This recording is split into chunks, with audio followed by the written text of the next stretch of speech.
Testing. Are we live? Oh, don't worry, Chad. Don't worry. Just keep it easy. Go easy on them, baby. We're alive already, baby. Oh, yes, the market is already open. Oh, whoa. Oh, yes, the market is already... That's Josh? That's how Josh sounds, bro? Good morning. I know, bro. I'm sad.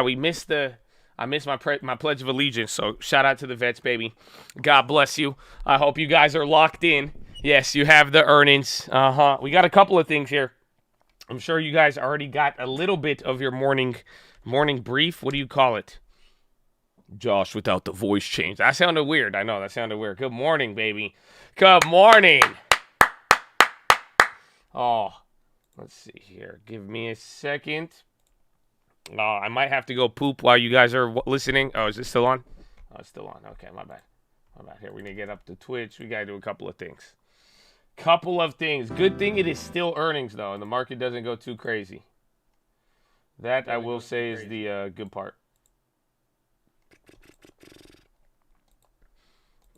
Natural gas pop. I need to check the other one again. Expedia and all of that. Let me get you the earnings.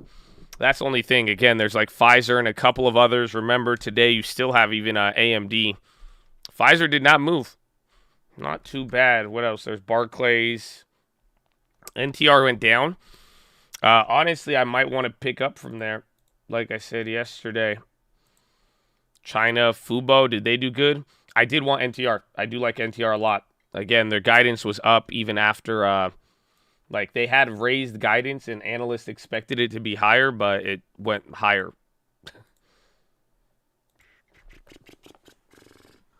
NTR spreads, let me double check. And then you said the, what's it called? The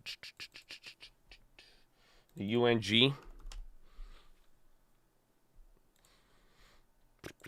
Tesla dropping, Roblo. Isn't Roblo earnings in a couple of days? You have Starbucks today as well, too. All of these are going down. Let me even check the industries right now.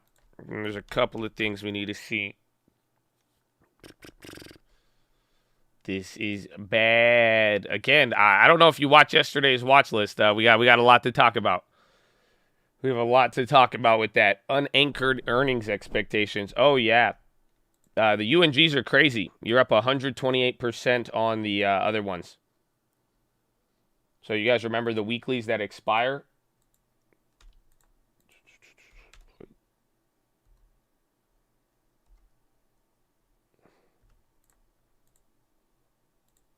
Dang, those other ones would have probably killed it. If you have issues, yes, try Twitch. Oh, tell them. Tell them, Boomer. God bless you. Good morning. How are you guys? Stupid. This is why. Do you see why you don't wake up late? Because this is what happens. You don't get to say good morning to the best chat in the world.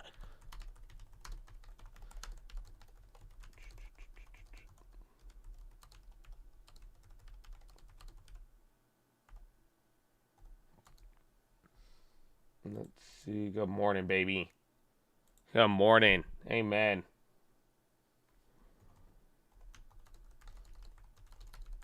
Airbnb starting to move. We need to check that premium from yesterday. WDC, you got your Coke QR chart. Amen, baby.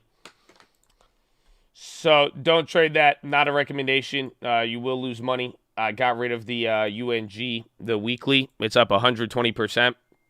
So I got sold 1 out of 2. I still got one of them left. And then we're going to check the NTRs. That thing is still getting clapped. NTR, whole BNB. Let me check those in a second. Where the NTR's at. Just Scout Bank of America. That could be a decent one. Today is kind of Powell Day. Not really. Today is more so, the Fed does start today, but it's not the actual live meeting. NTR July contracts are down 30% still. Indexes flip red. Yeah, damn, bro. NTRs are ugly on the spreads. Habibi, very ugly. Very, very ugly. Why they do this?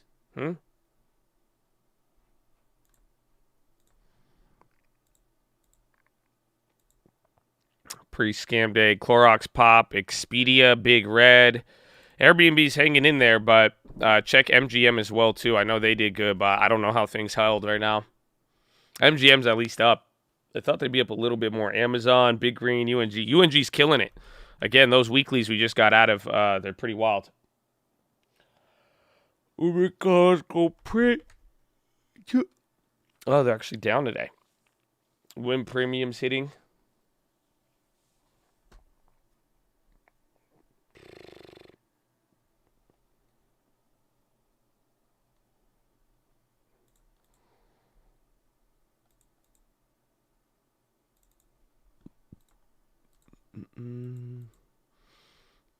It's Tuesday. It's good Tuesday, man.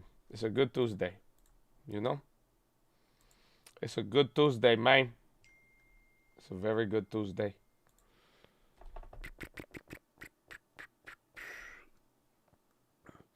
Ron Ford collab stock, Wallbox chatter unit. That one's interesting. Let me see.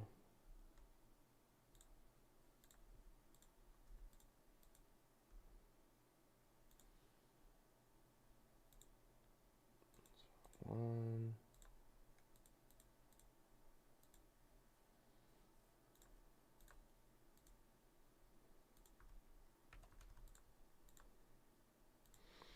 TM April auto sales down 22. WDC XOM.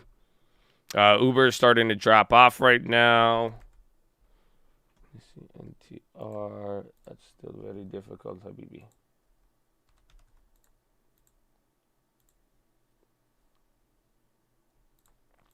Okay. Oxy. How are the oil companies right now? Let me check those in a second.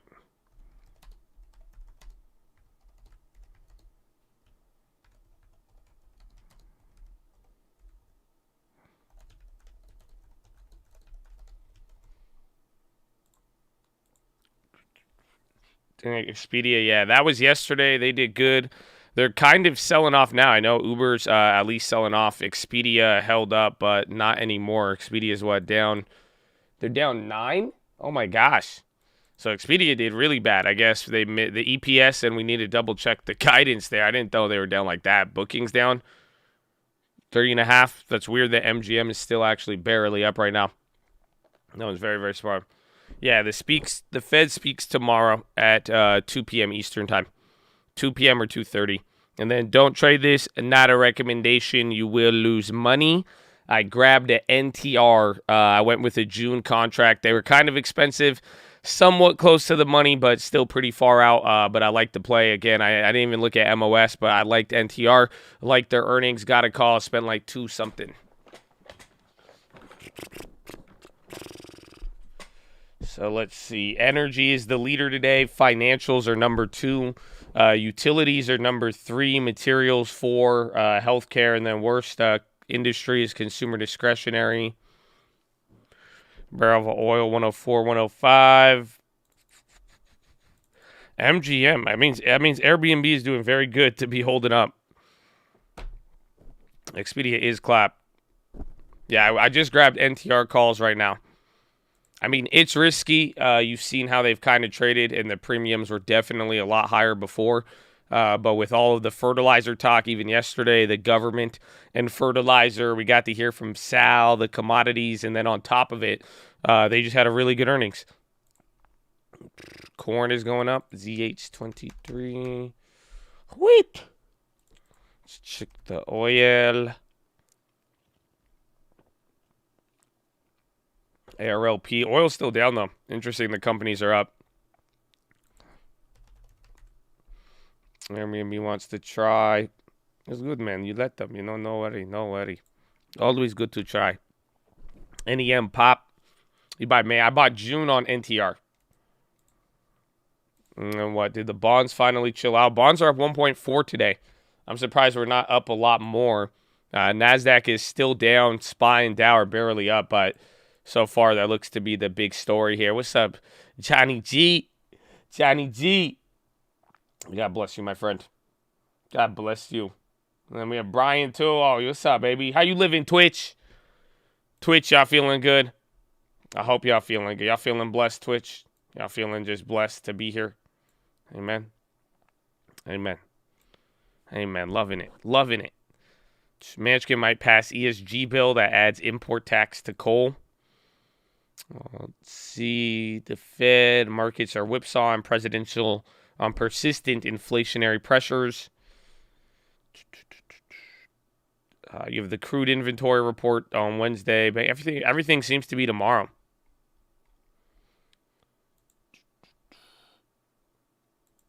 Brought to you by Tesla. Oh man. Wait till let me get warmed up a little bit. The Tesla giant is coming out. It's gonna be a good one. It's gonna be a good one. Sound. Check sound. XLE going. What is this? SoundHound. They're up 30%. They're at the bottom of the chart here today. Sending the Teslas. Amazon's at least up. Tesla's down 3/4. Apple is down 0.5%. Let's see, where's Microsoft? Microsoft's down. Very interesting day. Then AMD for earnings today, barely up. Oh, what was the other one you said? Is Win still up? See, what's weird, Win? I don't know why Expedia and the other ones aren't up. But whatever. You think Uber beats? Why do you think Uber beats? I wanted just the pre-run-up play. That's pretty much the logic with that one. But depending on how that one moves, we might get forced into holding it. I could still cut out, but I think Uber is just overall broader travel trends.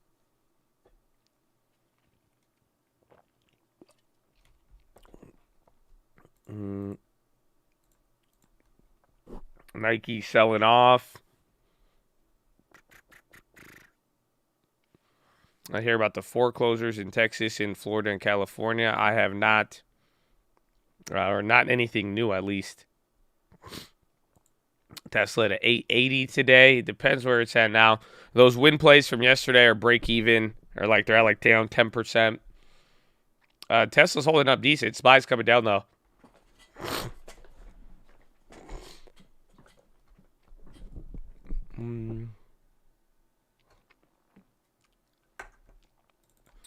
Canadian oil and gas. XOM to sell Romanian affiliate for over $1 billion. Conoco is going through the high 2%.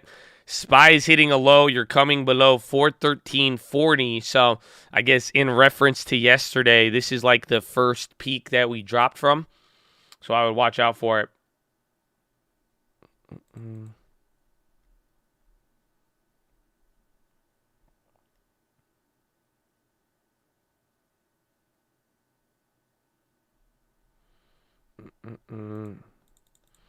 Coin Pop, Tesla, Apple, Netflix. Again, watch Conoco and any of the energy ones. That's very key. 415. Yeah, 415. I think we were just above there, but we haven't. I think even yesterday. No, yesterday didn't we go to like 417? No. Yeah, I guess 415.50 is like that high there. But for the rest of the day, I mean, it's still very early, but wherever we play at these ranges, that's going to be the big key. Again, yeah, yesterday was even crazy. I'm surprised we even hit two lows. Corn Pop. Amazon PSX is on the high. Again, more energy plays. Roblox, just with shares in any of the old leaps. I haven't looked for a pre-earnings play just yet. I feel like they would have already got their move from the other stuff.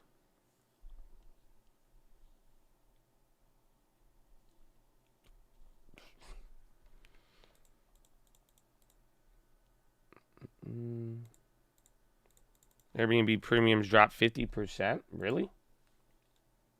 I think the old ones, the ones from yesterday are down 20% still. They were up a little bit this morning, but that's it. Well, we need them to actually run. I didn't know Expedia went from up 9% to down 9%. So Airbnb selling off now.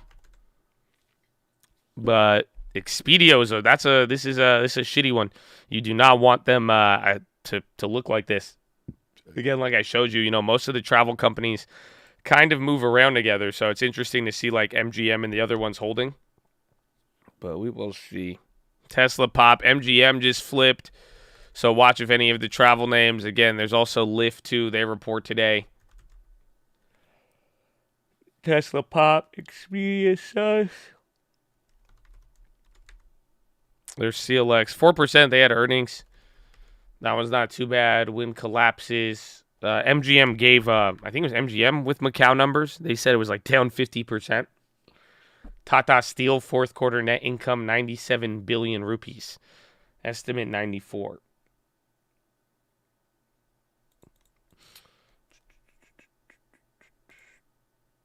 We think about Expedia after Airbnb. I think it'll be decent still. I mean, I liked Expedia's earnings. I think it all boiled down to guidance. Same thing with MGM. I think Expedia is down because of the price target cuts. So sadly, I'm looking at it now. Yeah, I think that's it. Because they wouldn't have it didn't start going down till then. So really that might be another bad sign for tomorrow. It might really depend, or today, with Airbnb earnings, is that it really is going to depend on the analyst. Because right there, that's all. It seems like every single one was just a price target drop for the most part. Like Piper Sandler dropped them to 225 from 235. RBC Capital lowered them to 1. This was all after the earnings. 185 from 200. At RBC, Credit Suisse lowered them to 225 from 231. Barclays gave them a $3 price target raise. Piper Sandler cut them. Mizuho gave them a $20 raise. Then cut at RBC, Credit Suisse. Who are the other ones? There's a couple more in the morning. Morgan Stanley cut them. So I think that's probably the big one. But I still like it. I mean, Airbnb. Let's see what they pull out of their hat. But I mean, this should be a good quarter. Good quarter, even though it's their worst quarter. TLT bouncing off the bottom. Again, that's a big deal about today. If there's anything, I mean, bonds up 1.6. This is going to add us very, very, give us a lot of calmness coming into Powell. Yeah, ARLP up 14%. I think those plays are still up 100%. I'm not too sure. I think it just all depends on the bid. But they have a lot of time. Yes, actually. Oh, wow. Those plays are up a lot. So that's dope.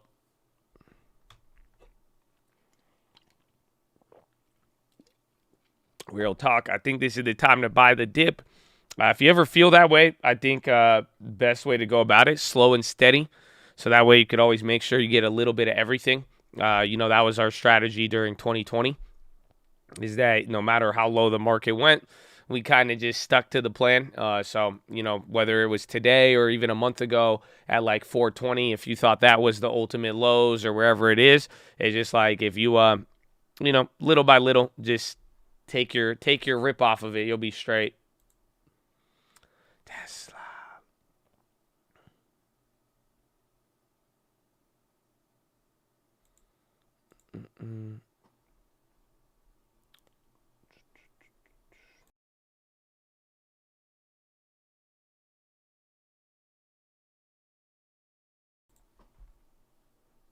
Tesla ripping.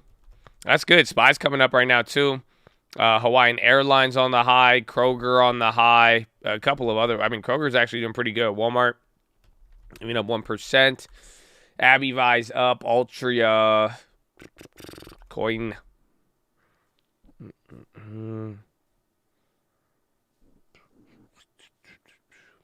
The nimble strategy. Amen. High on the high.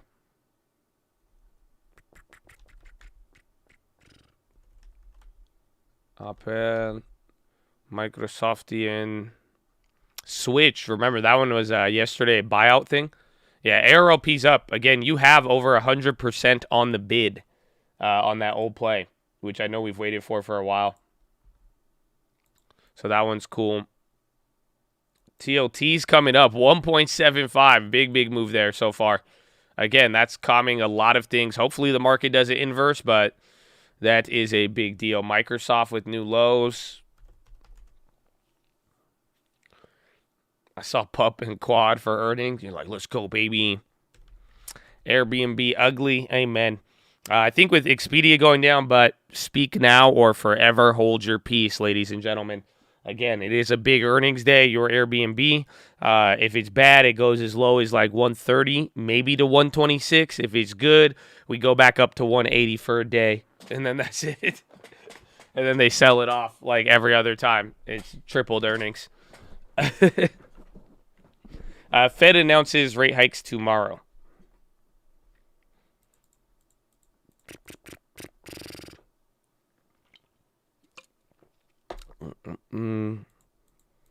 They do good, but trade sideways. I think they just, I think after looking at Expedia, I think a lot depends on what the analysts say, but very well, if they have if they do actually just kill it, that would make things a lot easier. But I do think it's, I think it's going to be a good earnings.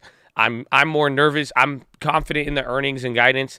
I'm more worried about Wall Street and analysts. If they do a hit job like they just did to Expedia, that would be the only downside. But other than that, still love to be a part of Airbnb. We get data at 10. Let's see. We have factory orders at 10, durable goods, capital goods, and then Jolt jobs opening. So, yeah, a lot of data comes out of 10. And then vehicle sales already came in. Those lagged by 700,000. The rate expectations, they are through the roof, actually. Pretty much it's 200% guaranteed for the next meeting. So let me show you one. I have a cool Roblox chart I could get you. Be safe. Hold on.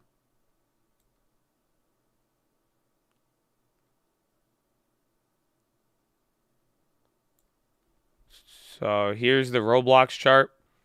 But you could see at the next meeting, this is a different chart than I usually have showed you. Again, I switched the platforms. But you could see 2 rate hikes at the next meeting. The percentage is 200%, meaning it's guaranteed and the implied rate's already a half a basis point move. But right there, it's pretty much already priced in. So right all across the chain and even coming down in December, we're already pricing in just under 0.03 away from 10 full rate hikes. So it's there. The rate hike odds, they've moved down. They've actually moved more probably than we've seen at any other time. Today's chilling them out a little bit, but that's the key for tomorrow. It doesn't even matter as much because now we will really see the reaction.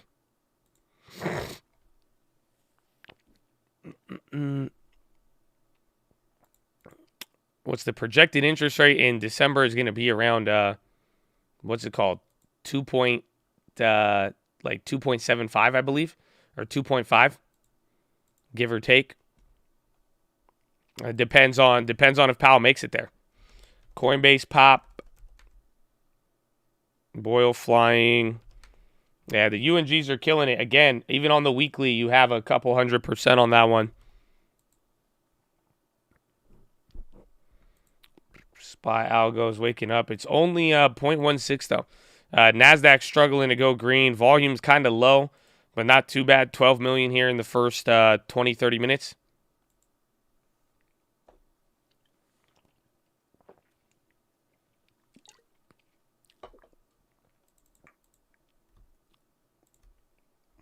Mm.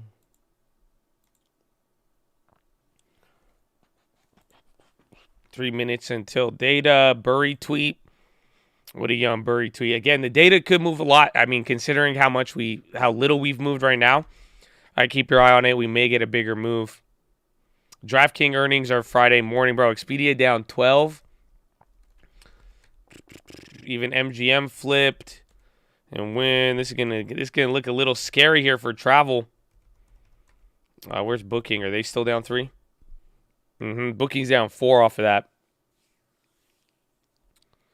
Tesla rip 420 by noon. Tesla is up 1.67. They're going through the highs right there. Apple, they're still down a quarter. Amazon's at least positive. Where's Facebook? Marriott's down 3. Yeah, Marriott Hyatt, Hilton, they're all down 4 and 5 right now. They're all clapped. Citigroup is looking perky AF. Okay, a perky stock.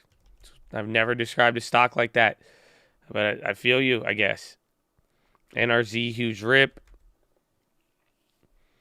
Travel is clapped.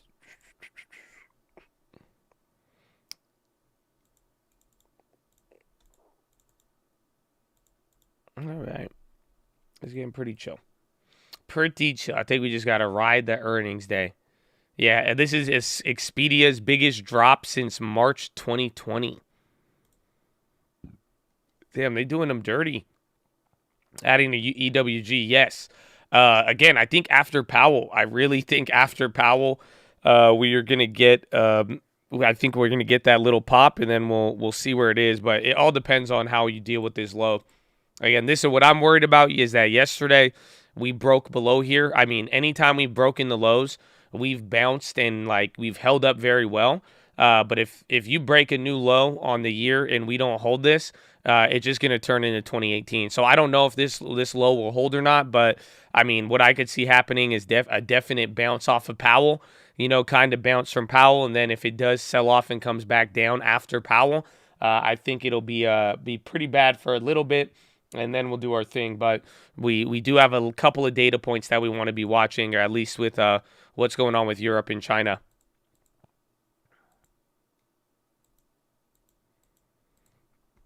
Yeah, Expedia was kind of break even. NRZ's up. They're up. They're good. Here's job openings coming out now. I think all of it is. So about 5 seconds here for the data. Get ready. Ba-da-ba-ba-ba. January factory orders, durable goods 1.1, estimate was 0.8. Factory orders 2.2, estimate was 1.2. That's strong. Again, durable excluding transportation, that beat cap goods non-def X air 1.3. And then job openings 11.5 million, estimate was 11.2. So slightly more job openings. All manufacturing data is solid on core and non-core. It's actually not bad. You know, decent economic data. And then there's a couple of revisions from the last time. Those are coming in now. Tesla's going up there. Uber, a couple of things popping right now.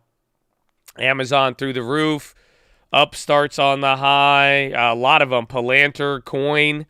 You got a couple of things. They're not up too much. Anywhere from 1.5 to 5. Oh! Bradley Frizzle in the peach, baby. Oh, my gosh. Are you kidding me? See, bro, we even get rewarded. Even if we're late, the peach comes in. Oh, my gosh. Ladies and gentlemen, boys and girls, Bradley Frizzle in the peach. The perfect game continues. We have been blessed. Oh, nah. Oh, so you get one too, Twitch. Oh, my gosh. Wow. Wow, is it 7 p.m. or 7 a.m.? I don't know. I feel hyped. Oh, my gosh. This is beautiful. This is beautiful. My goodness. My goodness. Bradley Frizzle, God bless you, baby. It's a beautiful peach. You know what I'm saying? That's a beautiful peach. That's a beautiful peach. Amen, amen.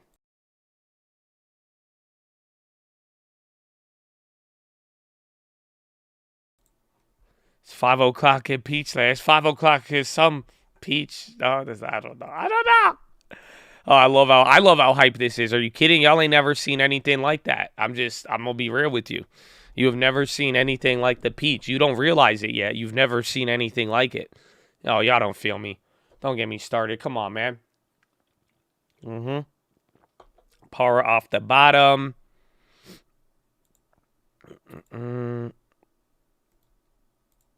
Ba-da-ba-ba-ba. I'm in a cult. Hey, happy Honda days. High ticker getting a little active. You got Roblo there too.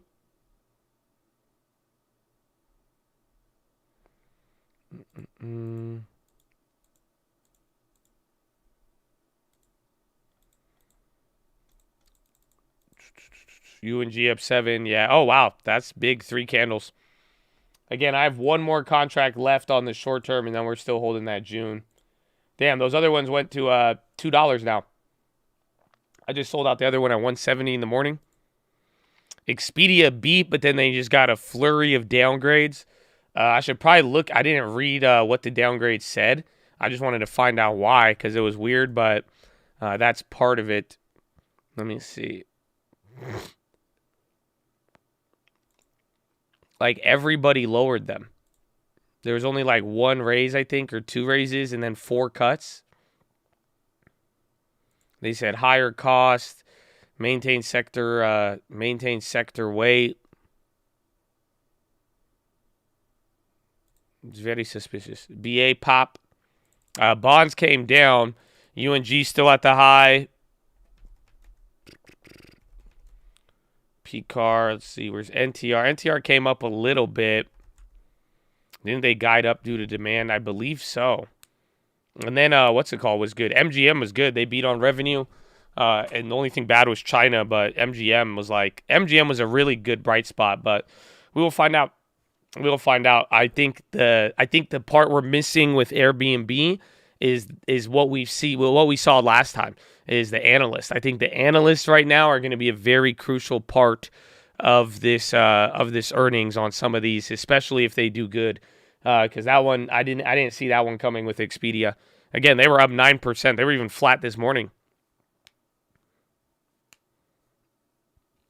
Airbnb doesn't have any hotel operation costs. They have different ones, but I think you're going to be at the mercy for just like last earnings. Remember, last earnings, we went up to like 190, and then after a day or two later, it came right back down to 170, depending on the analyst recommendations and all that. And Airbnb will do well. Mine's been booked out. I like the company.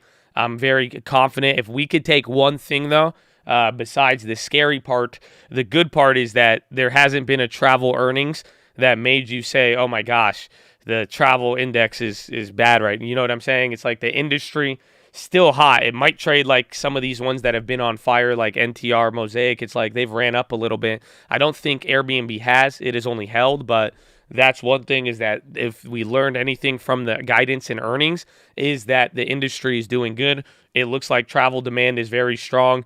High gas prices, high energy. It is not, I don't think it's tripping out people the same way we thought it would. Especially, that's the weird part is that this quarter factors in Omicron, which I know sounds weird because you haven't dealt with it in like 4 months. But remember, that was on the back end. I've not sold out the ARLP. I'm still holding that. I still have my ARP card. SPY coming through the top, 416. We are finally above 415.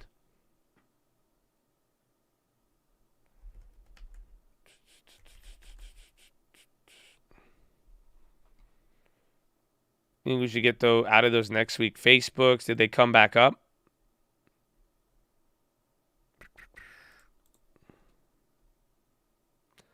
They're pretty much break even. At that point, it's just a gamble. It's a gamble on upside with Powell. That's what you're betting on. So if it's break even and it's a call or break even and it's a put, you're pretty much gambling on Powell after today. Because I doubt it'll move more than 10, 20%. Maybe it'll move like 20% today, 30%. But wherever you land, I mean, it's all going to be the run-up and follow-up for Powell. I don't like these wicks. I was trying to make it a song. It didn't work. It's like, I don't got no type. Okay. I only like green candles is my type. You ain't got no long term.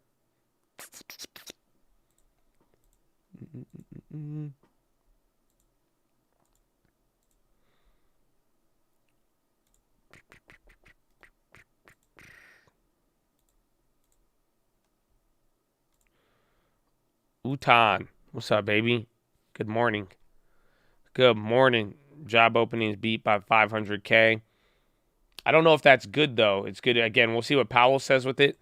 Because remember, the market being a certain level of active, that means there's more job openings. What does that say about employment? But they eventually said they think it's going to cool down. Last thing you want is the market to bounce hard heading into Powell.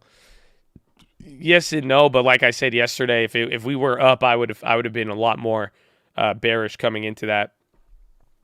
But we're going to find out. I think this Powell is going to be very key. You know, it's young Powell, man. It's young Powell. UNG at 28. Oh, my goodness. That one's disgusting now. That one is already. Those other ones. So, again, hopefully you see this strategy. It's like we're still able to profit off of that one, but the other ones would have won in the money. That's nuts. It's my birthday, Josh. Happy birthday, Mr. Simpson. How old are you? How old are you today? How you feeling, baby? That's exciting. Are you going to do anything? Are you going to rage? Are you going to party? Are you going to add to the long term? Do you feel blessed to make it another year? SPY dropping.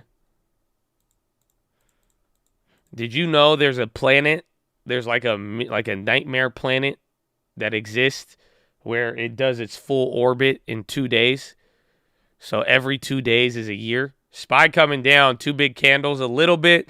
I don't see any news, but watch out here. It's my birthday too. Happy birthday, Alpha. God bless you.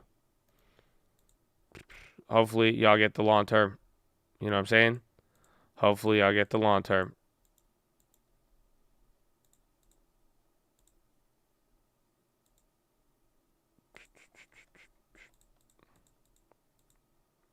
Finish that sentence about the nightmare planet. There's a bunch of like fun facts about it. It's crazy. That's what that reminded me of. But happy birthday, man. Happy birthday to the birthday chats. Let's go. Now get that long term. Okay, get that long term. Stop messing around. You made it another year. That's it. Every year I want you to own more and more.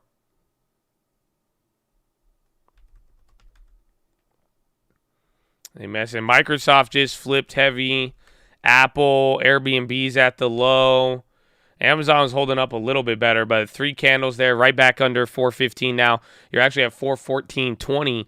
So, I mean, anything lower than here is not good. Remember, 415 is it's actually a big level. A dash to the LT. That one's an interesting one. I don't know. I like DoorDash. I use DoorDash. Again, the valuation's high. They've held up pretty decent, but I don't know. That one might be a personal growth pick. You just got to stack it up with the rest of your portfolio and how does it fit in. I guess the real question is, would you rather have DoorDash over anything else? Is what I would ask you.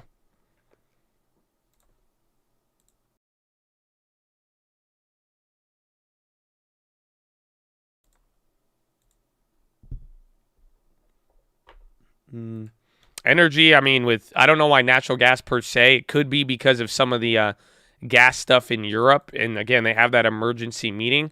But one thing is the commodities are coming back. Like, you guys got to think about it, bro. They brought Sal back. They put Sal on TV yesterday. We talked to him 2 months ago. The price signals on all the commodities have stayed up. Do you guys remember we were talking cosmic cycle? You guys remember that? And you guys remember we said, like, take a look in between all of these. Like, do you see how in between the contracts and in between the bars, the price of the commodity, this is wheat, but do you see how it holds up a price? Again, same thing with corn. This is just quarter by quarter. So this is like the new price of production. That's what I'm saying is, like, so much time has gone by now and fertilizer is still expensive. Food is still up 30, 40%. It's all sitting there now. So it's like, that's why I was saying I thought it was going to be an active week for oil if we didn't get some of the bad China news. But we'll find out by the end of the week. But now it's like we're about to get into summer. That's it. You finished quarter 1. You already finished all of April. You're about to start, what's it called? You're about to start May. And then we're getting into the summer. So some people are going to start pricing that a little bit ahead of time.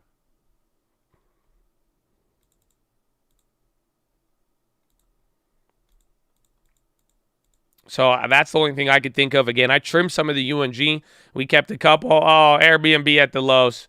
Down 3.8. I think the premiums are going to go with it now. That could be a big pre-earnings fail. Yeah, they're down 30. They were down a little lower. I think that maxed there yesterday. And then Sal say the market is pricing in worst case scenario yesterday or before. But I think he was saying how it was pricing in a lot of the worst case scenario or what could have been bad. But now it's looking like it's going to probably be less than that or half that.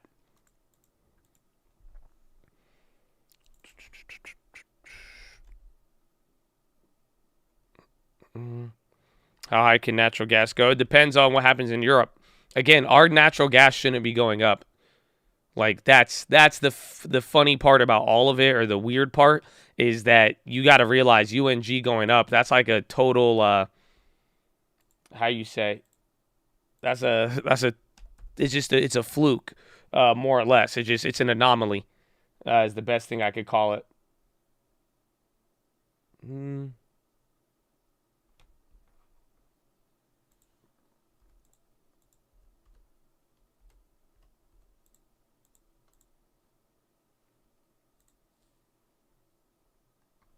Okay, I sold the last UNG weekly at 296.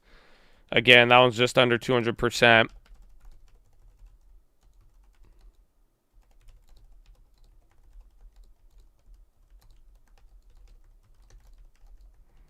And then I still have the June one. We got to, oh, we hit UNG very, very nice. I have the final June one still up 500%. And then we took out the weeklies for like 100 to 200% right now. And then yesterday got 30, 40% on the other next week ones. It's because traders think UNG has something to do with natural gas. It wouldn't hold up like that. That's just the whole point. But it's true, though, because now it does. The minute we start doing energy agreements to them, sadly there is a connection. But it shouldn't be like that. And that's why we're going to see as things go on. But it's been a wild ride with the UNG.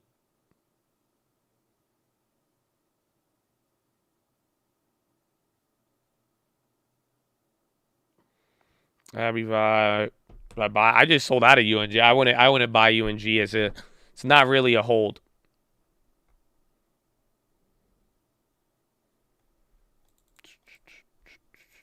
June. We have the June put, or we have a June call, but we got that one months ago.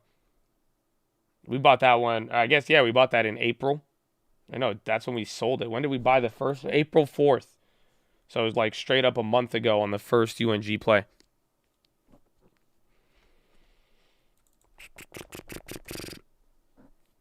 Apple, they're holding up. SPY back to 415, doing a little bit of a dance. SPY has lost its mind. Not earnings, baby. It's doing the earnings dance. Pfizer CEO Albert Bourla speaking on earnings call. I'm surprised they held up this good. They're moving up. Again, Bourla's talking. Pfizer CEO, they just had earnings today.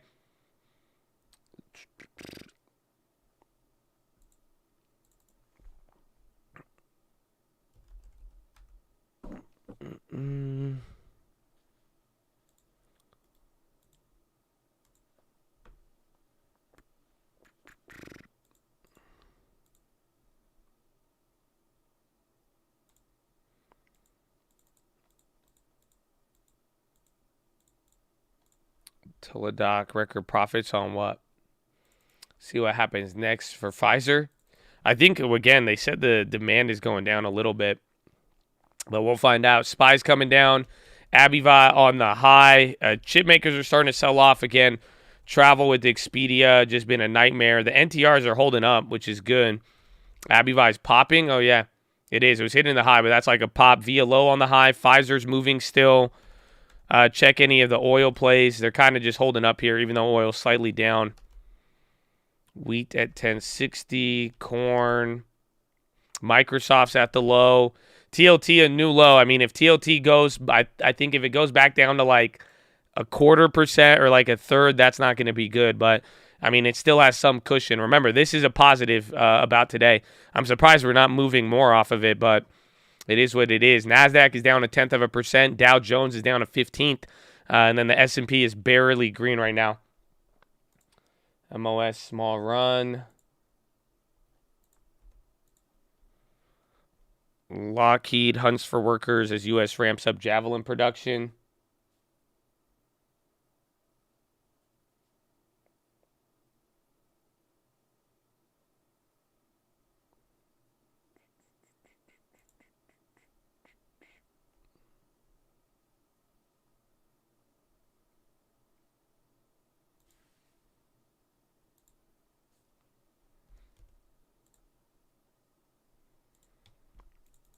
Raytheon.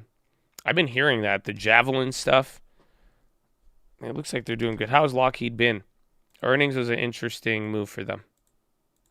You know, they've had an interesting move since. It's crazy. It feels like it's only been like half of a month, and then it's crazy to think about our first UNG play was literally 1 month ago on the dot, from April 4th to May 3rd. But it's wild to think that's when like this whole move is a month. You see what I'm saying? This was only 1 month. It feels like that's 3 months, but I guess this is 3 months. But LMT again, it's been like what half a month, 2 weeks since the earnings, and that one's been a little bit weird.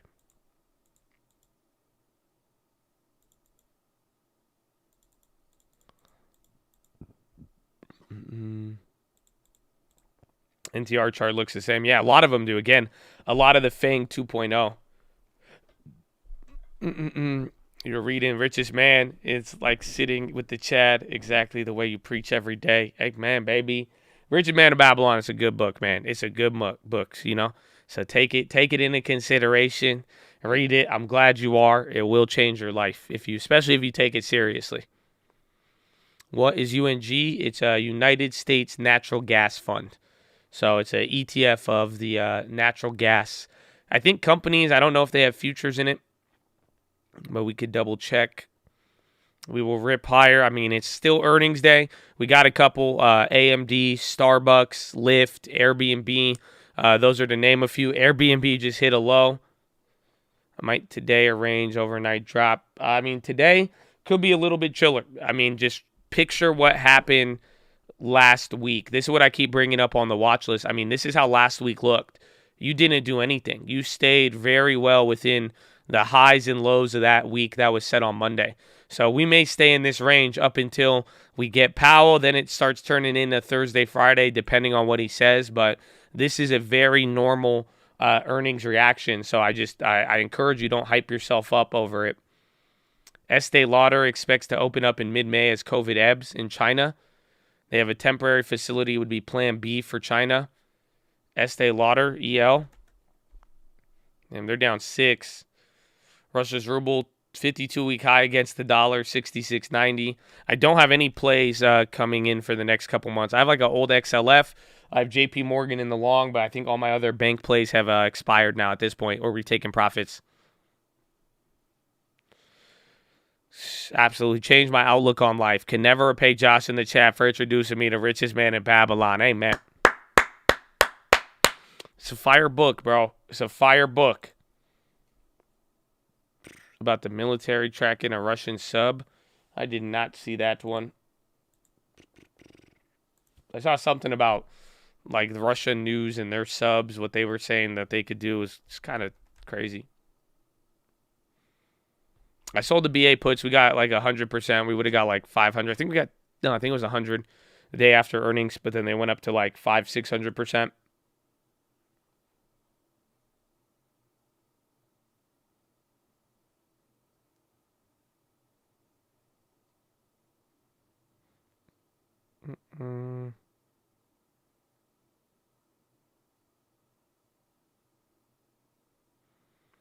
Expedia, they got a bunch of downgrades. People are a little worried about the cost. I think everything else was good, but that's it. They got clapped on the downgrades. QR codes arrived. Amen, baby. Hopefully you like it, my friend. Not beat on earnings. 4-day green streak, looking to get back to 2021 levels. That'll be nice. I mean, it's been what? It's been over a year since we've actually even heard what they're going to do with it, like the Amazon thing. So hopefully we get lucky on there. I still like that one. Uber clap. Yeah, bro. Uber clapped, Airbnb. Even though travel earnings were good, the reaction today, not good. That they're both clapped right now. That one's very unfortunate. The Ubers went down 30% as well, too.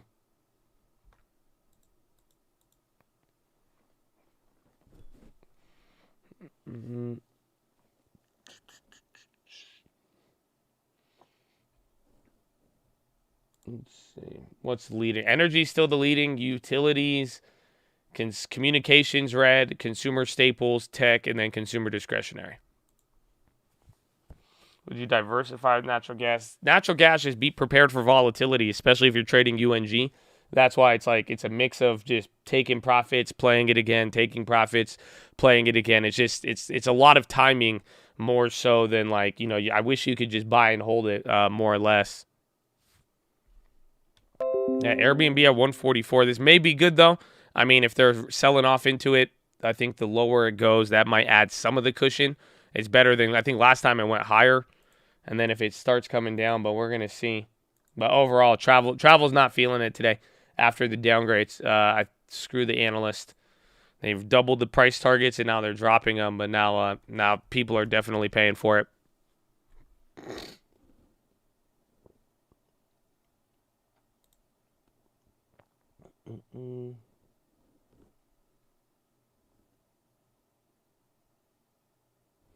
Yeah, so shares of travel and lodging companies fell on Tuesday following results from online travel agency Expedia. While the company signaled a strong summer travel season, the stock fell as much as 13, the biggest intraday decline since March 2020.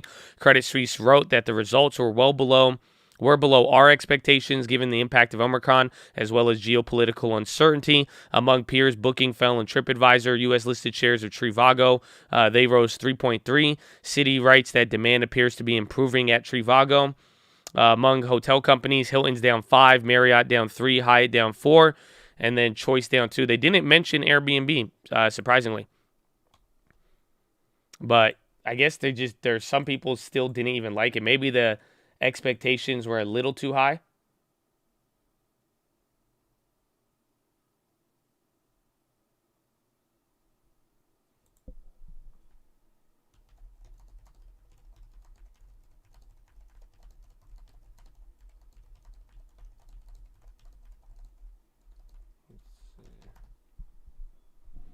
Lyft 2024. I mean, Lyft in terms of Uber, I mean, it's kind of playing back and forth. You know, that's why I went with the Ubers yesterday. It's because Lyft gets to report, and then you kind of get like an idea of how Uber's going to do. But I think it's going to be a toss-up. I think Lyft, I don't know their guidance from last quarter, but I mean, I don't think it was as good as 2 quarters ago, but we'll see what, because I think food is what saved Uber last quarter. So we will see. Every day we hear one stock described as lowest since March 2020. For the last couple months, that's pretty much been the major theme. SPY, a little bit of a green shoot right there. Let's see if we get any volume here off the bottom. TLT still up, but at the low of the day. Uber on the low.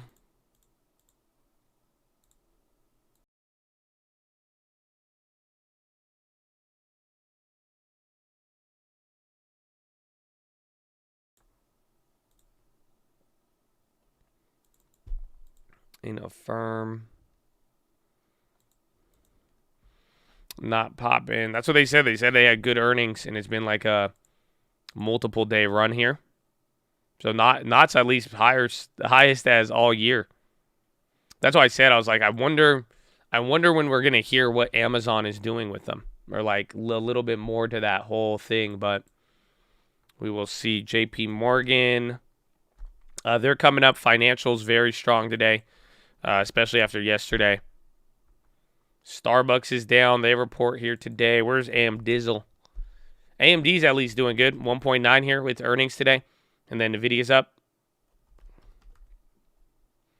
UNG, I already sold my last call. I still have the June call. I might end up holding that one, but I mean, UNG's pretty high. I've never played a put on UNG, actually. I'll get the run-ups because I don't know. Sometimes I feel like when these move a lot, the puts get difficult to play here and there. But if you find one, let me know if there's something cheap. But I'm just taking the profits. It's slowing down. I just don't want to get caught up in the whipsaw of it. And we got nice premium on it.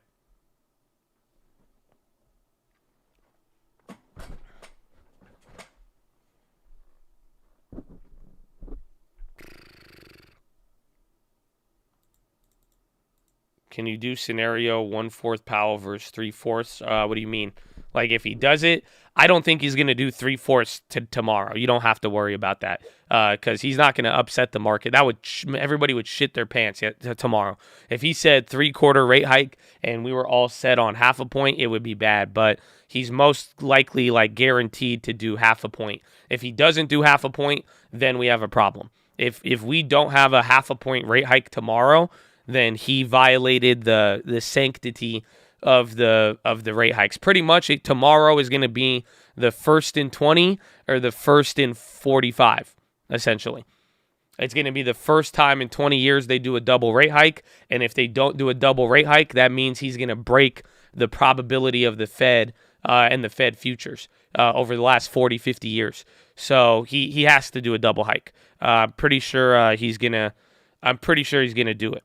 No matter what. And I think that's the scenario. The real thing about tomorrow, it matters with how much in-depth he goes on balance sheet reduction, the plan for balance sheet reduction in June, and whatever else they outline related to that. That is going to be that's going to be the definite key. And then if the market, after Powell speaks tomorrow, and the market, if by the end of the week we start hitting a new low after Powell speaks, we run the risk of inflation expectations becoming unanchored. Obviously, we'll see what happens with the PCI, but now pretty much, I mean, if the market starts hitting a new low from here following Powell and we start repricing something else, that means the current level of pricing, even though it's been very large to the scale of 20%, that means it's not good enough.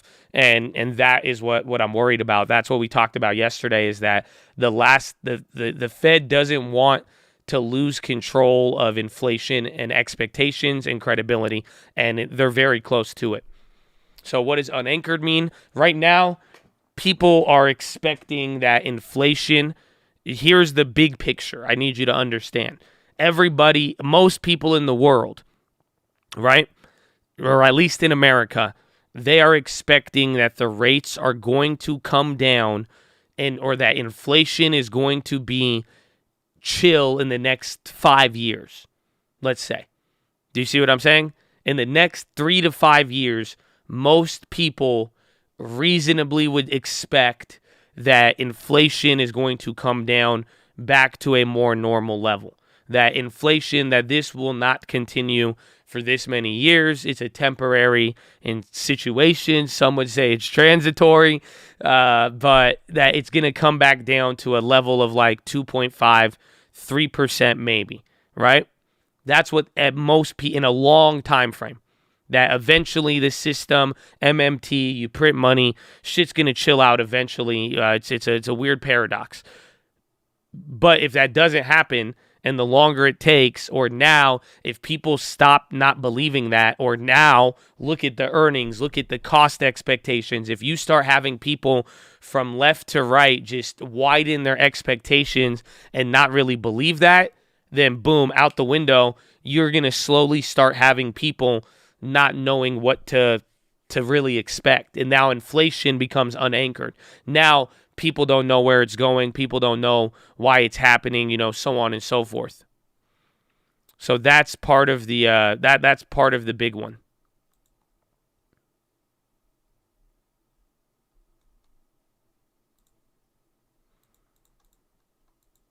So pretty much that's why I'm saying it's like if Powell speaks tomorrow, he announces stuff, and then we just start getting clapped. Right? Just like little by little by little by little by little. And the market starts repricing new things and expecting even more, worse, or less. It's like we may start to see now people's inflation expectations.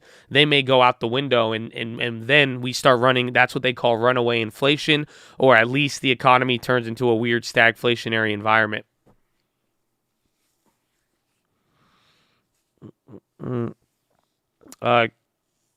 Can you use Uncle for streams? Yeah, I'm pretty sure you still might get I think they just it's an automatic copyright system. It won't put you in trouble, but it just gives Uncle the money or the copyright thing. It's like a weird thing how they do music, but you're good. Bound upwards in the market after the Fed, since they haven't increased 50 basis point. I think people are just going to take the news, react to it, and they're going to be like, oh, okay. This is cool. People it's good. People are going to digest it. Obvious. It's pretty much when the news comes out, people don't respond as negative. And I think the fact that we've sold off 15% in the last month, that, I think once we get that out the way, it starts to run back up. And then I think 2-3 days later, the digestion, as people kind of realize, well, wait a minute now, Now just more tightening, more of this, more of that, and whatever else. Then we start to come back down. And then assuming what happens with the other factors.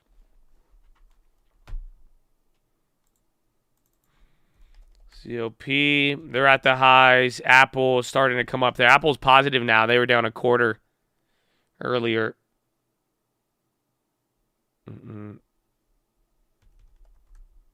It's priced in. Well, I think people might react like that for a degree. It's what we've seen with every Fed meeting. Honestly, I mean, most of the Fed or CPIs, we've gotten like a 2-day rally, and then it comes right back down. It's just like, I think people will be excited, buy the rumor, sell the news type of vibe, where I think people will buy the dip after it comes out. And then I think 2 days later, people are going to just realize, oh, shit, I mean, nothing got really better. And then everything will depend on the state of Europe and China. Seems that the market's starting to melt down instead of melting up like it has. A little bit. I mean, this is a soft landing. That's the best way to. This is what a soft landing would feel like. Wouldn't you agree? If this was your plane, you were flying high, and then you're like, whoa, whoa,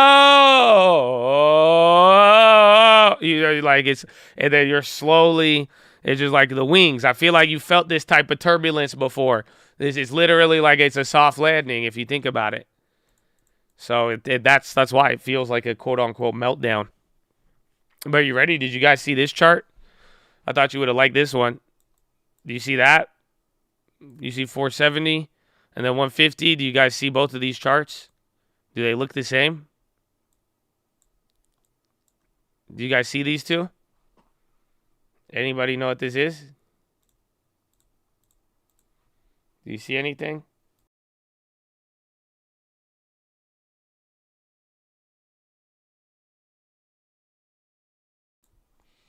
She said, the call, baby. Amen. Amen. I have a cousin, Amazon. He said instead of 20 shares at his 5 years, receiving 400. Yeah, that's because of the stock split. Nah, that's not 2018, dog. That's 2008, asshole. Spotify announced the launch of Spotify Island on Roblox. This is 2008. That's where people are getting freaked out. This is the almost a carbon copy of '08. That's why everyone keeps telling me the real estate market's coming down. And they're like, Josh, you're gonna die. Don't kill me. I'm sorry. I just wanted a house. Why is it so white? I just want a house. But yeah, this is '08. This is 2022. So it took, '08 took like a year and a half to develop. It wasn't until like September. Honestly, I think even then, with China and everything else, I do like the, what's it called? I think August, September is going to be, if we don't recover from any of this, August, September is going to be a wild one.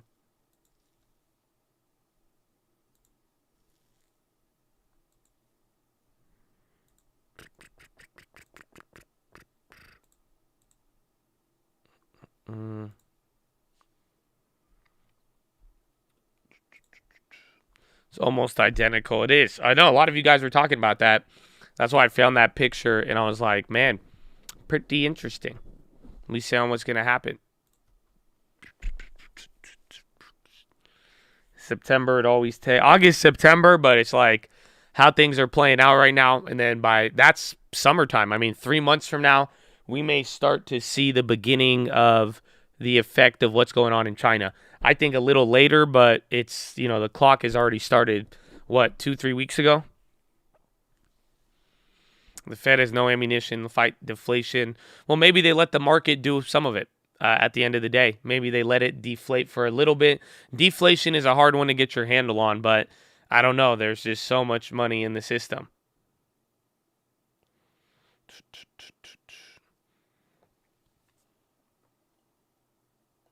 Can you show that again, please? Of course I can. Thank you for asking so nicely, my friends. So here's '08. This is 2022. This is you today. This was your parents. Okay, this was buy the dip. This was buy real estate. Okay. This was, it's never going to break the 100-day. This was single family homes never crash. Okay. This one was growth collapse and hot money depleting. This was subprime mortgage lending crisis. So this was great financial crisis. This was great financial rally. There you go.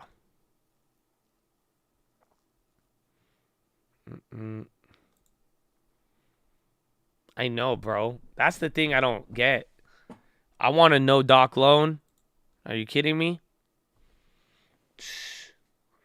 Like, that's it. I just want a no doc loan. It's my B-day again. It might be. I don't think it is. Yeah, I don't believe it's my birthday, but everyone keeps telling me today. So thank you.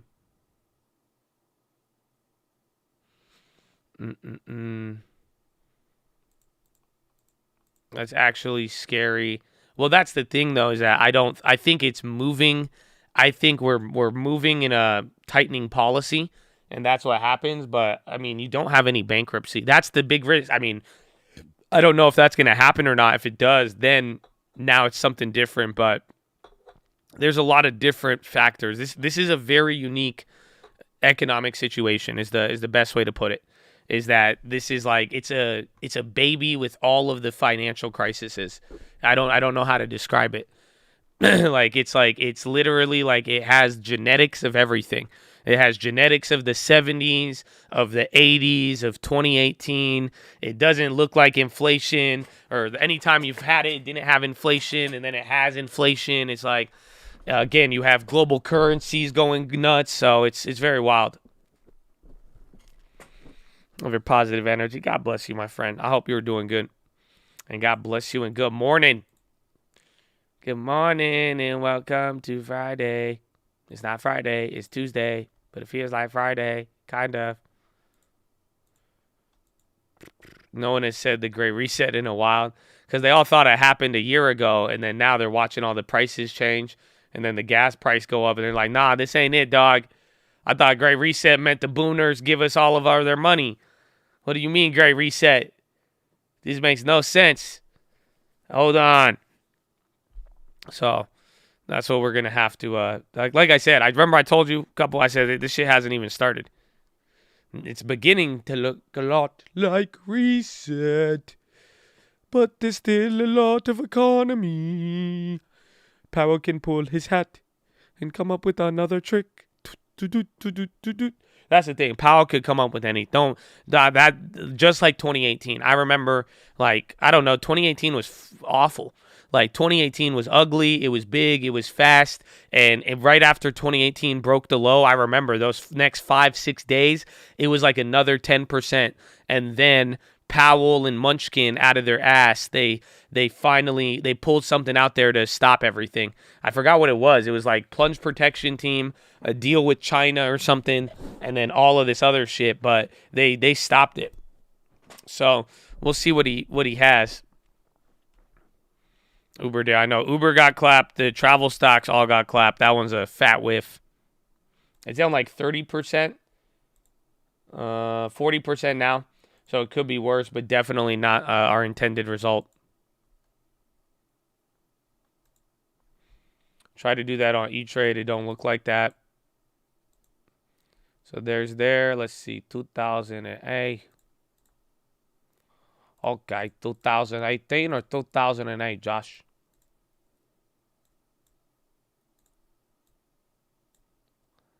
Kind of looks the same. I think right here.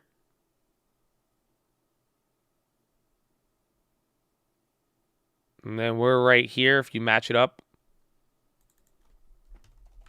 I don't know. This is like a 2-year chart, though, so I'll have to probably pull up a 2-year chart. It looks a little different. We're at the lows. So you can see it just wasn't as aggressive of a move. But I think they're all comparing this move right here.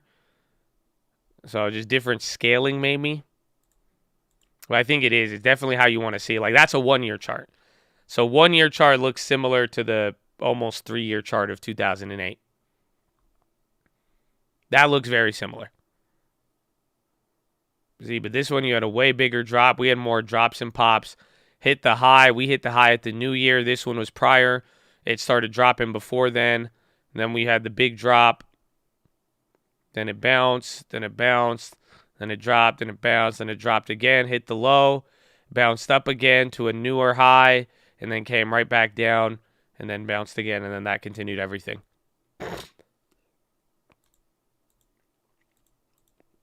Yeah, 2022 looks more aggressive because we had run up.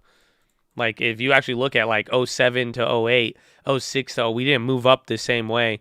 We moved from 2020 to 2022. So what you're saying is next 10 years still looks good for the long term? Oh, yes. Oh, yes.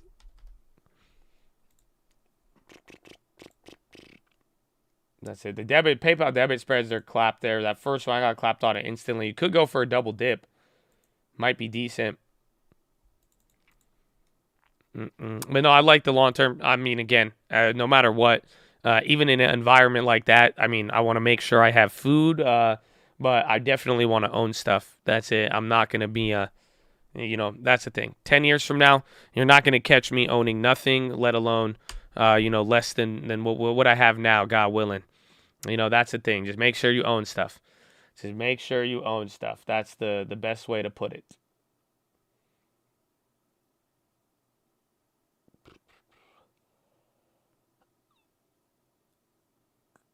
It's hard to keep faith when people say we will not hit all-time high anytime soon. I think anything could happen. That's one thing I've learned from like 2018, 2014, 2015, different moments where I've seen massive amounts of volatility, like extended volatility, where it lasted for months and people were worried, but it could still definitely come back up. That's the basic thing I could tell you, but depending on what Powell his objectives are and how long it takes him to get there, I mean, we're going to see. This was a slow move up. They are going slow. It took us 2 years to get to this point, and now it's like, it took them even 8 months just to get things moving off of this point. So we will really find out, and it could go both ways. I think anything's still on the table, but there's definitely a lot. Am I still buying houses? I'm buying good deal houses. So, like, I'm in escrow right now on another house, and the guy, he just wanted to get rid of it. He didn't want the house, and he just sold it to me pretty much for what he bought it for a couple years ago. He needed to get out of it, so, like, that one I'm buying, but, like, I'm not buying any, nothing on market in a sense. So, like, I got that. I have another new build that's also in escrow, but both of those, it's like guaranteed equity on that. And I even got one back, bro. I got one loan back yesterday. It was like 6%, but it was like less money down. So I was like, not too bad. Not too bad. I sent you, bro, I saw those properties in Cleveland. Bro, like 4 people sent me those yesterday. Who's advertising that one? It looks like a good deal, honestly, but I had 4 different people send me that Cleveland one. It's crazy. Mumu sent it to me. You sent it to me. And then 2 other people. It was a good deal, though. I said just verify the rent roll. That's it. Then it's a good deal. Otherwise, it seems like it's good. It's a really good one if it's legit. Twitter, SPY's coming down here. So Apple sold off. Facebook, Microsoft on the low now. UNG came down a little bit. Oil plays are still holding up.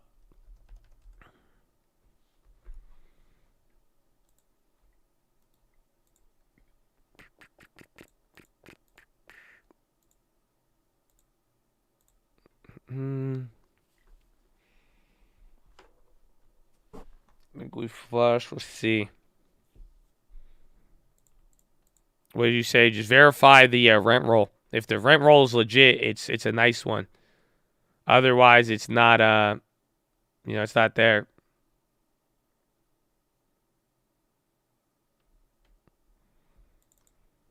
Third time testing this bottom for the day.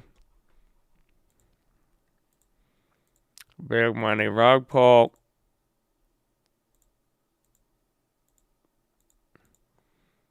NMDM. What is NMDM chips?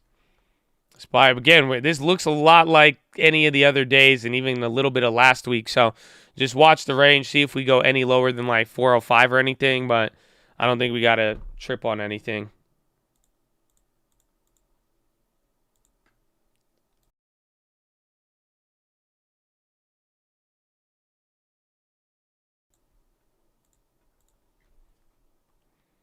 Circuit boards, that's what it is. Prediction payout, y'all haven't got it. My bad, Chad. We got the DMV operation today. You know, that's why we're a little late. SPY at 10:30, above 4. Where was it at 10:30? Where's 10:30? Isn't that open? No, it's 9:30. Let's go. 30 was where? 415. I don't know. Is it above 415? It's above 415. Yeah, it's above. Yeah, above 1. Pay out. Damn, y'all are like bookies, bro. Chill. Y'all like, pay out the bitch, Josh, or I'm gonna break your legs. Sorry, I just wanted. I don't know what to do. I'm sorry.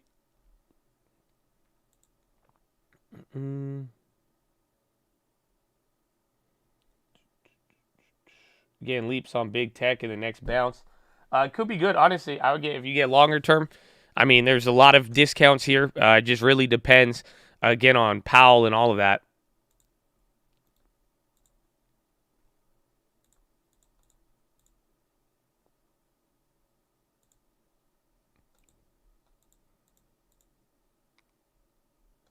Just as the day cometh, the night, the dip shall be bought. Nice double bottom on the daily. Get Dove Powell out of the way and off we go.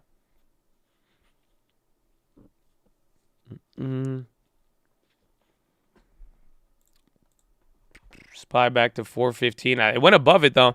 That's the thing. We hit a newer high from yesterday. Airbnb still at the low. I think everything. I'd watch if banks flip, but bank and energy is good. We don't have the meeting today. I mean, the Fed is meeting up today to make their decision, but you don't hear from them till tomorrow. So this is the stock market. Wherever the market goes today, this is the stock market they are basing it off of. So this is like the cutoff date. Does that make sense? So today, the Fed is actually all meeting up. So when we get the minutes, when the minutes come out next month, it's actually what they're discussing here today on the Tuesday before. Are you guys following? So that's just a little fun fact if you're trying to piece together what it is. So today, they're going into a meeting, and they're going to make their decision, and then tomorrow, they're going to announce it. And today, this meeting is what you're going to hear about on the minutes in a month from now. They're going to come out with the minutes, and they're going to say, oh, the day before, this is how we decided it. This is what we went over. This is who's in favor and not. And then tomorrow, they're going to announce it. It's like their ex-dividend date. And then a month later, you hear what happened on there, just like the payout.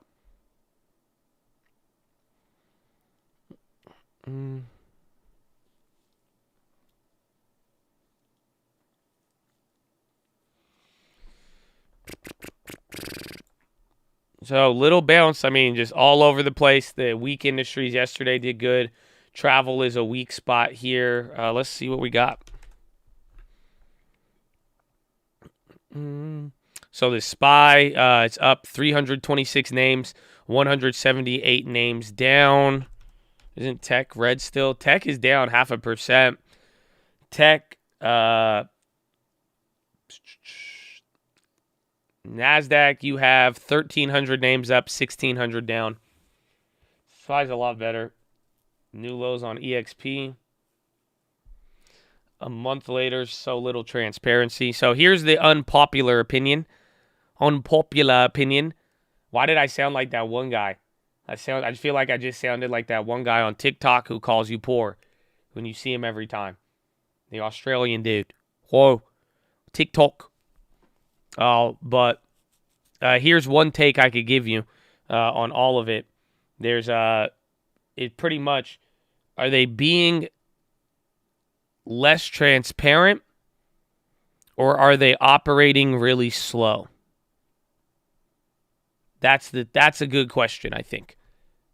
Because you could say it's like we don't know a lot of them. You know what I'm saying? Like we don't have a lot of data from them. But at the same time, it's like they've just moved very, very slow.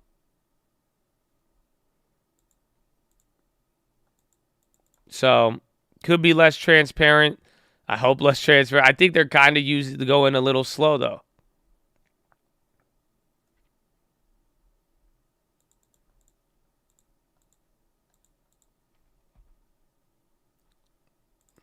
You talk, man, how many people on TikTok call you guys poor? I guess this is an epidemic. If everyone saw the reality transparently, it could disrupt some things. I agree. I mean, last thing you'd want is Powell to be like, yeah, you guys are fucked. We're going to have inflation for like 9 years. It's just going to get crazy, bro. My bad on the transitory shit. I just didn't want you to freak out. You know what I'm saying? Yeah, it's good, though. You know, just do your thing. You know, and, yeah, yo, we gonna use some tools. We got, dog. We're going to just, but like, it's bad right now. The next decade is like, no, it's worse than the 70s. Yeah. Yo, worse.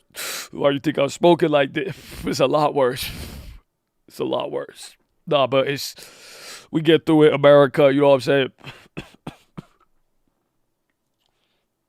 So, I don't know. Oh, excuse me. Did you guys hear that? I don't know if you heard that one. It's a little aggressive. Bop, bop, bop.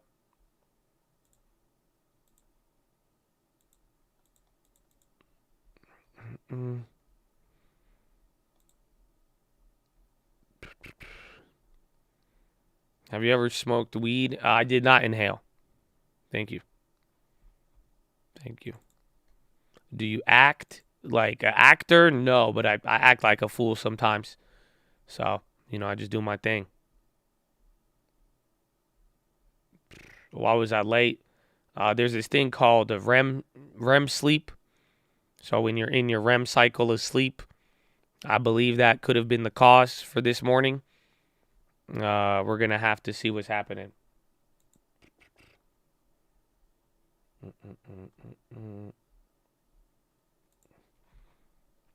Josh is high right now. No, I'd probably make fun of you if I was.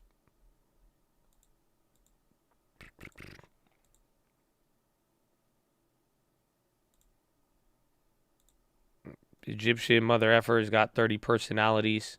It's kind of true. I feel you. I feel you.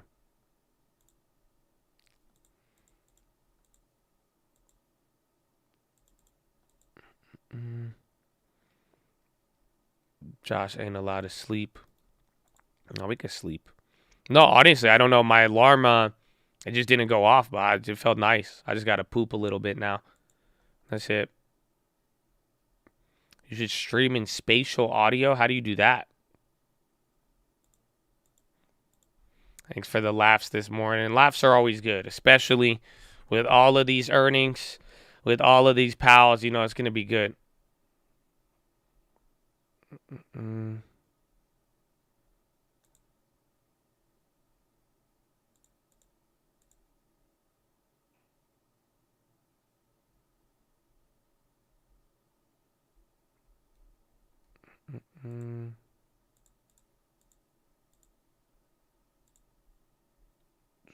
More than half the chat. I know, right? I forgot. Yeah, how many of you are sitting in bed right now? Mm-hmm.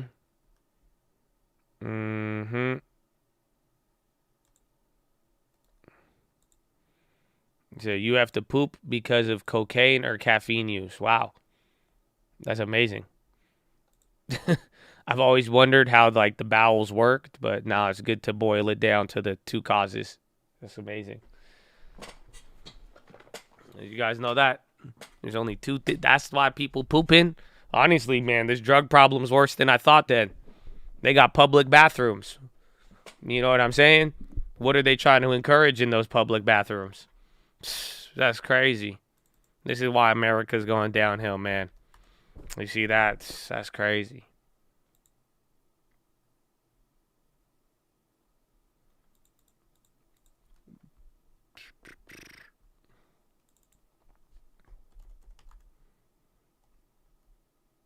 You work every day. That's good. Not everybody's in their bed. That's good to hear.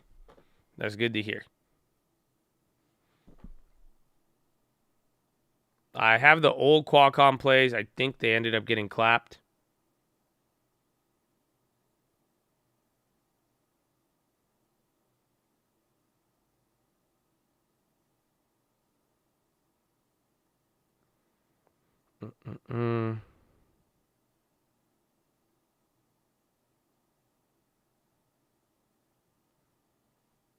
Damn. Shout out to Oscar, baby. One of the Oscars just closed the deal.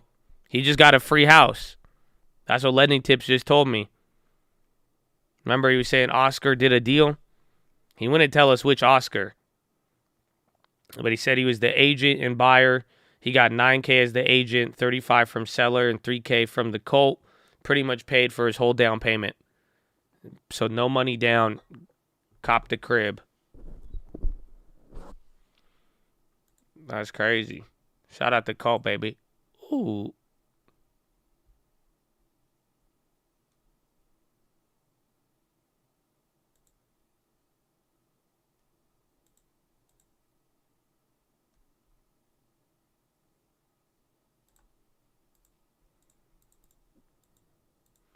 That's his wholesale. I think it was a different Oscar. He wouldn't tell me which Oscar. Client confidentiality. I just know it's an Oscar. Goes fast listening. That's good, man. Stay on the grind, bro. Stay on the grind. I mean, yesterday even went by fast, too. I'm sure by today, this whole week, just get ready. Because even after tomorrow, we're about to hit turbo mode. We're going to be on, everybody's anticipating, and then once the anticipation goes out the window, it turns into the digestion, so it's going to get crazy.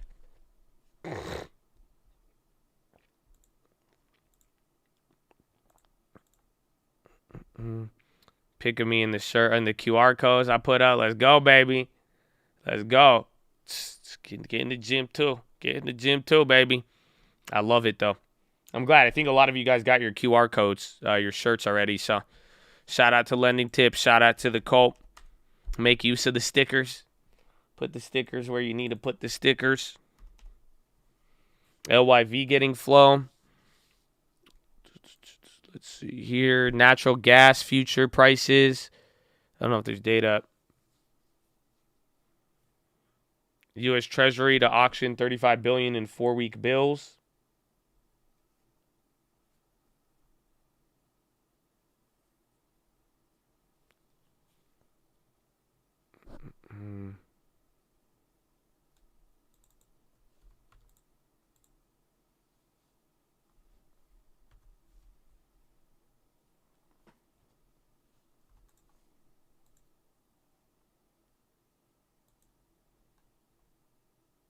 Oh, wow, that filled? Damn, all right, I'll take it. I thought it wouldn't because it was a 20-cent spread. I just sold out half of the ARLPs. 100%.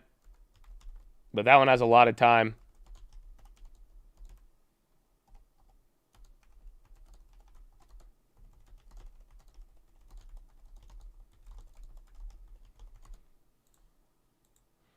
It's free, bro. We've gotten a lot of good free plays from coal to natural gas to everything. Now we just need Airbnb to just, not get downgraded. Do you plan to get more QR codes or stickers? I think maybe the stickers, and then maybe we do tank tops because I know, what's it called? Y'all don't have, what's it called? Y'all don't do working out in long terms. And tank tops, so I'm gonna get you guys a tank top. So then that way, the only people who get them are the people who actually work for it. You see, because last time y'all ain't do it, y'all played me.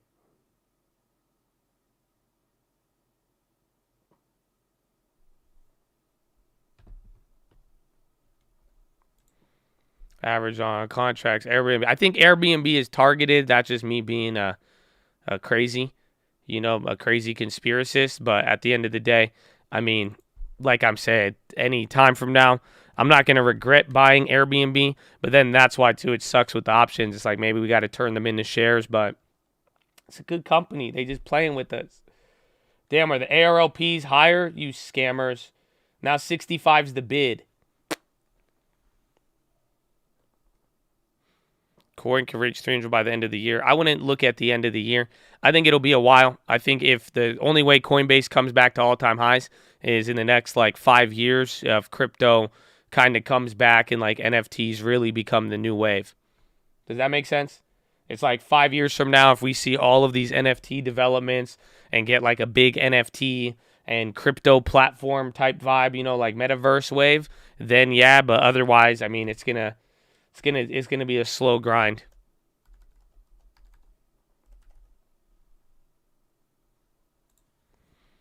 Next bull run moves with the trends.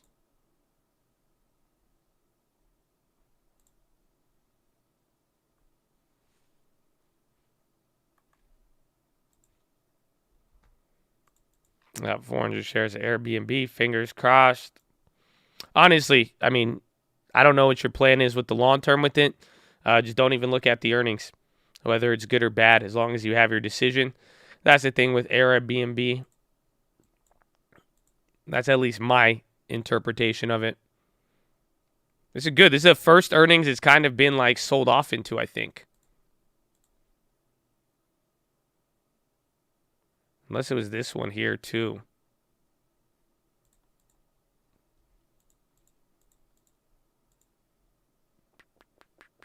It's been dropping. Yeah. NFT. Yeah. NFTs. It's bad. And a lot of like the demand on like even on OpenSea to a lot of plays, they've dropped like substantially. Yeah. GameStop with Meta. It just whoever like has the best one, I mean, is what it's going to come down to. Like with the NFT stuff or anything like that. But that's what I'm saying. It's like, sadly, we need a lot of these trends to stick for a lot of good things there. Any other earnings? I might place Starbucks. They're down right now, but I know the premiums are clapped. SPY's coming back up. Walmart is on the high. SPY's up 0.5%. NASDAQ just went positive.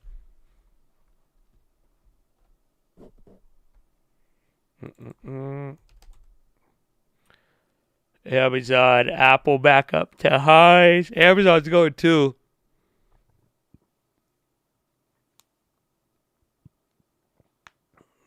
Looking to utilize long term to buy real estate, generate general preservation. Amen. This is good then. This is good.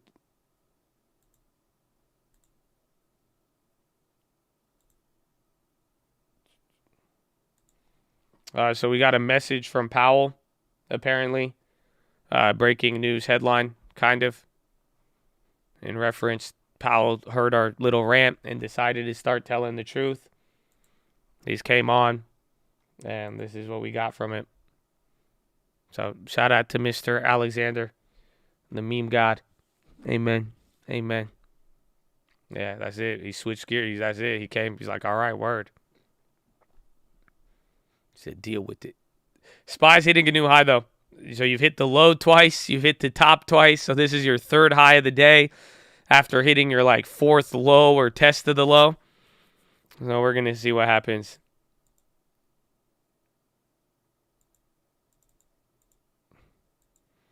What have they done with IWM? IWM, what have they done with the market?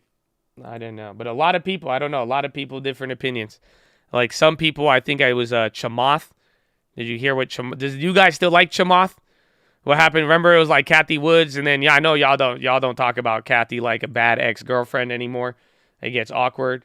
That's it. Anytime y'all talk about Kathy, you dissing her like she broke your heart. But you remember Chamath? What about Chamath? Are y'all cool with Chamath still? He said, I think I hate that guy.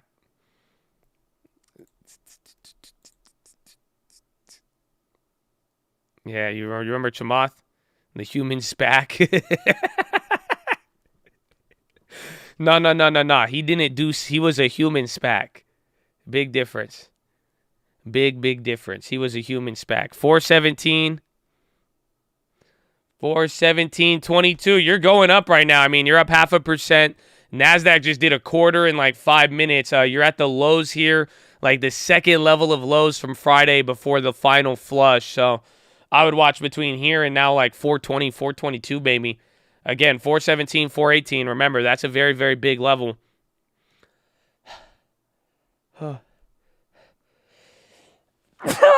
Excuse me. But yeah, you remember Chamath. He was saying... He was putting something out. He was putting something out saying that he said the NASDAQ is down 60% right now and that this is a good buying opportunity pretty much. He said if you are buying tech right now, you're getting a 60% discount. So he's saying people don't realize how discounted it already is. Bro, SPY's rallying. That's a Yellen to testify at financial stability report hearing on May 10th. We are moving up a little bit. Apple's popping. I think a lot of names are moving. I'm surprised. This is all without travel, but I would say it's finances and energy right now. Yeah, energy and finances they've just been on a straight tear. And then I think tech is now picking up as it hasn't sold off. Netflix is even back to 200. Microsoft's still red, coming up there. Again, value plays are doing very well today, give or take. I mean, some aren't doing the best, but some are. They're up a decent amount.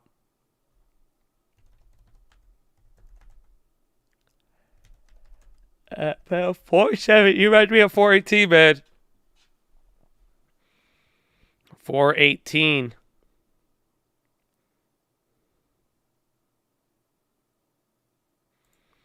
Stocks push higher in volatile session before Fed. Officials expected to raise by 50 basis points. 10-year retreat after jumping above 3. Stocks rebound with traders awaiting more clues for the Federal Reserve, trying to bring down the hottest inflation in 4 decades. S&P rose while tech-heavy NASDAQ underperformed. Markets have whipsawed this year on concerns about Powell. Everyone's just talking about Powell. There's nothing even talking about today, so there's none of this. Again, corporate highlights. Pfizer kept outlook for sales on COVID vaccines. Expedia reported revenue in first quarter that jumped 80%, in line with estimates and signaled strong demand for travel season. Estee Lauder is up after pandemic lockdowns in China, contributing to a catastrophic forecast cut. And then Biogen chief executive officer will depart the company, planning more deep cost cuts. But that's it. You're not getting anything else with this. We're just kind of moving within the range. You broke out again. You hit the low 4 times, hit the top twice. This is the 3rd time. And we are just moving around. Everything is all about Powell. Even the discussion, any news recap, everybody is just discussing, what Powell is going to do and what's the next level.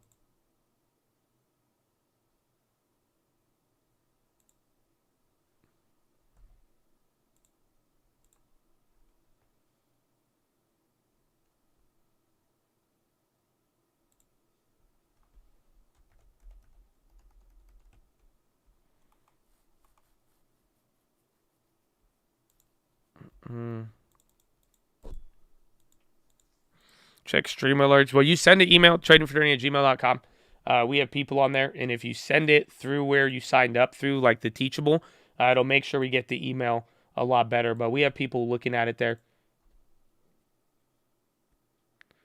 Average down on Clove. I have not looked at Clove. I've never owned Clove. How is that thing? What do they do again? Clover Health. I was like, this sounds so familiar. Yeah, I don't know. I don't know really what they do too much. Isn't that a Chamath one?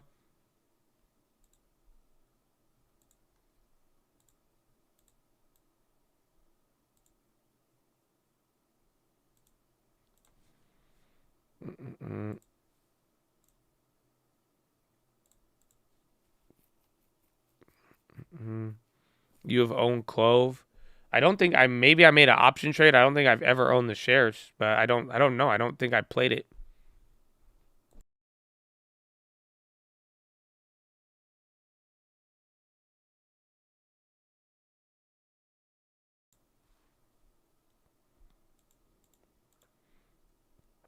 Small caps weakest in the markets, down 17.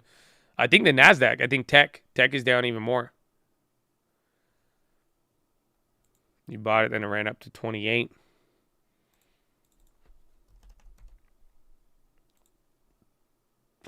Oh, yeah, I do have shares. No, I think I have 100 free shares. No. I bought it April 19th.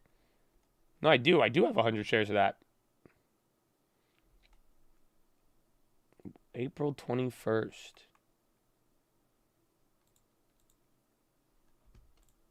No, yeah, I do have it. It got thrown into the meme stocks. Where do you see value in tech? I think a big name that you believe in. I mean, Amazon is a great one.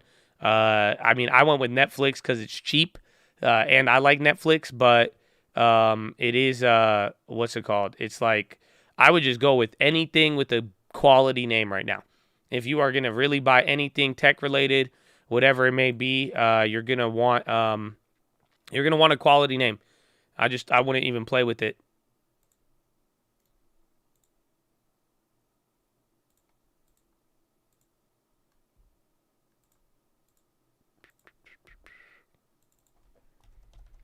Yeah, Airbnb's about to hit a new low. Dude, Expedia's down 16. That's crazy. I think it's just a flurry, bro. Even the reports, everyone says it was strong demand and all, but that is a bad look right now. This one is very intimidating. Because if they're down 16, even bookings down, all of that, after a good report, I kind of wonder what people's expectations were.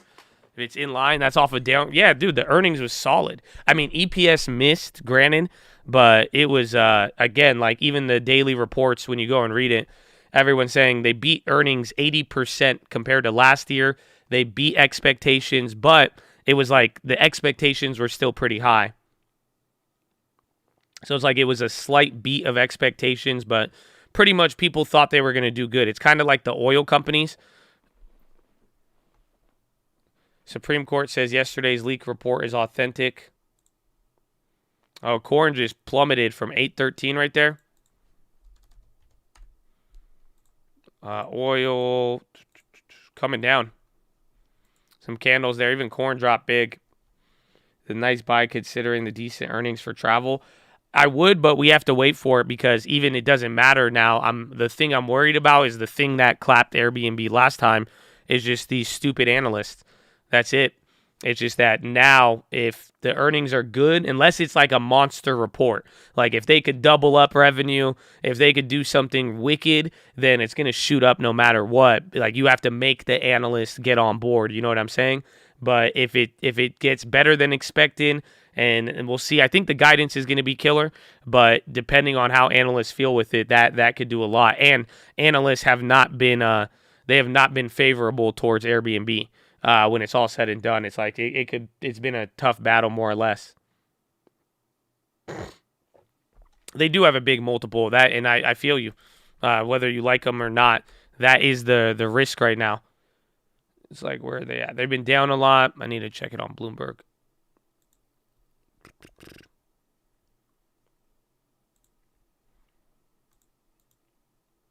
I want to see the stickers in every city. We should get you guys all stickers. We should see if we could get one sticker at every McDonald's.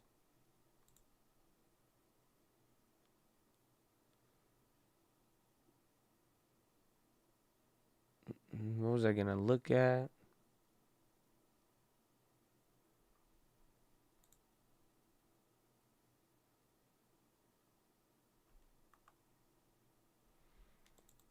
MOS keeps going up.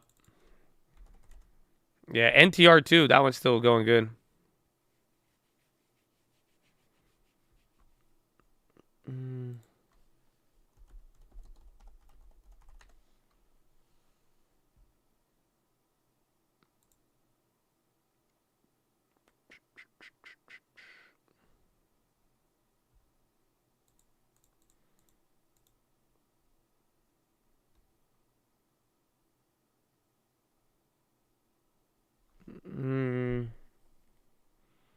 Yeah, they do have I have all the multiples in front of me. It's going to be an interesting one. We'll see as it goes down. It's like price to book is 19, price to tangible book is 23, price to sales is 14, price to cash flow is 40.19, price to free cash flow is 40.6, EV to sales 14.45, EV to EBITDA 133, EV to EBIT 187, and then price to share 143. A lot. They've lowered it over here in the past. That's interesting. Well, yeah, anything high multiples across the board is just not going to be. That's for Airbnb. So again, people have been selling, but it's held up the best out of, I'd say, a lot of higher multiple names. I mean, I don't even know, how does that even compare to Netflix?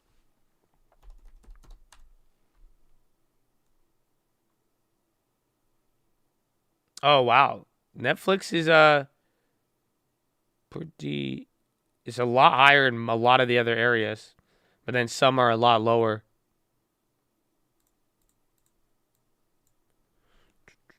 At ABNB, they're just multiples is like think about it, it's a term multiple. So they're looking at like price to earnings. What is your price relative to how much you're earning, right? It's like, so if you're earning 5 times the amount, right? Or it's like your stock price is priced 10 times what you're earning. Or again, price to book value. So it's saying what's the price of your stock, and then what's that in multiples relative to the value of the company. If you took all of it, everything. Airbnb's price to book is $19. Which is not that bad, relatively speaking. Like I think Netflix's price to book is like 16.8. And then let's see what's a good performing company. Amazon's price to book is 12. So in 2017 they were at 19.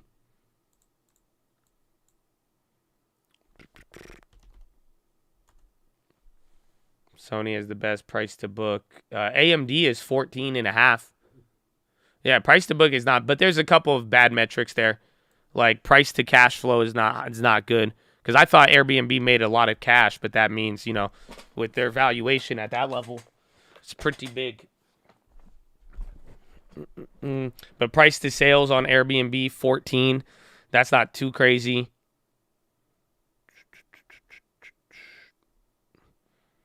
But they are growing. Will this give me quarters?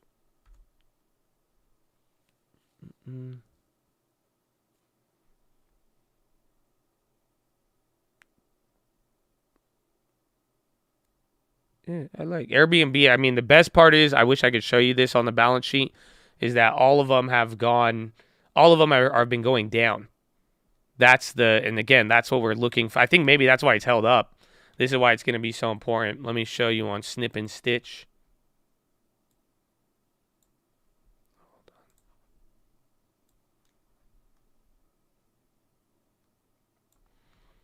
So here are even the expectations. I don't know if you could see it. I got to probably save. Airbnb $68 reference price. Yes, that's the thing we forget about a lot, is that it IPO'd. And remember, it went up high. But at the end of the day, it's like, why hasn't Airbnb, out of all of the companies, why hasn't Airbnb fell off of the rocker essentially? It's dropped from 200, but think about it. A lot of companies have came right back to their IPO prices. When Jazz is getting clapped right now. But here it is. This is what I'm talking about. It's like you could look at price to book, tangible book, but look at over the last couple months, quarter by quarter, you could see it's actually growing. That's the thing I like about it. At least the numbers are all declining on any of the multiples. So there's one bad quarter here, but you could see for the most part, this is the trajectory that we want to see.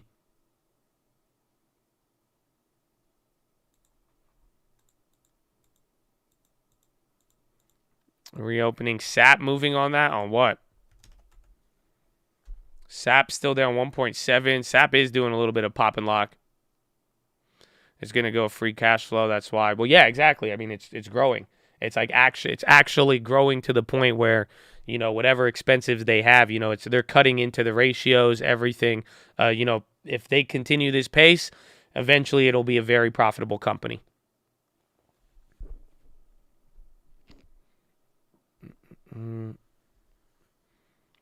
Don't let Bloomy. That was a Roblox, not Bloomberg. I created my own Roblox world for balance sheets and certain like stock stuff. So otherwise, I would have showed you in the terminal. But that's why I had to use Snip and Stitch.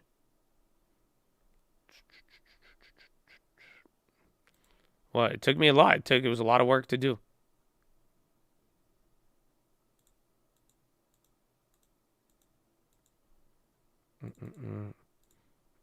I thought you worked for them, bro. And I looked at your channel, and then you follow every stock person but me. Why you guys do that? I see so many people in the chat. Y'all play me like that. How you gonna be subscribed to every other trader, be in here where I recognize your name, snitch, and then you ain't even got a sub, bro? Come on now. That's cold, bro. That's cold. You hanging out with me, but you're like, oh, I hate this guy. I hate this guy.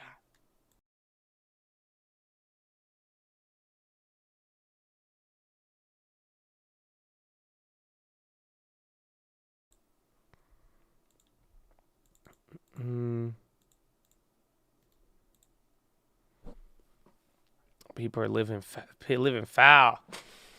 Happens. I want to cheat on you like that, bro. Thank you, Nepal.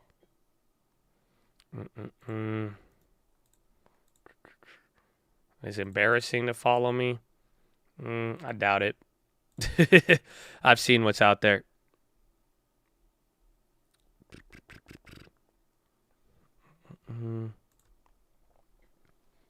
Moderna earnings. I mean, Pfizer said their demand, they're expecting higher demand. So we'll see. Not everyone loves the Jesus crap. I know, that's what I've noticed. Most of the guy, a couple people yesterday, Hail Satan and stuff like that. It's the same thing. But amen. I love that. To mean that I will have to pay a price for my belief, that's a reward, my friend. That is a reward. I'd rather have you shun me because of my belief in the Lord Jesus Christ than anything else. You know what I'm saying? That's a blessing. I don't know if they feel me. Only the real ones know, baby. So thank you. They don't feel me, bro. They don't feel me.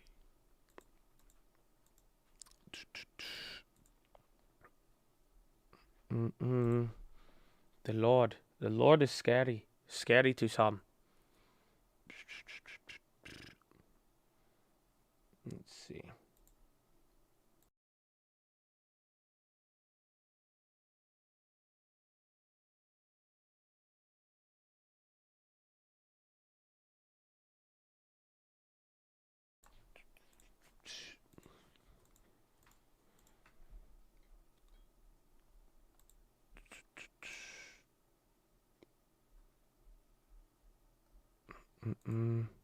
Thought you said you don't like organized religion. I don't. I just read my Bible every day, and I believe in Jesus. It's super simple.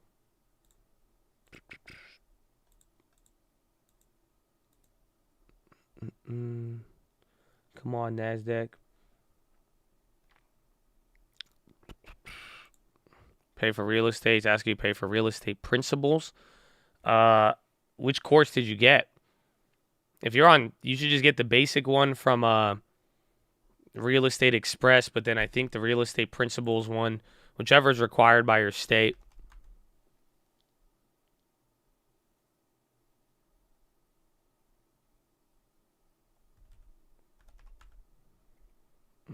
Not everyone nitpick at Josh. No, that's good. I think it's chill. I just like to, I've just noticed funny observations. I'm just saying, some of y'all support everybody in the stock world, and then y'all come here and then y'all spew shit sometimes. But I'm like, it's an interesting observation.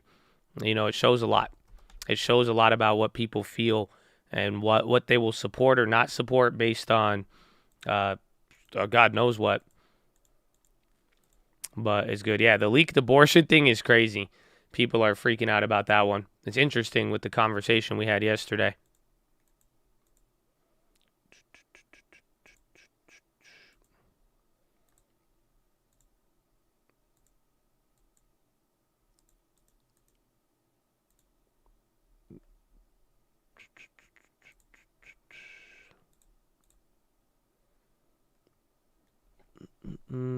Texas Chads are back, baby. Amen. Amen. There's something else in Texas. There's something else. Something happened in Texas. Was it the something with either diesel and then the car or the stopping? Biden talking.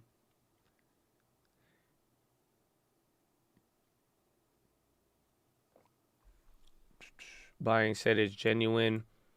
There was something on where is it? So Roe v. Wade is posed to be struck down by the Supreme Court. According to an initial draft majority opinion published by Politico, is signed by Samuel Alito with preliminary support from 4 other Republican justices. It would overturn the 1973 ruling that made the choice to seek an abortion a constitutional right. It may also reshape midterm election campaigns. So apparently it's confirmed, bro. They want to get rid of Roe v. Wade. And this is such like a politically charged issue. We might have to save this conversation. But is he speaking right now? Is he talking on it? We could. It's bro, but this, I mean, it relates to a lot of things. You gotta think about it. It relates to it relates to a lot of things.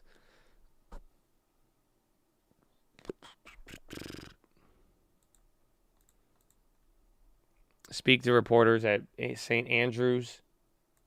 Bidonius.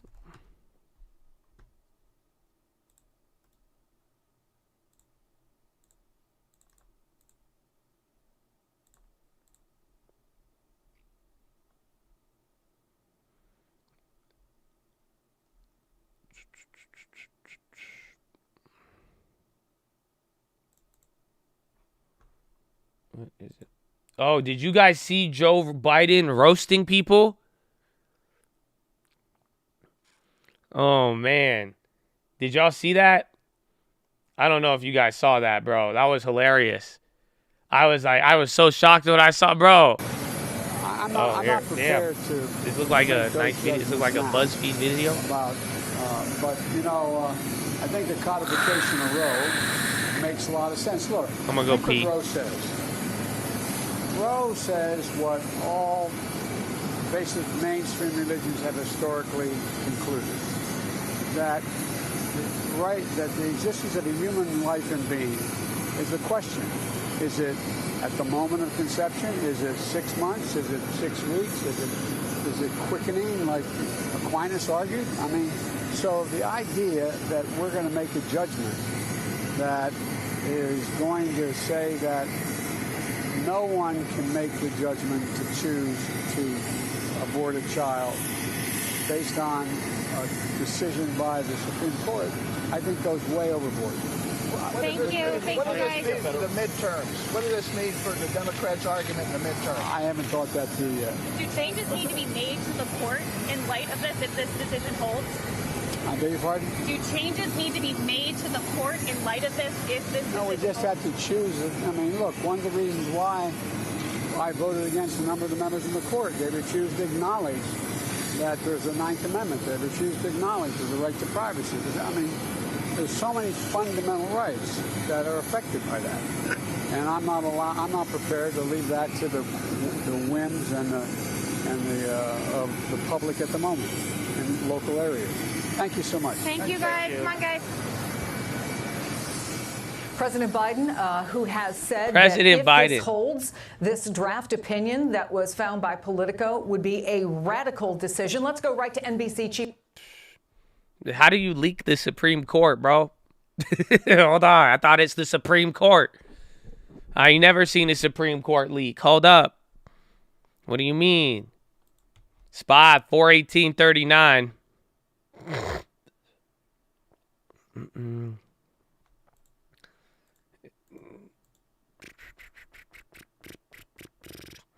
Man, I just think, I mean, y'all are saying, I don't know if this will calm some people down. I don't know how any of you feel. I don't know what it is, but I mean, all I gotta say is that it's inflation is still a big issue. That's all it comes down to for me, no matter what. So it's like, we'll see how this plays out, and I'm sure it'll be a issue. You guys are bringing up the midterms again. Midterms do have a very big implication for the stock market. There's history behind it, but that's why I'm saying it's like, at the end of the day, there is still you still got to the inflation is the number one question for most people right now. No matter any way you put it, you could have unless there's another COVID. And I like beyond what happened with COVID, but it's just right now, it's just like you've lived with 2 years of some of the craziest inflation, and literally we're talking now, money prices going down, and unanchored inflation expectations. That's one thing I will tell you, right. Again, that's the big worry right here. People were saying that is that it's, imagine with like, this is what I said on the watch list yesterday, is that it's very simple that like when we look at the numbers, you know how they're like biggest drop since 1920, since 1980, right?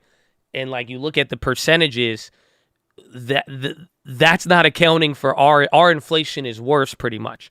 So it's like with our inflation worse now, a lot of these numbers are a lot more worse. And then on top of it now, in the last 2 years, not only has the savings rate went down, not only has the price of food, gasoline, everything else, done its deed, it's just now you are having to deal with paper valuations on stocks, and then real estate hasn't dropped yet.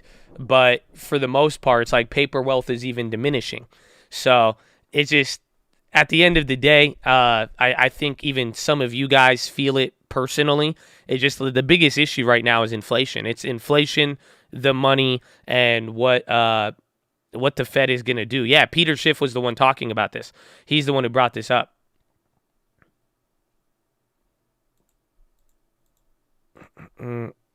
NFT wealth lasts forever.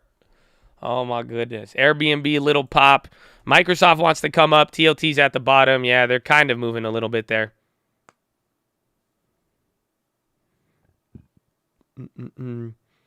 July. I think around August, September, it's going to be very interesting. Eli! My man, God bless you, baby. Good morning.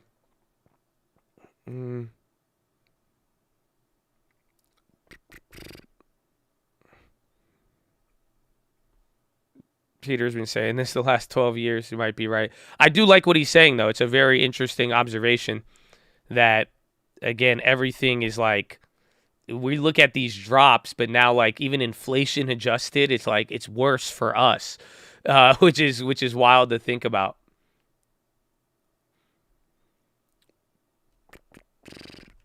Yeah, Apple or Amazon. MOS is at least doing good. I like that one. You'll owe nothing and be grateful. Nah, Chad. You know what I'm saying? Nah, Chad. Y'all are going to own stuff. Y'all going to own stuff. It's very simple. Very, very simple.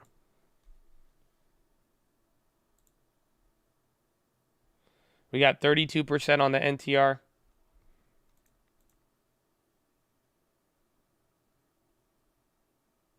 I do not listen to Peter Schiff's podcast, but sometimes like people make notes on what he says sometimes if it's like big. That one came up. I was reading through stuff yesterday and that came up.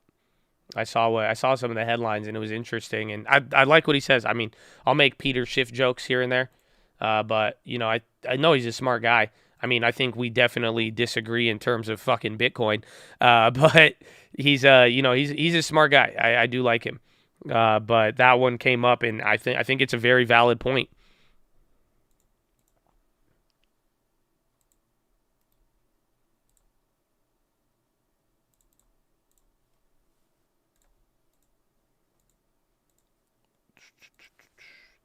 Airbnb, Expedia got clapped, and that's the reason why.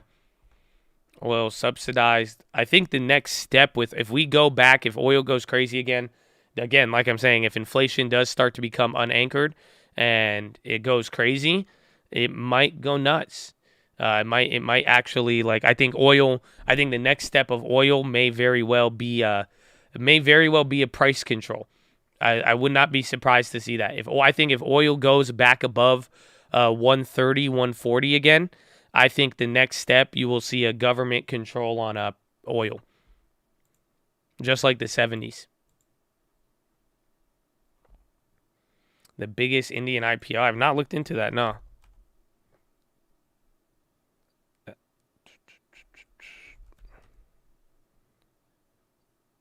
You realize the Raiders tight end makes music on stocks too?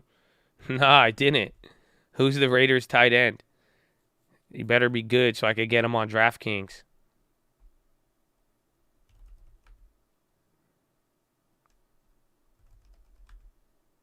But we're coming down a little bit. Airbnb, that little run up there is not lasting. Oh, Darren Waller? Oh, really? Oh, he's sick. I forgot. Yeah, dude, top 3 tight end. Yeah, Waller puts up, bro, he's done good for me, man. He's done good for me in DraftKings before. The Department of Energy, what do? I think they departmentalize energy, is what I'm going to say. For 200, please. For 200.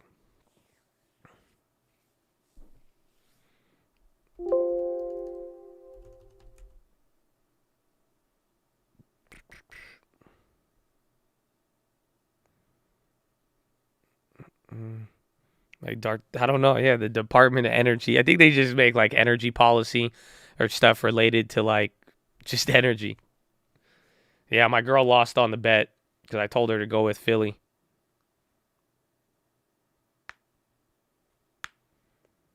They used to oversee nuclear power things, measure consumption.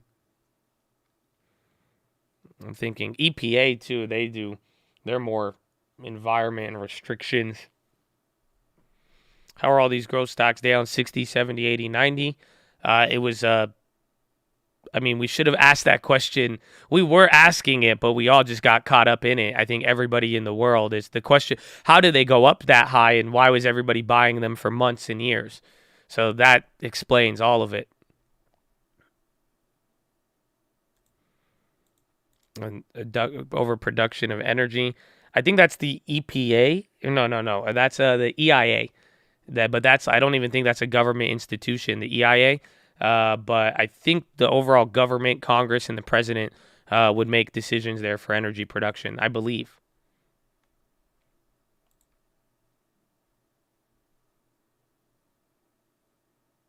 Is it me or do you expect more rage about the Roe v. Wade? It's coming. That's a pretty big deal. I'm personally even shocked by it. Because I'm like shocked by it, but then again, we have just lived 2 years of people, forcing you to do something with your body. So it's a slippery slope, is what we'd call it. A very slippery slope.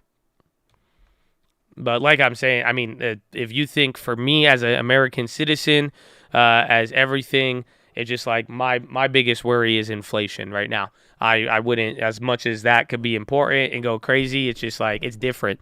This just isn't 2 years ago where people are getting mad. It's like people are pretty much, when your gas and food cost a lot of money, you actually start getting outraged about, your outrage changes, more or less. So we'll see how that plays out.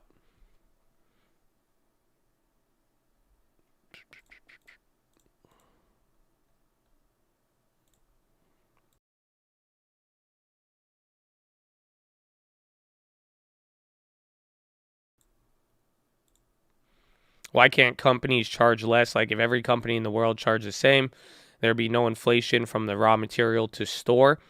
Because that's assuming that everybody would get a real item. You see what I'm saying? It's saying, so let's say the companies lower the price, right, of what they're charging. How much did it cost them to get the item or the service? He said, okay, commie.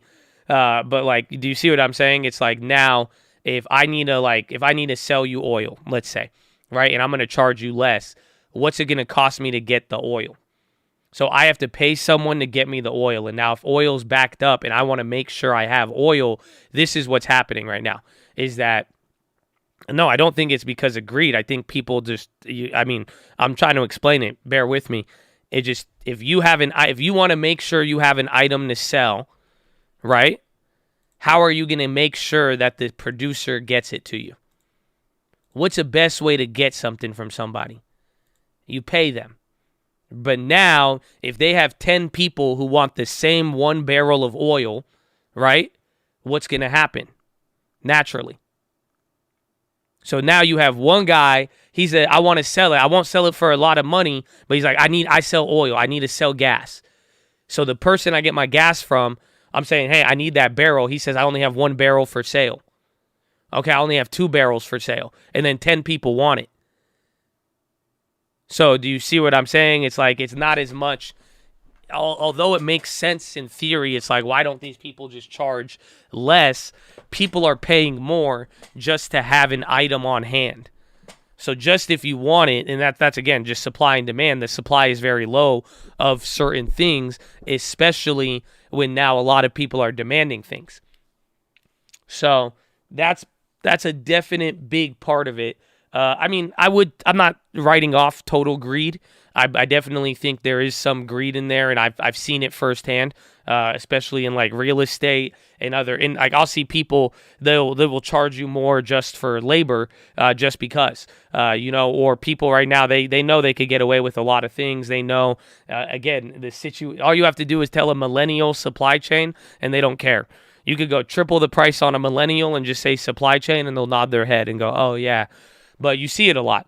So there's definitely some part of that, but at the base level, it's just like right now with the ships backed up, parts of Europe shut down, again, China's still shut down, all of this stuff. It's like you got to pay if you want an item. That's it. That's why the prices are going up. So you're like, why don't these companies just charge the same price? If everybody charged the same price, a lot less people would have items in their hands right now. That's the key. So that's what you got to realize. But there's two situations that's going to happen. It's either the prices don't go up and people have less items, or the prices skyrocket very, very high, and then that leads to changing the situation and changing people's behavior. Again, the best cure to higher prices is higher prices. It sounds very counterintuitive. Again, have you ever wanted something? And then, right, so you wanted, let's say, a house. I don't know what it was, right? But let's say somebody wanted something from you, or you wanted something, and you were like, I'll give you $100, right? And then they're like, actually, somebody else wants it. I want 150. And you're like, okay, give me 150. Tap, oh yeah, Tap is getting clapped. Didn't they have earnings?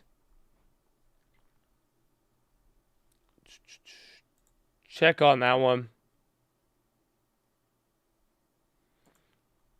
BLTE, is that coal? Bio, 52% at a high. Tighten if prices go up, limiting purchase volume. Yes, and even with nature, in a weird way. Again, behavior. Like I'm saying, let's say you go, I deal with this all the time. Pretty much, it's like real estate. It's like it's like Austin, Texas.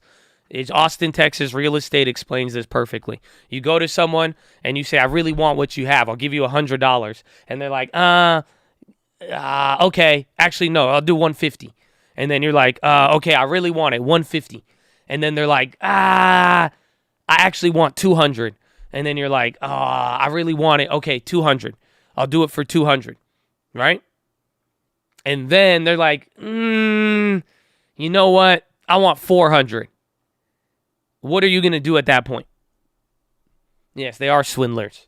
100%. What are you going to do at that point? Start it at 100, say okay, then you go up to 200, okay, and then it goes up to 400. How are you going to behave?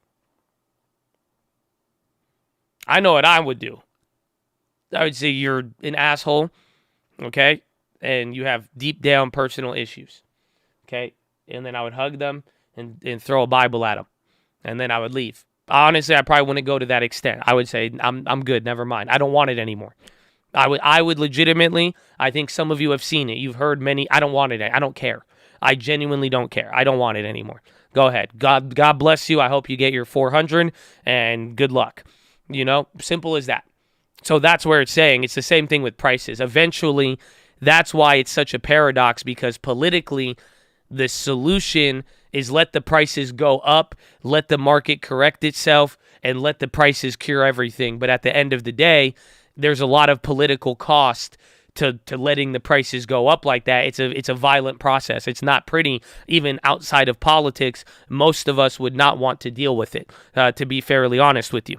So yes, it would lead to demand destruction, but that's the whole point, is like every time you're about to get demand destruction, if the government's stepping in to slow down the prices going up, in a weird way, it's slowing down demand destruction.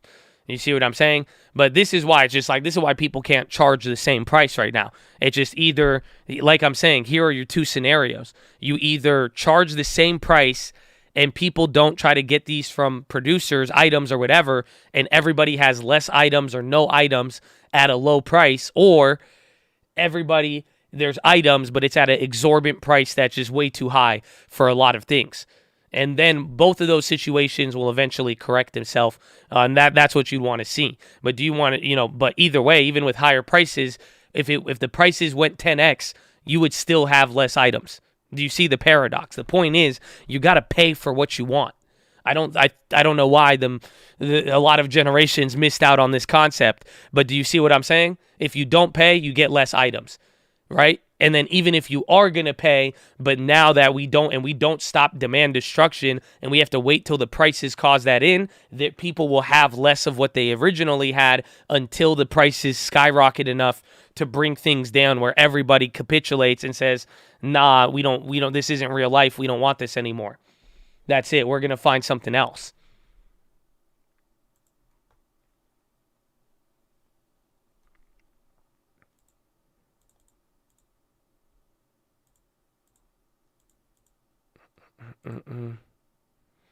Fed policy is more demand driven than supply. Yes, that's all of MMT.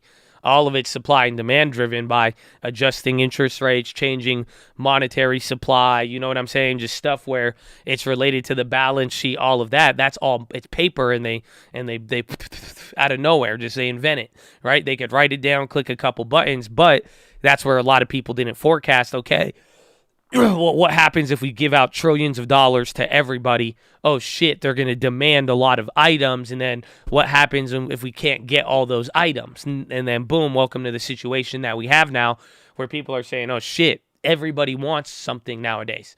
Everybody wants these items. The demand is through the roof, and what gave this the demand? What spurred aggregate demand? A bunch of Fed policy.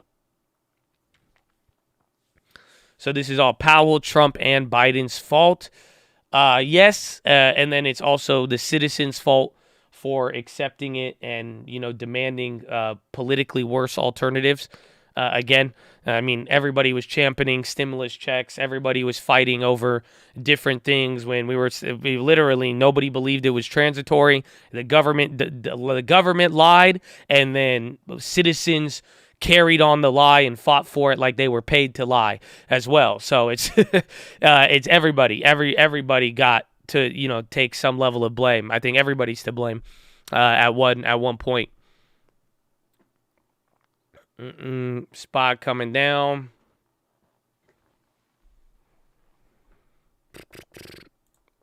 They were sold the lie. I don't know. I think some people wanted to believe it. I don't know. I think it was just. That's especially when everything was going up in value. I come on.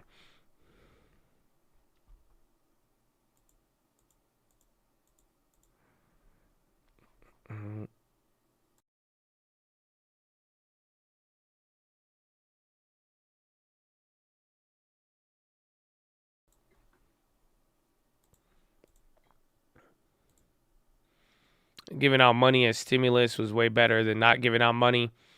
It would have led to chaos. I agree. I think what Powell did was good, but, I mean, there was a point of overkill. So I think the extra stimulus in January 2021, I think that one was just unnecessary. At that point, we already, case numbers were dropping. Again, a lot of things were a lot better by that point, but there was just a lot. It was big, man. It was a big amount. It's nothing the world has ever seen. I was saying that from even what Trump did was fucking huge, and I was like, dude, this is wild. This is absolutely wild.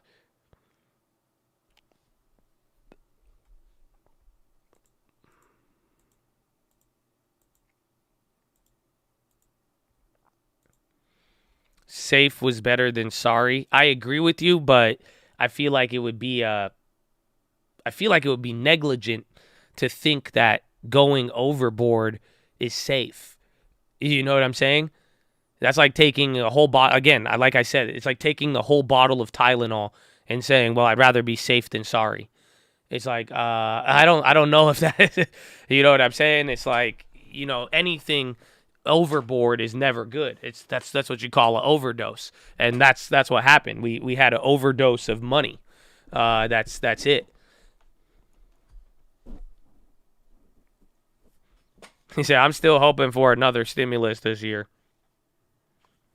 Well, no, people aren't getting stimulated now. But it is, but now the whole world is dealing with global inflation.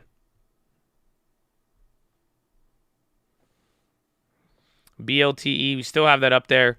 TAP ended up dropping. SPY chilled out. It's 853.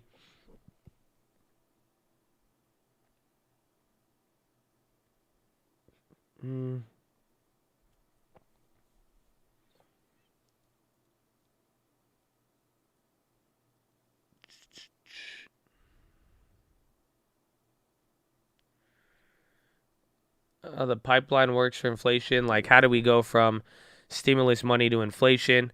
How come we didn't get inflation right away when the money was pouring into the market? What were the metrics, signals? It's just the process. Apple pop. Yeah, a little bit here at the top. You didn't get it right away because the money wasn't there. So it's just like they announced the bill and the attitude changes some things and people got ready. Again, I made the video in April 2020 where I said, let's get rich off of inflation. And it was roughly, 8 months later, you saw house prices already doubling. And the reason is it's just little by little from the time to when the money hits people's hands to when it gets to the government. Again, usually it starts with you get it to the government and then government pays employees. They pay government contracts, any businesses associated. And then in this case, we had direct payments. So by the time all the direct payments went out, it was a couple months. You slowly started seeing demand pick up. It doesn't shoot up right away because demand doesn't go through the roof. And that's why, and then psychologically, social aspects of it, people started feeling like they had money. They didn't have anything to do. They started going one after the next. And then you saw one guy buy this, then people started doing it, and then little by little. But it's also the period to which they sent out the money. The money came in tranches. So little by little, as they unlocked one of the money gates, money would hit the market, get paid to employees, government contracts, then it would go into the hands, direct payments, and then little by little, and then literally after 8 months, there's all this money flowing around, and then you started to notice it, and then after, 6 to 8 months of people ordering and buying stuff, supply chain started getting backed up. Now, and then again, this case, it started leading where we had people not working. So now go back to the argument of how do we get the items if everybody's demanding them? And then it was a lot. It's a confusing situation. If you try to pick it apart, it's like you could go and try to see. And this is why I think this is why you're getting this reaction. It's confusing. Just look at everybody right now in the world. This is why everyone's reacting like this, because this has been just a nightmare process. And this is why inflation is so insidious, because it's hard to really pinpoint where it comes from. But once it's there, you got a problem. And then now it's all these little things, and how we're going to fix it, that is the difficulty. Yes, we were worried about deflation, and that was real until they gave out all of the money. That to combat the deflation, they spurred demand, aggregate demand, made the money cheap, and then started handing it out.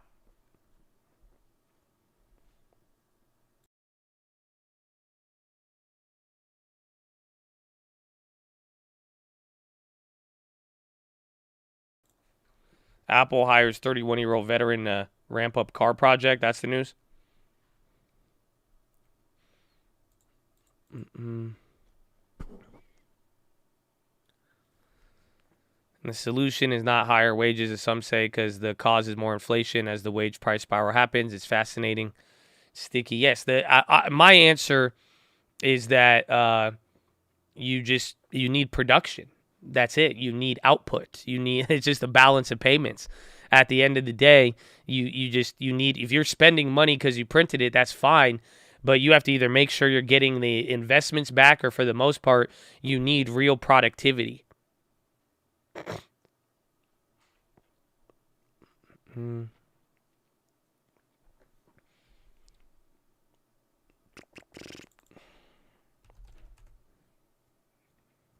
Isn't food inflation what caused the Arab Spring? Yes. Very many conflicts, even in the Bible, over food prices. A lot of things, all throughout history. Modern, less modern, it don't matter. But that was later stage. I don't think you realize. We didn't deal with food crisis until like 3 months ago, 4 months. It was already getting bad in 2021, but then it hit a point here at the beginning of this year when we started playing it. that's where really now it's just like it's just a whole nother level. You didn't even really see it over the last 2 years. Prices were going up. I remember 2021. Remember the price of beef and all that. I think we did save money on hot dogs apparently, so that was good news. But it's like that prices were going up, but it wasn't like the supplies, the inventory, everything. You know, everything was chill. But it just now it's got now the food situation is definitely entering fourth quarter, or at least a much more worse situation.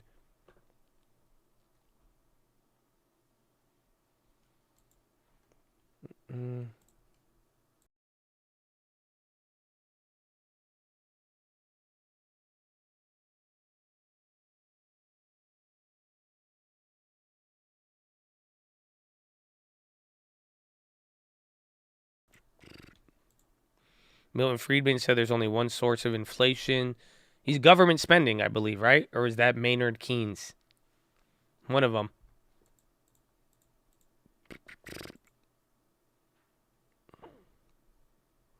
MOS said at NTR. They both did good. I like, bro, the earnings were fire. Dude, they doubled their yearly guidance.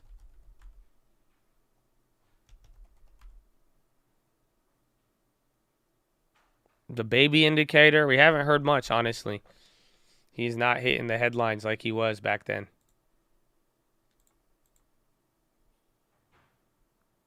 1 minute of the ghetto spread. I think remember it works. I just want to double check. You just sell the option above it. So you buy an option at a certain price, then the price of that option increases in value, and then you sell you short a worse option further out of the money to get your initial investment or profit back. So then that way it turns it into a debit spread. Then you have a max gain, but then you've received your money. It's a debit spread where you receive a credit instead of a debit because you bought the first leg first. I got 3 LMT employees in the chat right now. Brought them to the cult. Oh, what's up, baby? Shout out Lockheed Martin. Y'all smart ass. Y'all just smart as hell. Just creating just crazy weapons and planes and shit. So that's good. And if you have held your stock options as an employee, you've probably done very well. So God bless you. God bless you.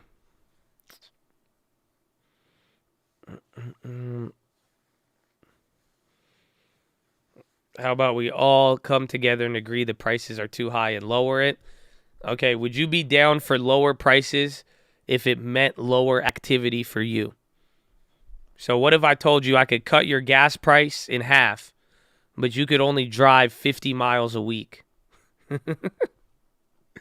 Or what if I told you I'll drop the price of meat, but you could only buy half of the meat that you buy today?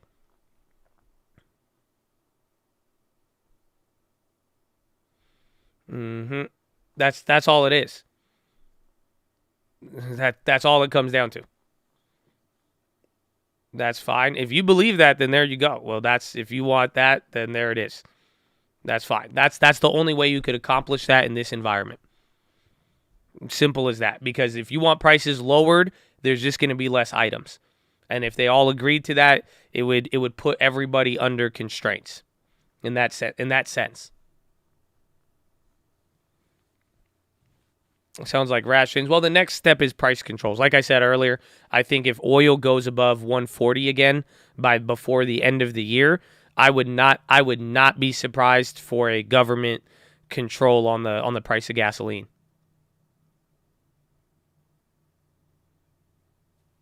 Then why not just buy half in the first place?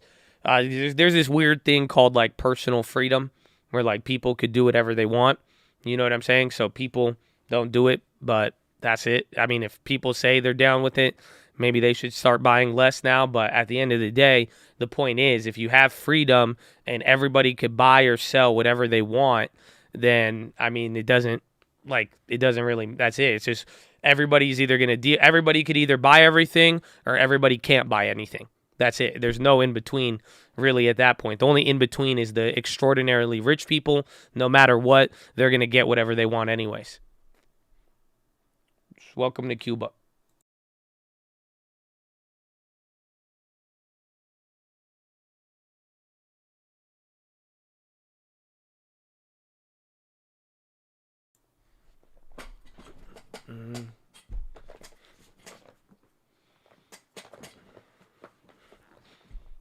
People get money, start buying when prices are low, demand increases, supply drops from COVID, demand is still high, and people have money from stimmy. So remember, demand is shooting through the roof. Demand is going through the roof in available capital. SPY's coming up right now.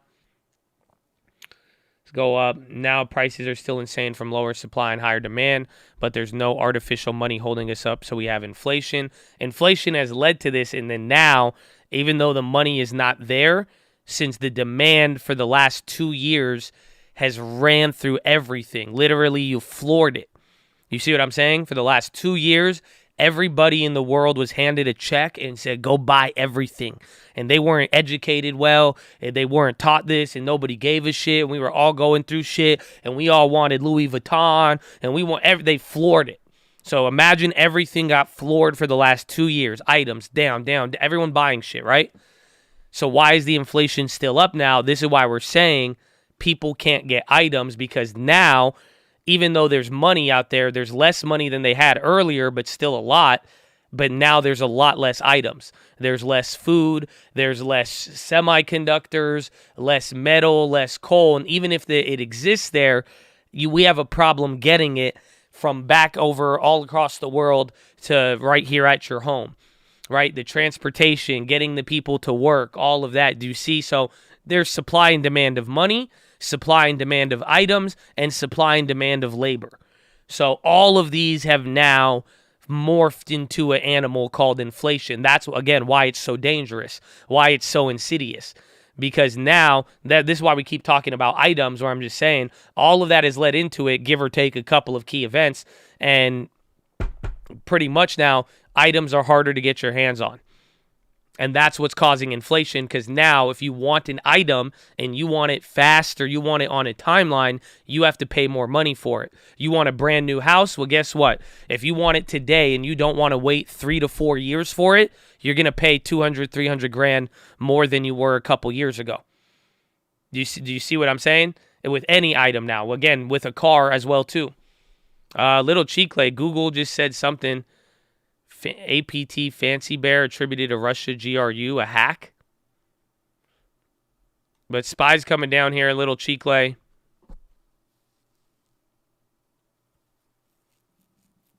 Dorsey advocating privatization of Twitter.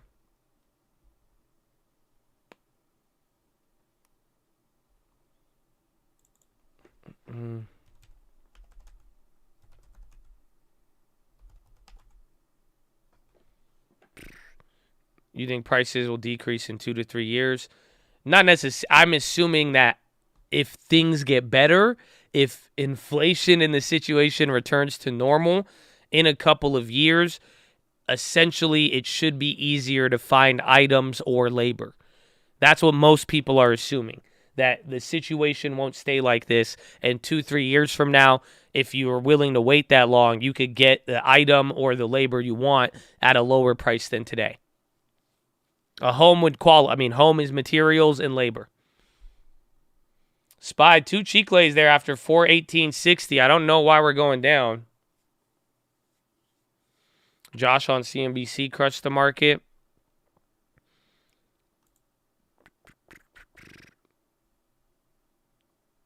There's a Democratic senator speaking to Bloomberg.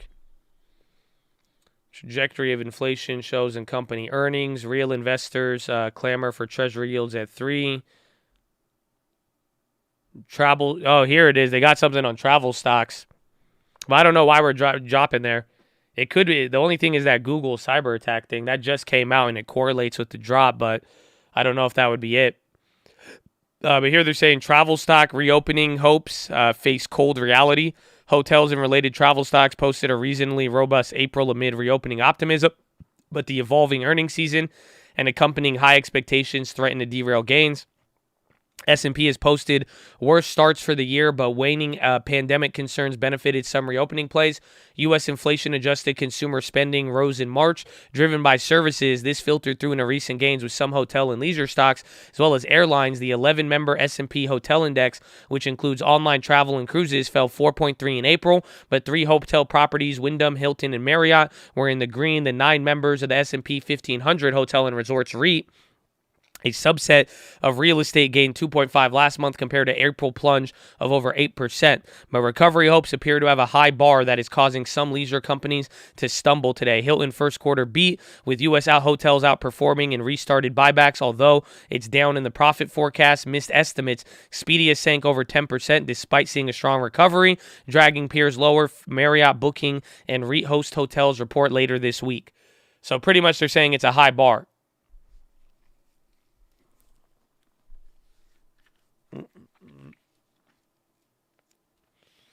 Yeah, SPY's dropping big there right now. Again, we just gave you an update there to explain some of the travel, but since that Google hack news, we've kind of just made a very big flip right there. So right back down to VWAP. That's pretty big. I mean, 418.70 to 416. That's like 2.75 of a point. Very similar to the oil, right? I agree. UUP's popping, but it's still negative. Take a look at some of the cybersecurity stocks. I don't think it'll hurt. Some of them are already down here.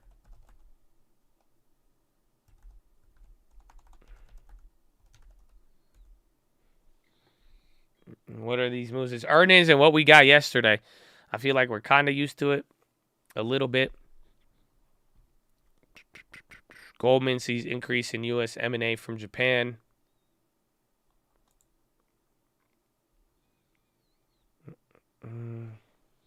That's interesting, though. But Hilton gave bad guidance. So Hilton's profit forecast dropped. And then Expedia is just good. I think they just got downgraded. But it's still early on. I think it's just going to be a high bar.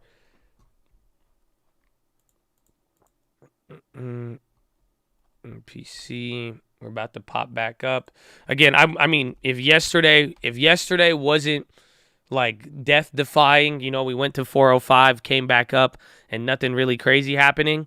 I'm not really I'm not nervous about the range today. I think this is just, we still got big earnings today: Apple, Starbucks, AMD, Lyft, Airbnb. So I say Apple, I meant AMD, Airbnb and Apple, or AMD, but it's just all of these are going to be, big, and then tomorrow is Powell.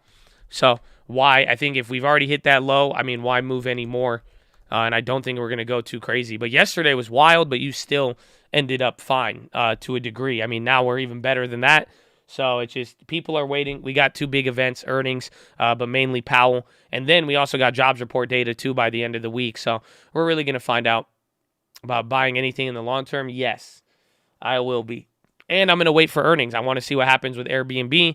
I want to see what happens with Uber. Those are all in the next 2 days, so might as well wait. JP Morgan came up, but we'll see.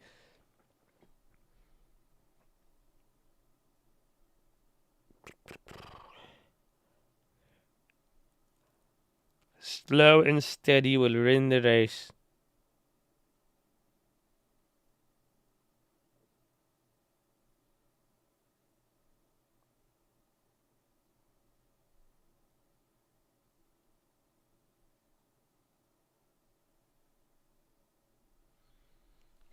City in Europe, they did like a math error, and in the morning it led to a flash crash of 8% in 5 minutes. When to ring the register? Never. Stop watching Jim Cramer. I'm just kidding. I think, what did you say? You said something like if it goes 40%. I mean, if I plan to hold stocks for 10 years. That's it. So it's like if you haven't held it for 10 years, I don't know, but my plan is to own items or own assets, and I'm not going to unless you know what you're going to buy, it's useless. That's it. If you're going to just, honestly, I think at the end of the day, take profits whenever the fuck you want, but it's very simple. If you don't know what you're going to buy with it, then it's pointless. At the end of the day, it's just you're gonna end up selling it, taking your money. Maybe down the road, I mean, if you have a plan to buy something in a couple months and maybe the timing works good for you, but you just got to know what you're going to put with the money. I mean, if we do enter a deflationary environment, cash could be very, very better. But it's just like, just know what you're going to buy. I would either have another stock to buy.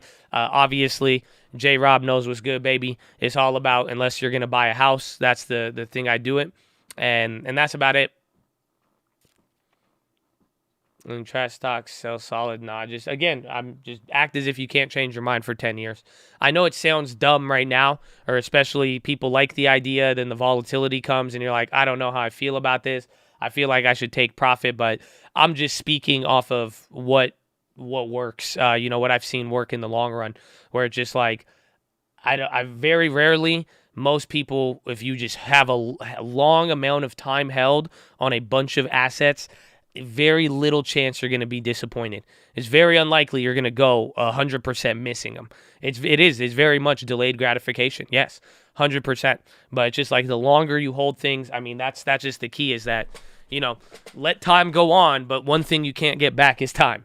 And that's where I put it into, but that's how I'm viewing all of this with all these assets. That's our plan from a couple years ago, even in this market there where, you see it. But it's like, if you don't know what you're going to buy, it's like, just you make sure you own the assets. Make sure you have something there, because you're going to want to own stuff.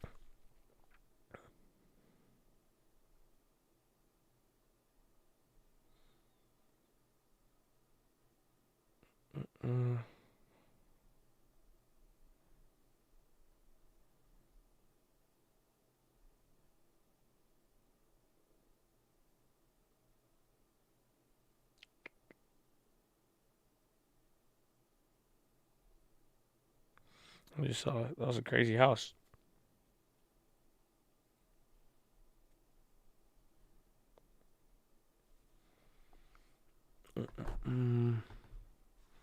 Last JP, I think it did the up and down, right?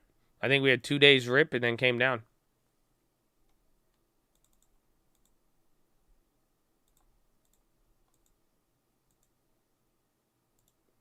If you do purchase a house, can I run the transaction through brokerage and have seller pay commission? You can, but we usually don't want to do that. You see what I'm saying? We usually want to, that's usually our benefit, is that we could save the seller commission, if that's the case. And then I don't know, I think you should have got an email back. Or do you want to split it or not on that one? Because I'll have a lending tips or somebody get on the office, get on a call with you about it, and we could figure out how to do it.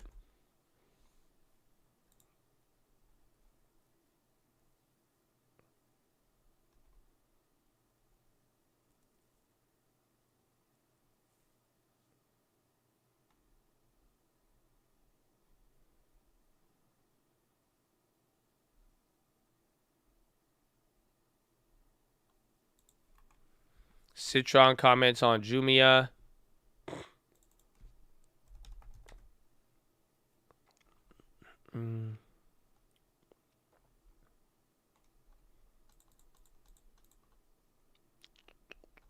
Travel stocks. Stagflation alarms are ringing louder on Wall Street. Equity strategists are increasingly warning about the risk of stagflation. Investors have been rotating into the defensive sector that has traditionally outperformed in such environments, but is stagflation fully priced in? Investors have been rotating into industries that usually outperform in stagflation.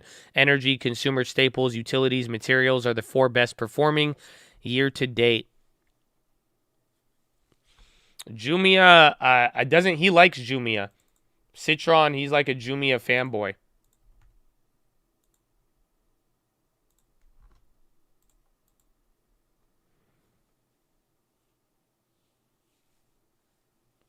How can the value of the dollar increase to combat inflation? Or could other currencies decline in value? Yes, that's what's happening now. It's like, because again, that's the paradox. You're like, why would the dollar be the strongest it's ever been in 2 years, but we have inflation? It's because that same dollar, even though it may have strengthened relative to other currencies, it still gets you less items. So that's what's happening, is that all the global currencies around the world, they're getting absolutely wrecked. And then, yeah, that's where we're at now. And it's making the dollar go up.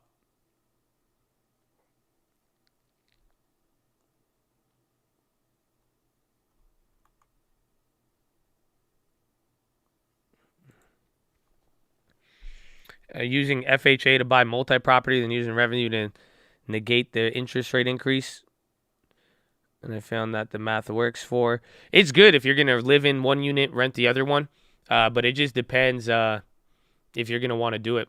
Let's partner on it. Okay, well, I'll have someone get you on a call, and we'll have to just figure out how we're going to do it. But I think it's good. I think you could learn a lot from it. Honestly, we'll get a lender because like we could do it all cash, but we could also do it with the loan and everything. It'll be super cheap, and then you could get the process of doing all that.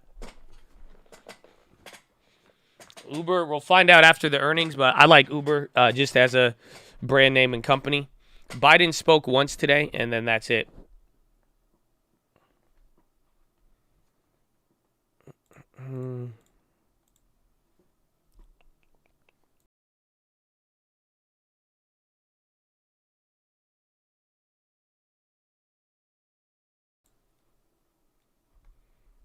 Elon tweet about Twitter.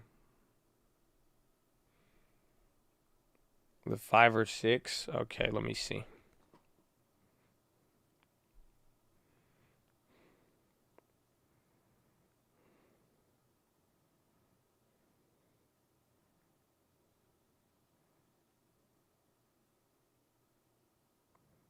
Okay, I just texted lending tips. I'll see.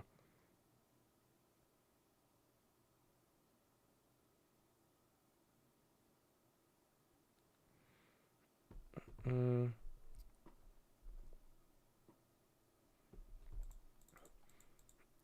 missed the Biden voice. I miss you. I miss you a lot. You're like my buddy, you know? It's fine. Don't worry. It's still here. Twitter latest filing admits to risk of losing advertisers and staff due to Musk takeover. FOMC is tomorrow at 2 p.m. Pacific time.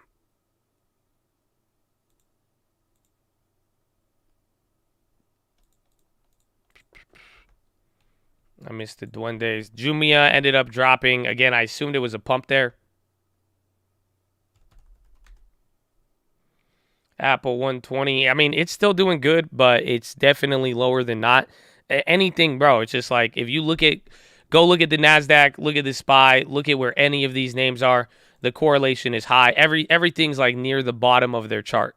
You see what I'm saying? It's like if you're near the bottom right-hand side of a chart right now, and most charts are like that, it's like we have a problem, right? It's just like right and now we're waiting for an event. So the next level of prices, where we go from here, I really believe a lot of it is just going to be up to what happens here on Wednesday, tomorrow.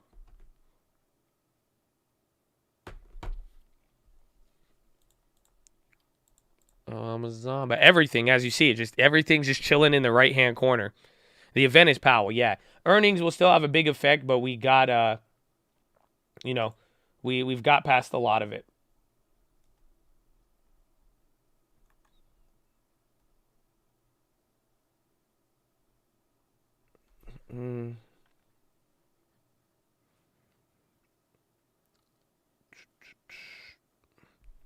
Waiting for Powell. Powell speaks at 2:30, but then the report comes out at 2. Get the stream alerts. Just email through where you signed up, and you'll get a response there if you have any questions. Anyone have UNG? I think we only have one play left. I have the Junes. We sold out of the weeklies for 200% today. Got 40% on the other ones yesterday, and then that's it.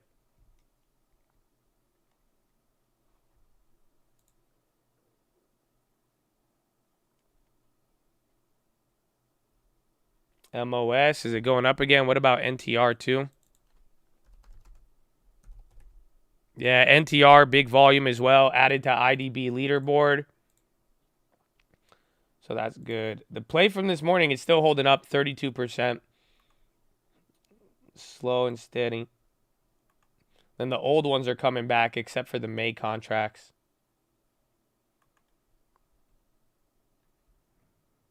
Powell, the 2 p.m., it's going to be the actual reading. And then at 2:30, it will be Powell's first live press conference since 2020, or in person. That's what I mean by live. So you usually, the last 2 years, Powell has been going on Zoom and doing this. This time, it will be live in front of reporters and people at 2:30 p.m. Eastern. We will have it here. Yes, Powell is tomorrow. Tomorrow, we'll have it live. It'll all be here. 2:30 is when he speaks. Report comes out at 2 p.m. You will get a market reaction around then. And then from there, we'll go, geez, April Honda sales down 40%. And Honda's killing it. EXC earnings. We have a final set with our premium. Hopefully they do good.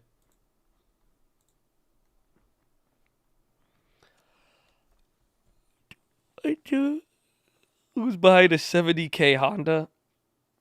I don't know. I think some. Have you seen them Toyota Sienna race vans? Oh, man.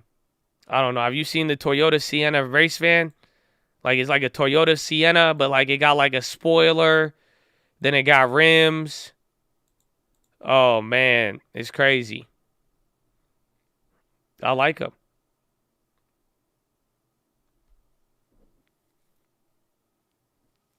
First of all, I've been watching 5 weeks, loving the vibe. God bless you, baby. My man, do you buy houses outside of the U.S.? I do not typically. I'm always down to look at stuff. So you could always, if you have any ideas, and like, unfortunately, my knowledge of real estate, like some of it applies, but, you know, I have some experience overseas, and what I've learned through my experience is that a lot of what I do here in America, like real estate industry, there's a lot of big differences in like every different place. Like it's wild how it works. And all these, like Mexico is different from Europe. Again, there's like the South America places, the little islands, all of that. It's very difficult, but I'm always open to look. People getting into real estate. We have a bunch on the channel. I would get to even the, what's it called? The cult real estate. But we got a couple of OG videos on there, just learning how to value properties. That goes a long way. Again, just comparable sales and understanding that could take you a very long way.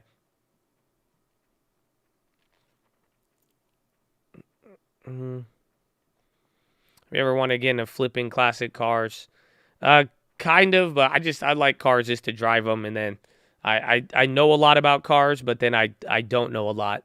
Like, I know more than the average person, but compared to, like, car people, I'm just like, nah, man, I can't do this. I don't know this. There you go. NTRs are up 40% now. Josh is my jacked Egyptian stock teaching, Fed reading, TLT loving, PHILO sending, father of the Chad. Yo, that's hot, bro. I like it. I like it.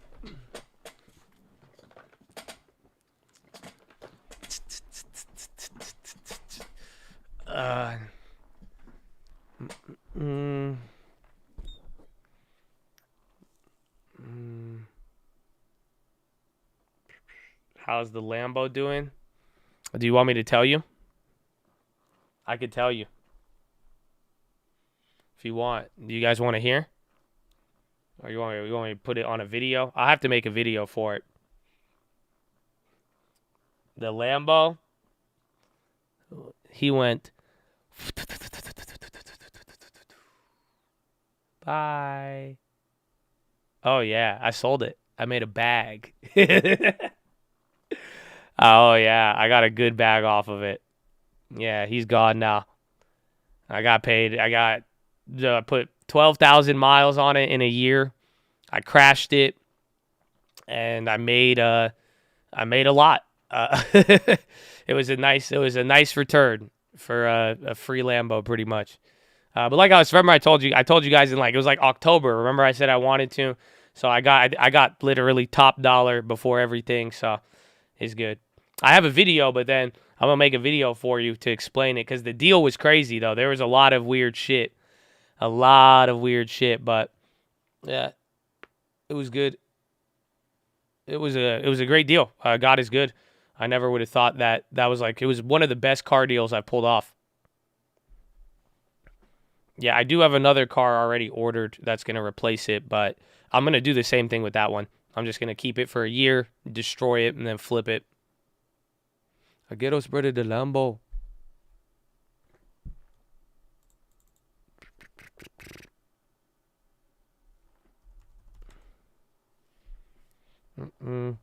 Hard work pays off. Yeah, it's reverse hard work, though. I don't know. It's like I didn't want it anymore. Like, you know what I'm saying? It was just like I was kind of over it. You know, I got it during 2020. I already said I was done with cars after the G-Wagon. I wasn't supposed to get the Lambo, but then the interest rates and the free money, and I was like, yo, run it. You know, I just broke up with my girlfriend at the time. Then I was like, you know, let's go, run it, let's go. But I didn't want it, man. I didn't like driving it. Like, it was a fun car, but I didn't like, you know, it was just weird, to be honest with you. It was too much attention, and it just wasn't. I thought it was, you know, I've never bought in a car in my life and then made a large amount of money off of it by using it. That's not how it works. So I was like, all right, I had to do it. I had to do it.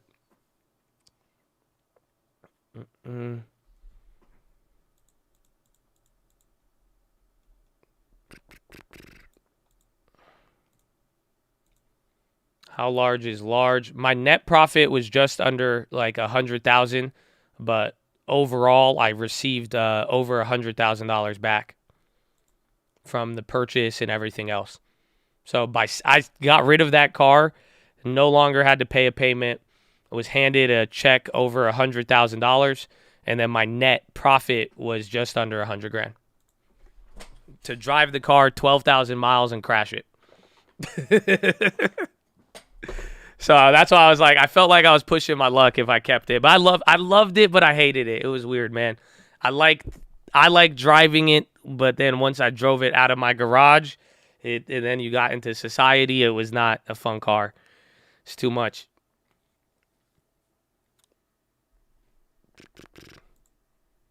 Spy, yeah, 3 big candles here. We're coming down.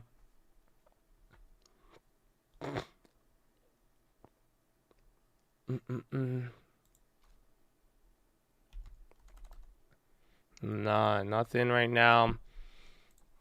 But that's what's going to suck these next couple days. We might get these random pops and drops. NASA and Boeing officials are speaking at Starliner briefing.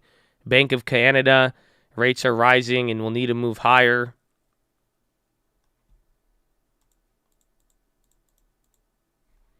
SPY coming back down to VWAP.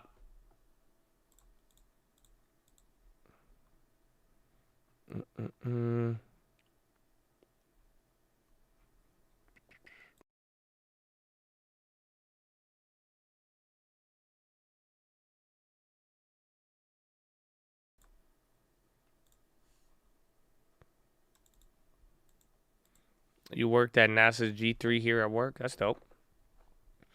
How inflation will crash the stock market. Prices going up while demand and growth drops.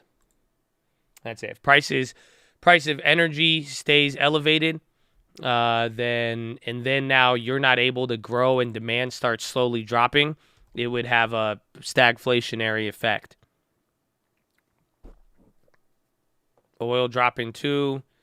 We're coming. I mean, we're hanging out. Let's see if these moves, if we do hit another low, I think it'll be interesting if we could go below 413. But even then, we got a lot of cushion. Below 13 takes us to like 411, 410. But even then, it's like you got a little bit of cushion here. I don't know how crazy it'll go. And I don't think there's any crazy headlines as of yet.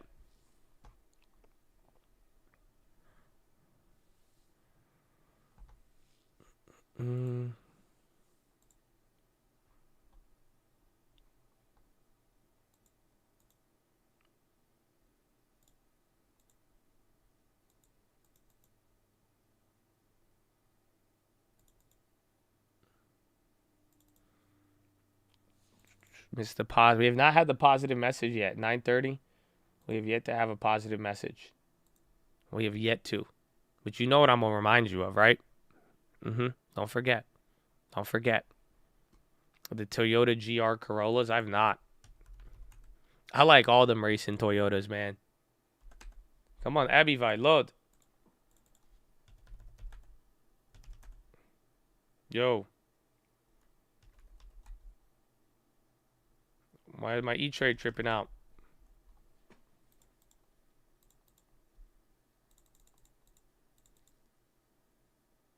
What the heck? Come on, E-Trade. Do you hear me?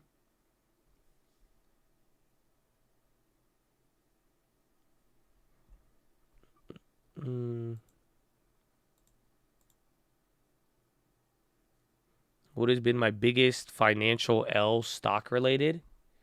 Probably not understanding taxes when I was younger. Other than that, all stock related. I don't do anything else. Maybe like cars. I always said like when I was young, I bought like nice cars, and I spent my money on like if I bought houses then I would have been way better. I did buy houses, but I still like, you know, I really wanted a nice car. I love cars. Like that was like my big thing when I was a lot younger. But other than that, no, properties I've had I've done very well with properties. I haven't really gotten anything, you know, knock on wood. You know, to God be the glory. And why is my E-Trade still lagging? But houses, I mean, worst cases came close to like breaking even on flips, but usually all the flips do good.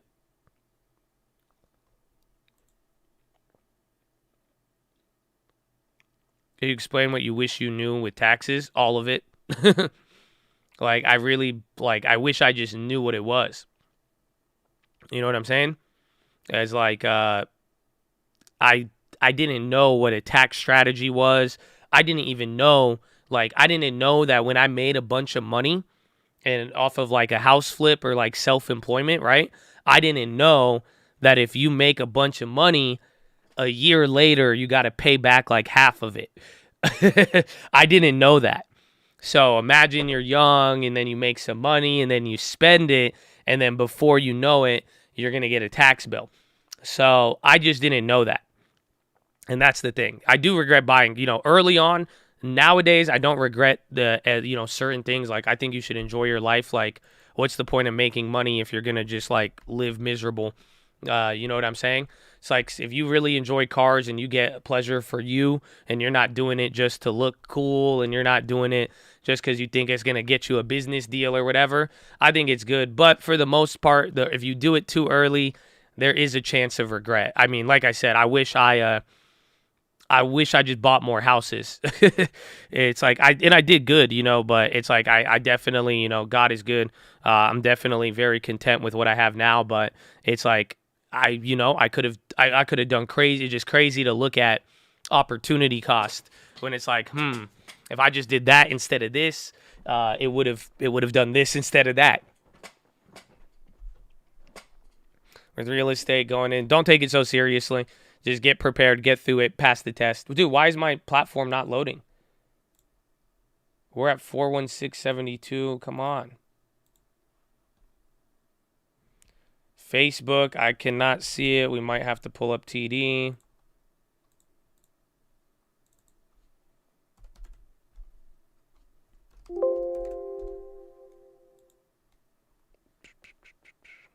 Yeah, Facebook's popping a little bit.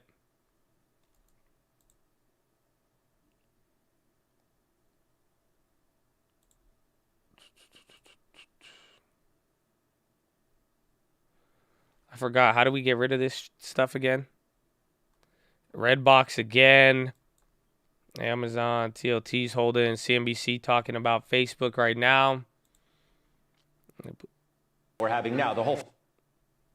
Some now suggest is dead. That you can't invest in the basket like you used to. Netflix has its obvious issues. You know, you just gave us your view on Meta, Facebook. Well, what's your view overall on that? Has FANG run its course? Is it dead?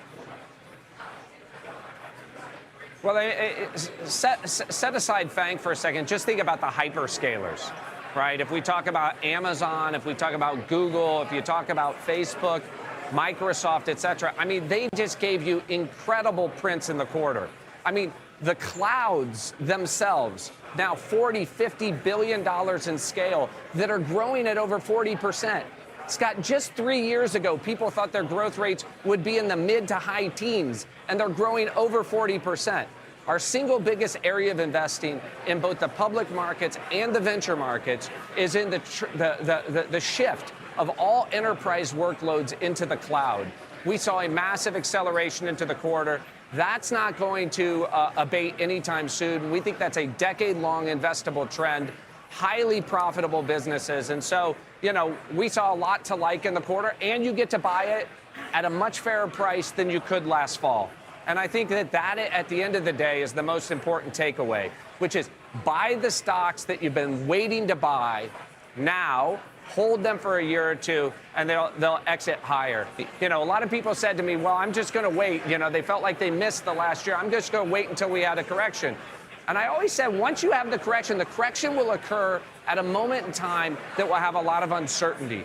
And by definition, when the correction occurs, nobody wants to buy anything, and that's why you get these market resets. But you're not put off at all. I mean, Amazon didn't exactly have an incredible quarter. I mean, but all revenue growth, almost across the board, not for every one of them, for certain, was slowing. I mean, it was a standout from a number of these names that revenue growth is slowing from where it was. Now, maybe that's because you were in a pandemic and, you're doing some top-line growth that you can't repeat to that degree, certainly sequentially. I don't know. You tell me what you think.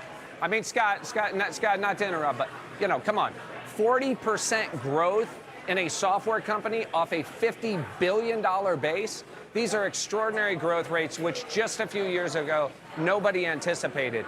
And what it demonstrates is the secular power, the shift of all enterprise workloads to the cloud is way more powerful than the impact of inflation, slowing growth, increasing rates. What you want to do to protect yourself from inflation is find growth assets with durable secular trends and great margins, and those businesses all have them. All right, another quick break. Back. Our final segment with Brad Gerstner is just after this break.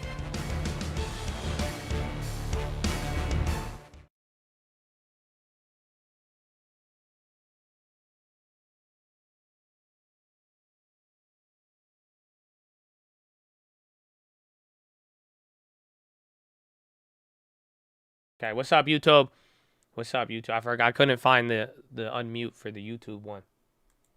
But we good. That was a good talk. I mean, how many think is this the buy? Is this the bear market dip? What he was talking about? How do you feel about that? Chat, let me know. Do you think this is the moment where it's like, okay, everybody has a lot of fear, there's a lot of uncertainty? Is this where you buy it? Is this where you buy what you want to own and wait for a year? How do you feel about it? Are you willing to wait for a year? Are you good right now?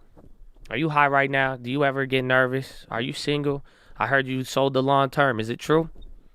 Not even close. I think he's totally right. 2 days ago, yeah, more to come. I would say yes. No one really knows. Hey, happy holidays. No way in hell. I'm buying shit. Nah, they way more down. Not yet. I'll see how this shakes out. Never. They don't feel you. There's no fear. September. I'm a freaking send it, dude. That's what he said. I heard go all in on leaps. Okay, 57% of short reduction. You can't squeeze. Oh, that's a long one. That's a long one, man. I feel it sounds like a Burry tweet. Can you tell me why TWI is running like that? I do not know.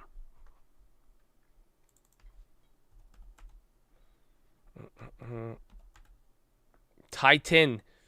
Is it materials related? I feel like they are. Daily chart looks like it, above all.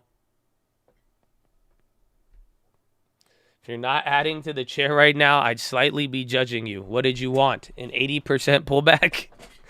Habibi, I want 99% off. Come on. You are a scammer with your little deal, tech stock, Fang stock, Amazon, what? Habibi, I want 99% off. I know your margin. You don't what? You sell me a paper stock? How much it costs you to make the paper? Nothing. Come on. It's simple. 99% off. 95 I settle. I know. 95. What do you want? 60. What do you mean? 60? 60. What I do is 60% inflation. 1700%, Habibi. Come on. Year over year over year over year. Very big inflation. Go back to the timeline. I need more. What do you think? You guys.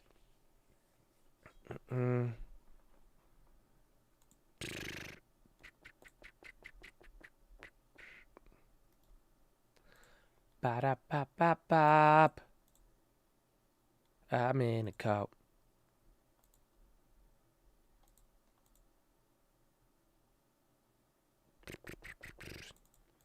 You can't forget. You can't figure out the Prime subscription. It's good, baby. You are loyal to both. I appreciate you, Caesar. My man, keep it up.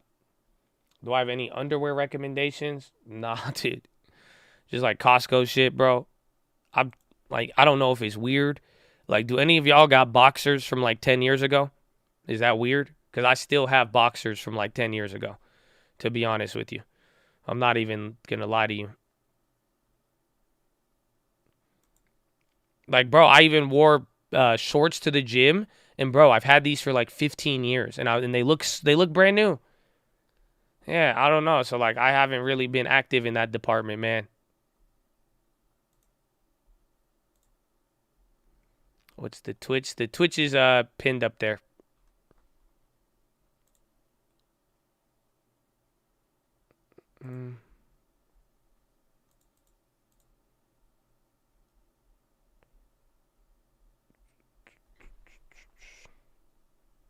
Was good. I thought I was the only. I didn't know if it was just like a weird Egyptian thing I did. But we keep all the clothing items forever, Habibi. We keep it forever. If it's not ripped in half, it's fine.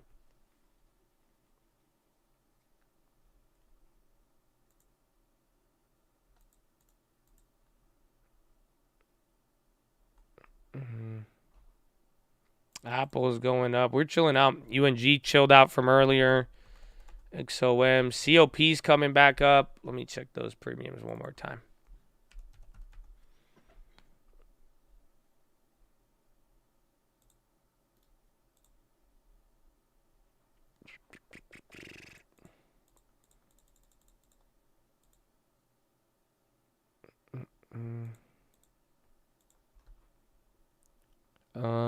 Nah, the Conocos are all expensive. They got hit with premium run up. That's good though. The ones are just, they widen the spreads. The Twitch girl yesterday. I didn't get to watch all of it. I only stayed there for like 2 minutes and then I had to get going. Yesterday we had some things to do. 40 years old. My mom still sends me funny cartoon boxers in the mail. Girlfriend thinks that's weird. Your girlfriend's a hater because that's dope. Airbnb 142. The Expedia effect, bro. That sucks now because now even if they do good, chances are even if they do good off earnings, it's just going to end up like right here. Does that make sense? So that's the bad part about selling off big into it.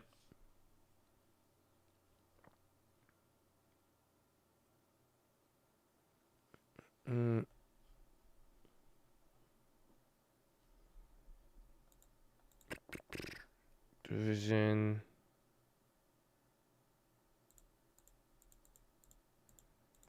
Airbnb we're waiting for. I think it's going to be good, but today, I mean, Marriott guided lower, or their profits guided lower, and that one was a negative one. And then Expedia did good, but the expectations were already set really high, so it played out a little different. And then MGM also did good. MGM, where is MGM actually? Did they end up like selling heavy? Because they were up in the morning. Yeah, even they went down 4%, man. So we're gonna see, but I think Airbnb is. I'm assuming it's gonna do good, but I am worried about anything guidance related. I think their guidance is gonna be good, but I'm mainly worried about the analyst. That's the thing that's gonna be bad. But we will see.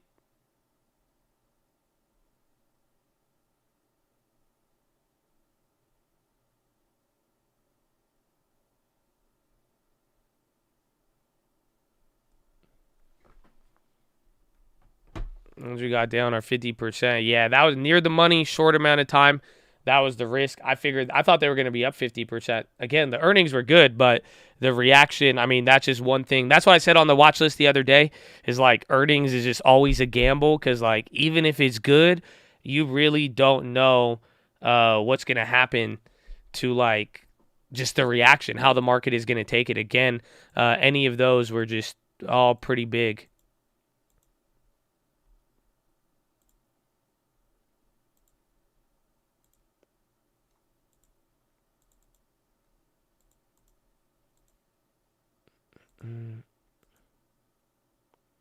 AMD too. That one might start going a little crazy there. Is it running right now? Saying the pre-earnings is hitting. That one can. If they're able to go up through the top, I mean, they're only up 1%. They've been clapped a little bit. Let me double check. But yeah, I don't know. I think Airbnb has just done good all of these quarters. This is supposed to be their worst quarter. That's the part that's going to be bad. But like, I don't know. I'm still pretty Airbnb to the day I die. I feel like they're going to do good this quarter. I don't know. I felt like this was the quarter I think the guidance is going to be it. Like I keep saying, I said that, like 2 weeks ago. So I'm betting on the guidance, but we will find out. Yeah, AMD. I'm looking at AMD premiums now. AMD is at the low. They're up a little bit from the bottom of yesterday. Maybe like 20%. That's August, though. Let me check June.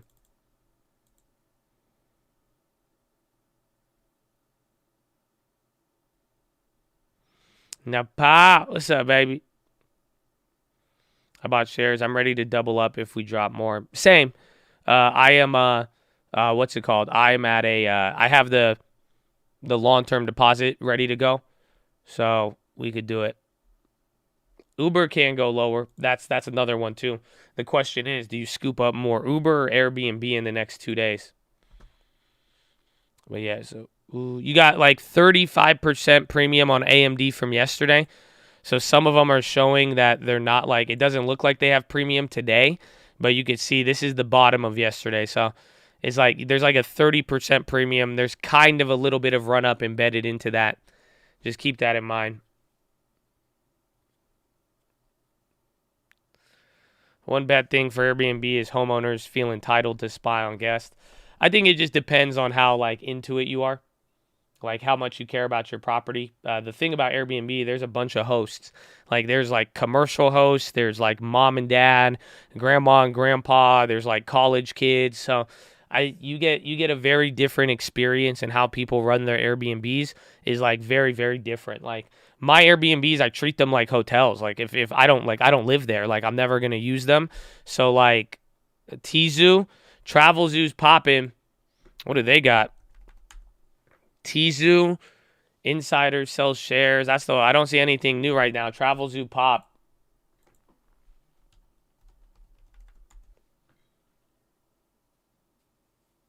I'm not seeing anything on them. Their earnings was April 26th.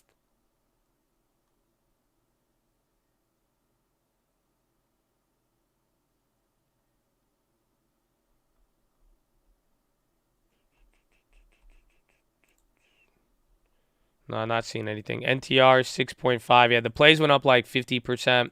SPY's hanging out right here at VWAP too. We haven't done much. Dow is only up 0.1%. SPY is up 0.5%, and then Dow up 1/3. Is it worth gathering emails for Airbnb guests for potential revisit and private website for booking? I don't do that. I mean, it depends. Like, I don't know what area you're in and the traffic of it. That's really what depends on it. Mine's been good. I mean, most people end up just coming back through Airbnb, or if a guest really likes your property, they'll hit you back up. Travel Zoo is Nigerian? Really? That's a weird pick, I feel like. Percent off the losses, at least in half. And it's been trading around a bit, but it's not down 6% anymore. Yeah, Scott, it might be helpful if I just explain why it's down today. And if you listen... He's talking about Paramount. Yeah, Airbnb because of Expedia. So Expedia just had good earnings but bad analyst downgrades, and the expectation, it met expectations, but the expectations were high and it wasn't there. And then Hilton guided lower, and then MGM and a couple of others beat. Why not retarget? My demand is good. So it's like I've had people just come back to my Airbnb just because they loved it. So it's like my Airbnb is booked most of the time. It's like I had one bad month there in April. It wasn't like the best. It wasn't bad. It just wasn't as good as what it was given the seasonality of my area. But it's like my demand is just I get it booked. So I'm not like for me, it doesn't seem worth the time to retarget or go back and contact people. And we've already had people return back to stay for a second or third stay. Expedia got mad downgrades, and they grew 80%.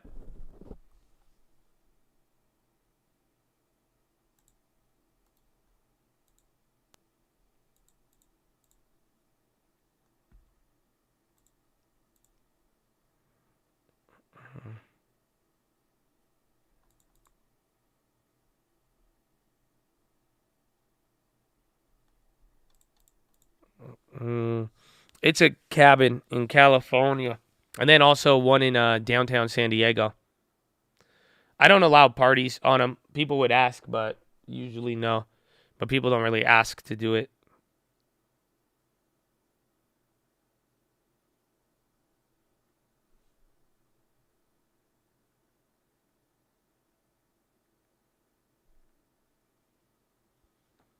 Apex earnings, the crest to the wave of this bull market. We will see. Because the numbers, that's why, maybe, because the numbers are still high. Like, that's why they're even saying with, like, Amazon and all that. I mean, the cash flows are high, so maybe it really could be. But that's where I think Powell comes into play. Because now, remember when people freaked out about Powell and higher rates and we sold off tech stocks? It's just now the real effects are going to come into play. In the next 3 months, the rates may very well be up higher. We'll see what it does to everything. But now companies are going to be doing business in that environment.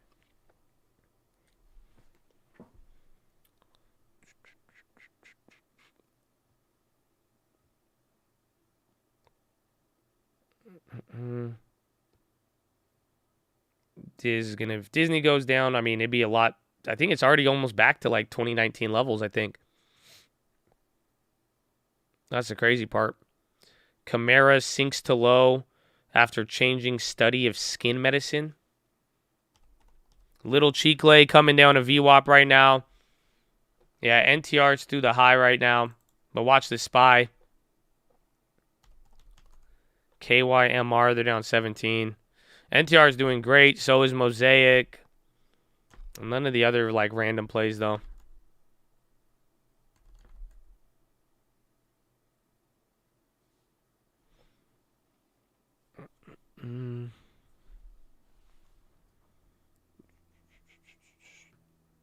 GWI. I didn't say to remind anybody, but it's good to have the info.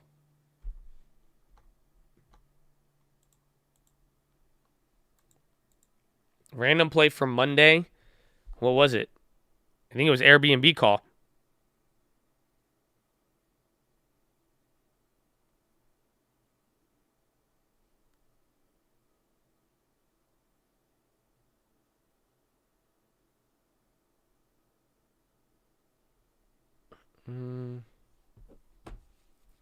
I think, it was Airbnb call. TWI. It sounds familiar. Wait, I think I did, though. I think I did, actually. I thought you were just trying to pump it. What was it? TWI. There was something with it.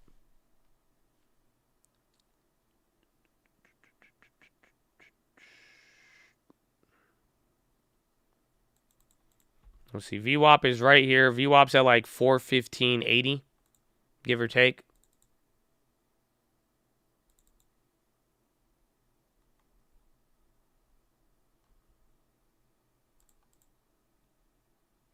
Where's the NTR at? What time is it? 9:56. Today's kind of flying by, Chad. Then the NTRs, those are up 58%. They're still going, though. They're starting to get a little crazy.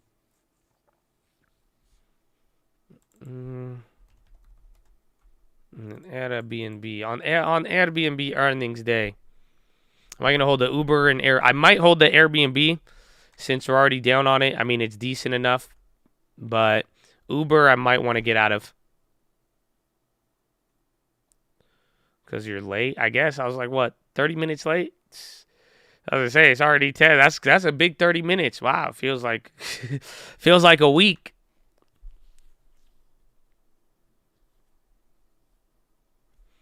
ENVX doing something. Yeah, ENVX, it's already up 26%. Getting a little secondary pop. Good call out on that. It's lithium battery stock. They secured first order for smartwatch battery. That was earlier. Yeah, after order for smartwatch batteries.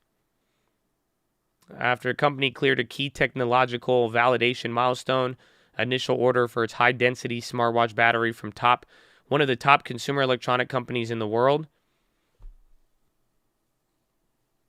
So it marks the next stage for their formal development cycle. That's Nigerian too. So ENVX Nigerian, and then that's the news. That broke in the morning. That's why it's up like 20%, 26%, 28%.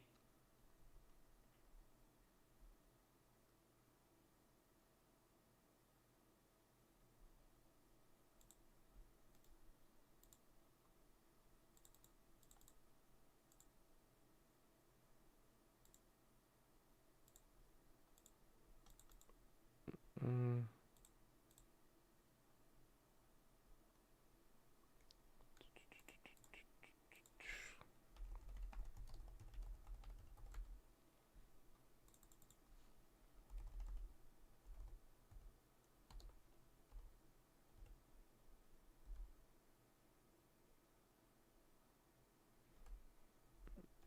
4 years of being awesome. Awesome. I can't see the other one. It's like cut off. He's here every day. But yeah, you're so mad. 30 minutes late. Oh, I just chill. But I thought you were just showing me love. It's okay, man. 30 minutes. I enjoyed my 30 minutes, man. Fuck them. You know what I'm saying? I'm with you, bro. Don't worry about it. We chill. We chill. We got 30 minutes. We feeling alive. We ready to go. I'm on it. I think it's because I've been sleeping with my blinds closed, and I got blackout shades. So like I think because usually I would sleep with them open, and lately I just kept them closed. But it's good. I felt good. It's good sleep, man. It's good sleep.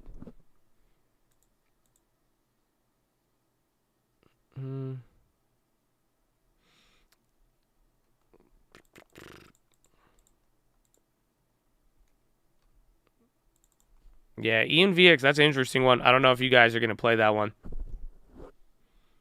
Come down to the Fed and balance sheet. I agree 100%.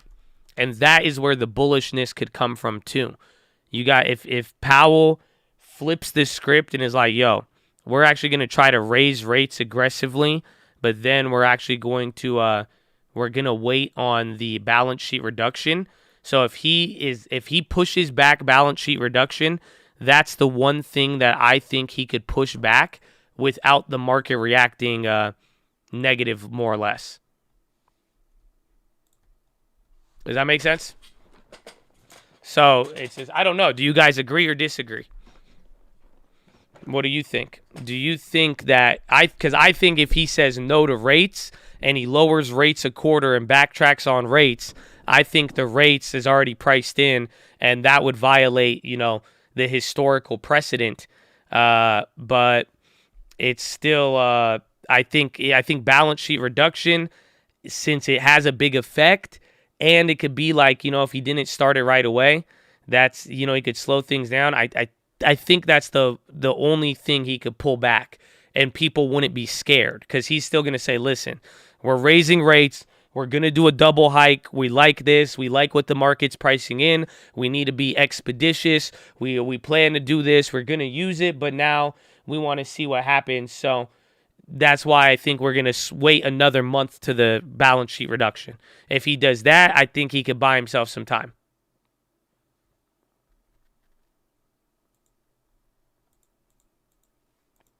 He has to keep trust that he's predictable. That would eliminate it to a degree, but better than cutting the rates, or better than not, going after the rates.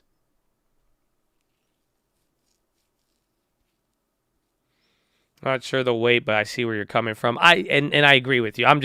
I'm thinking of what possibly could happen with tomorrow, but literally the balance sheet, I believe, is going to be the key. He's going to raise 50 basis points. It'll be negative if he raised only a quarter. I think he might be able to get away with balance sheet delay. And then whatever he says about economic projections, labor market, anything with inflation will have a big effect. And then I'm sure he's going to get asked the question. Remember this. He's going to get asked the question on whether or not this is what they wanted. And I would love to hear his answer on it. He's probably going to say this is what they wanted, but with a gradual pace. But he's pretty much talk about the market conditions, and what he has to say about it will be a very big one. Because if he's negative at 25, if he goes 25 basis points, it would have a negative reaction because the market is pricing in 50. And then if Powell started being more accommodative at this time when he should be more hawkish, it might indicate something is wrong, and then it would even have worse implications for where inflation and hot money and people's attitudes will go from there. I mean, that's the thing. There will be inflation. I promise you. If he raised only a quarter, I would go buy a bunch of barrels of oil. I would buy everything. I'll buy everything that's a commodity that you can't produce out of paper, just because simply, that would mean that, okay, hold on. You mean to tell me you're going to be raising the rates just a little bit, but you're too scared to do it a lot higher? That means the problem's probably going to get worse. And that's why I think it would be oil and other things, but it just wouldn't make any sense. He would have to raise it 0.5%. Like, it just wouldn't. If he did do 0.25%, it would be wild.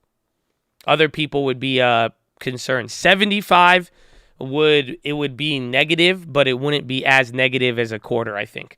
But then people might get worried that Powell is doing the Powell put. I would buy wheat too. I think food would skyrocket if that was the case, because then that means if he goes into a cutting process, or again, 25 is not a cutting, but it would still be slower. It would indicate something else is happening that we're not being led on to.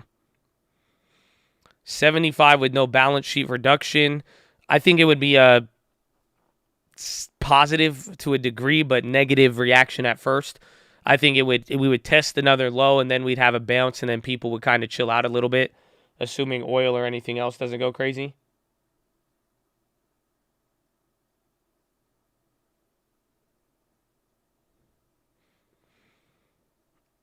What if he postpones? I think it would be bullish. I think the market would be good. Why no taper tantrum this time? We might. That's why I think we might have a false bullish reaction, and you're in the middle of it. The sad part is you just have 5 other things that are happening, so you can't really just say it's a taper tantrum, but if this looked like any sort of tape, this is when we announced it, this is where you are today. See what I'm saying?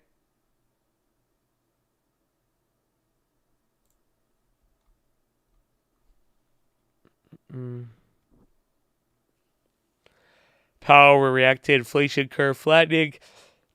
I think he'll stick to his plan until they see what they really want, or until it actually plays out. But I think it'll follow his model. I think they're going to be aggressive while mixing in a couple of meetings where they wait. So, like, after these next 2 meetings, I wouldn't be surprised for them to wait a little bit. So if they raise rates at this meeting and then raise rates next meeting, and then next meeting in the third one, they don't do anything, I wouldn't be surprised. And that's how I think he's going to react. I think slow, he's going to say, he's going to play that card of being wise and slow about it, more or less.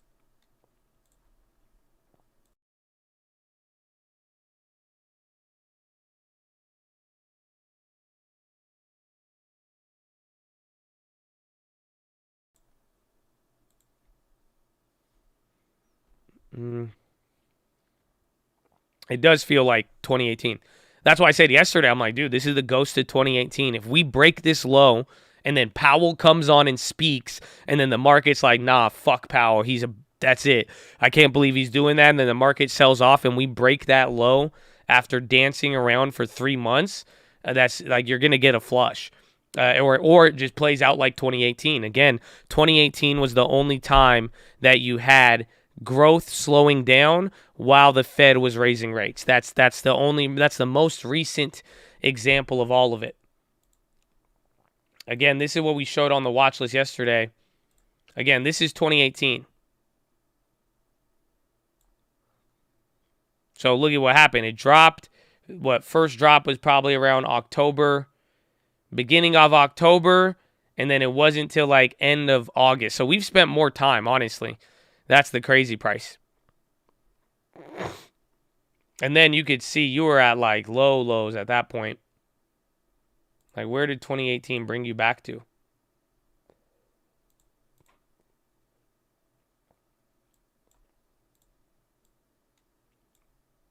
Like 2018 brought you back to 2017 levels. So right above the base there for 2016. And then 2016 was a big move off the bottom still too.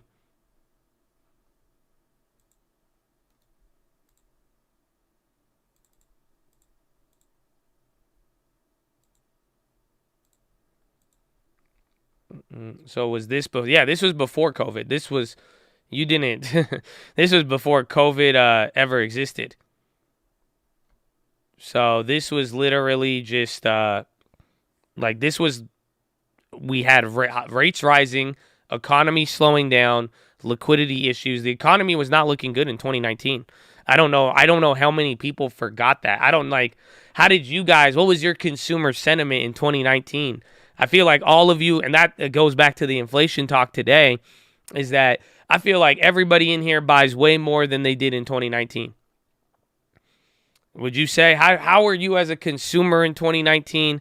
How did you even feel about jobs and the economy? You didn't want a house. I know for a fact you didn't. Nobody wanted a house. But it's pretty wild. I buy less now. I bought more in 2021, though. I bought more, not buying anything. I ain't never took no consumer sentiment, Paul. Hey, man, right? Who are they? Who are these people? I trusted power. I had no idea what was happening. It was terrible. 2019, I was driving 3 hours to work. I ain't never taken one survey. 2019, you bought much more. No one quit their job. So that's part of all of this, is that it was very different. But if you weren't in the economy, or if you weren't in finance, 2019 was bad. 2018, 2019, it was just the liquidity issues. Mainly 2018, though. 2018, first month of 2019 was wild. I feel more polarized. That's a very good observation. I agree. I remember, bro, I wish we could go back to 2015, 2016. I remember the days of Fetty Wap. Life was good. You know what I'm saying? I feel like life was good when they're he going up on a Tuesday. Remember that? Hey, what's up? Hello. Like that, bro. I don't know. I feel like life was simple. 1738. People weren't tripping. You didn't, people would get mad, but it wasn't as they weren't this mad, They weren't big mad. They were mad, but they weren't big mad. We still had some level of culture before culture just devolved to turning into the internet now. It was weird, man. It was weird. There wasn't y'all ain't even have OnlyFans back then. I'm telling you, 2015, bro, it was chill, low key. 2015, 2016, bro, society was we thought it, it wasn't that bad. It wasn't that bad. It's crazy, bro. I'm telling you, people have fun. People were you just let people do whatever they wanted to. It didn't matter. It was that was kind of the peak, I feel 2015, 2016. That was it was different. Even woke meant something different. Everything was different. And then that's it. Our biggest worry, we're why is Lil Pump famous? And that was the most the most controversial thing was Lil Pump. Are you kidding me? Gee, that was 2018 even, 2017. Come on. This is bullshit. So, I don't know. That was just good old days, but don't look back on the good old days. We only have what's ahead of us now. Mm-hmm.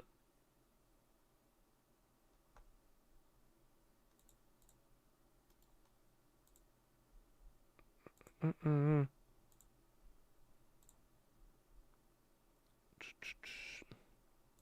NTR still doing good. SPY kind of looks like it wants to go up. High Taker's gassing. Kind of looks like healthcare or biotechs to some degree. And then you got Intel moving up. Again, you got AMD earnings.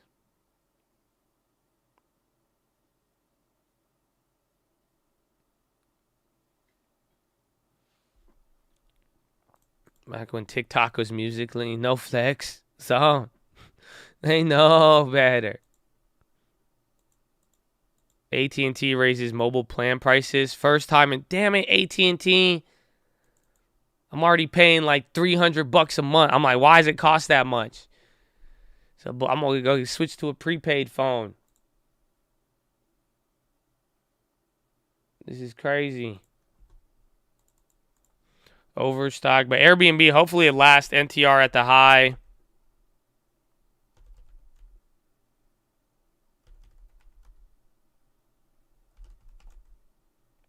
Microsoft, Twitter. I pay 65 for it. But does it actually come out to 65?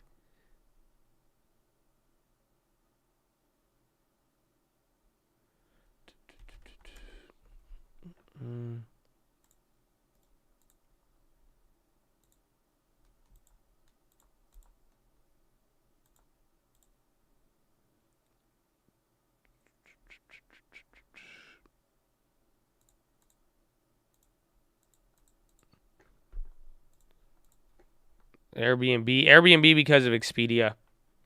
That's the problem.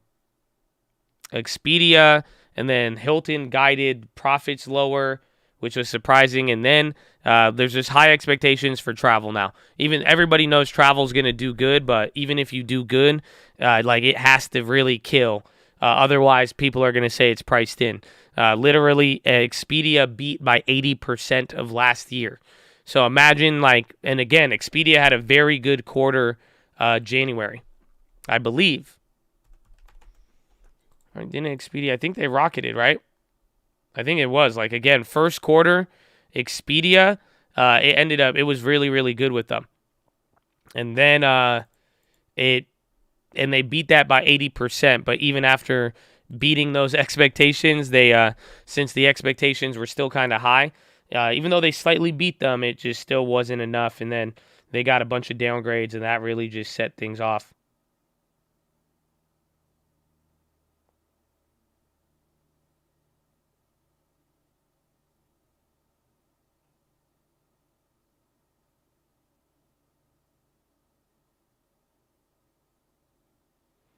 Uber Green. Powell is going to be at 230. Apple and Twitter. That's what someone said that, but what's the thing? Uh-oh. He's going for it. Facebook picking up. Elon just tweeted. He responded. Apple Store is like having a 30% tax on the internet. Definitely not okay. He's calling them out.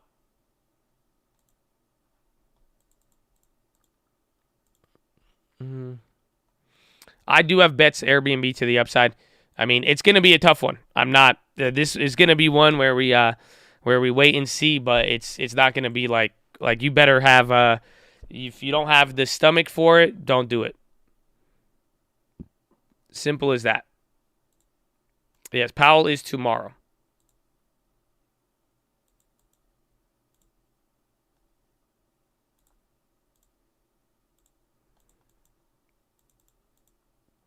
I think Powell will be good for the market.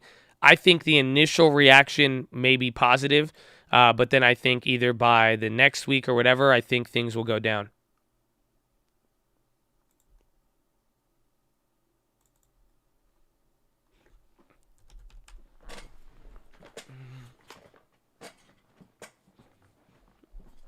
Amazon. Delta's on the high. Hasbro too. Delta's finally going up. I think a lot of the airlines, they actually recovered a little bit. They were down in the morning there with some of the other stuff. Airbnbs are too far out the money. The ones that are really dead, I think the ones I grabbed yesterday, aren't they 175s? I don't think that's too far out the money. They're at 140 now. It'd be $30, but literally, I mean, yesterday they were at 164. I guess that was 2 days ago. But this was just a negative earnings sell-off. But I think if you do good, I mean, if they're willing to reward Expedia to the downside, I think if you could beat, you'll go up there. But it's going to be a tough one. The old ones are definitely out, way out the money, unless there's again, a monster beat, but who knows?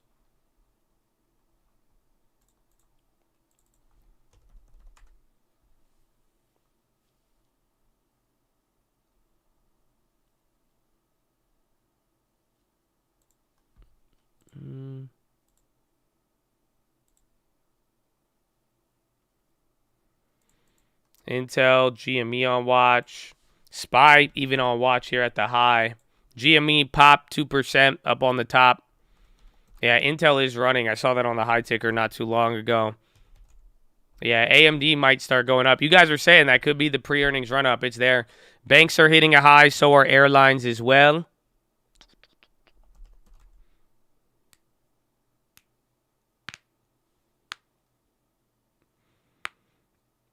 DVN for the long term.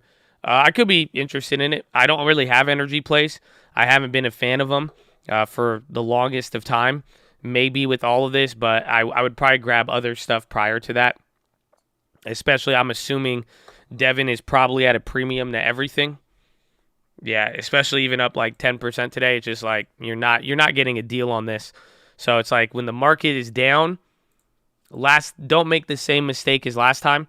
You see, when the market's right here, don't be buying the stock that's up here. You know, when the stock market was up here, people love buying the stocks that were up here. But especially at this point when people are discussing a lot of different things, whatever it may be, I would just say, I would wait. With the energy ones, you got to really get a good deal. If you've been in them and riding them, God bless you, ride those out. But I'm not really a new buyer here. There's a lot more that I'm trying to get instead. Like I'm saying, like JP Morgan, I'd rather be getting it here when things are down than not. But I'll keep it in mind, though. No, JP Morgan decided to move today. Should you protect those Airbnb leaps? If you want to. I don't really want to. I'm definitely down with holding them. I think over the next 3 years, 4 years, is that I have till 2024, I believe, on all the leaps. So 2 years. I think you'll get an earnings cycle on Airbnb. Again, if the metrics keep going how they are, I think it'll be good. But I don't think they slow down for at least another year. Maybe after this year if we get deflation and a lot of bad things. But otherwise, I like it.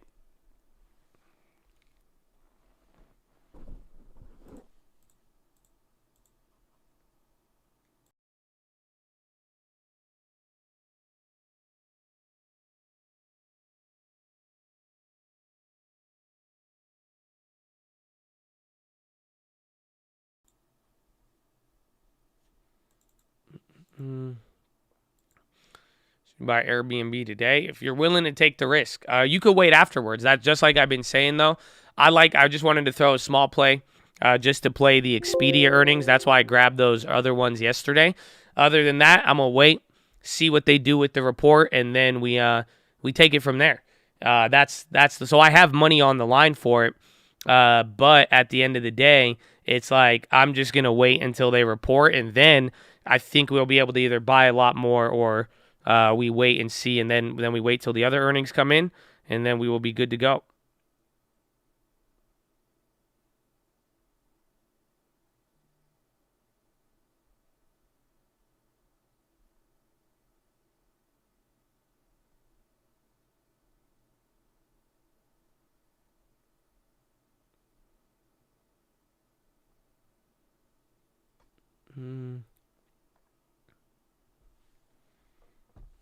Uber calls. I'm going to hold those. I might sell them out tomorrow. We'll see.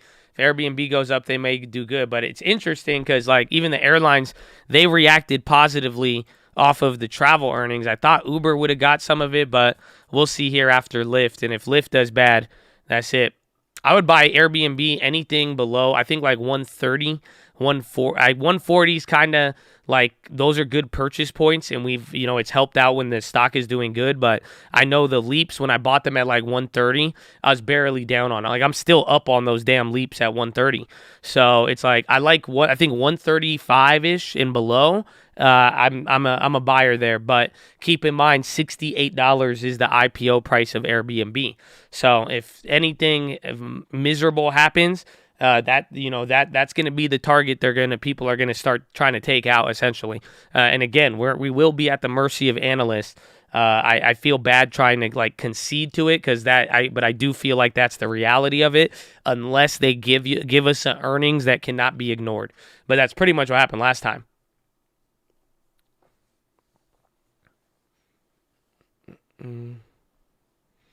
No, happy holidays. Hey, happy holidays. I heard you got Airbnb earnings. So we thought we'd give you all an Airbnb. Just kidding. Happy Honda days. May 6, 175. At least they're cheap. You got them cheaper. At least they are cheaper. What was the Bible song? I don't know. I forgot what it is. I think it's like Bible on me. I keep that. Would I keep that Holy Spirit? Do the PHILO? I think we might. Let me go grab a carbo, my guy. Let's see, a carbo or coffee, whichever we got.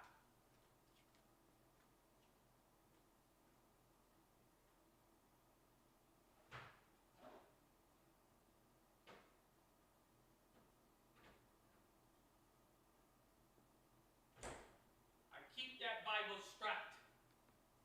Huh? You know that? I keep that Bible strapped. Oh. Go to the Holy Spirit. The Bible spit that truth. Oh, man. Y'all didn't know. If y'all weren't there for Friday, y'all probably just think I'm tweaking out. They're like, why is Josh on this medieval Bible flow? All right, when we said PHILO, we get a red candle. Let's go, man. Keep that Bible strapped, bro. It was dope. I'm telling you. I was top tier music. Rogers, housing price growth is unstable in Canada. CDC recommends masks for 2 and older on public transportation. Subaru reports 45,000 vehicle sales in April, down 25% from April 21.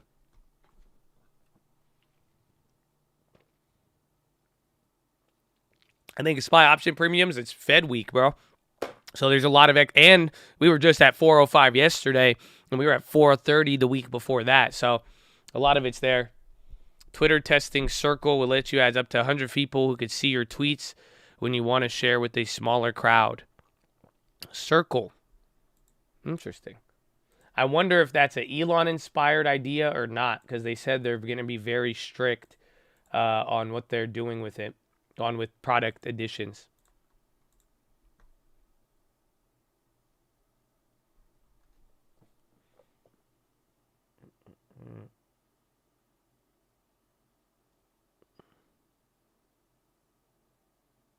Filled. Spreads are pretty wide. It depends what you're trading. Let's see what their price. Actually, you guys want the air? Let's get the Airbnb earnings preview. Huh? How y'all feel about that?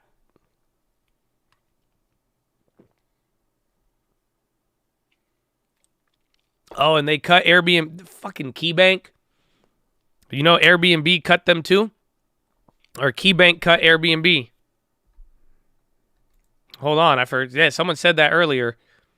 So KeyBank, Justin Patterson cut the target on Airbnb to 195 from 210. Maintains overweight rating. Price target implies a 28% increase from last price. Investors who followed Patterson received a 5% return in the past year, compared with a negative 12% return on the shares. Last 16 months, KeyBank has rated Airbnb overweight once and sector weight once. Stock rose an average of 5% in the periods rated overweight and rose 4.6% in the periods weighted sector rate. And that's it. The insider selling's been going on, but that's what I actually like it in a weird way. Because they've already done the big share issuance back last year, and now they are selling it, but it's always been like that. That one's good though, because you get the shares now.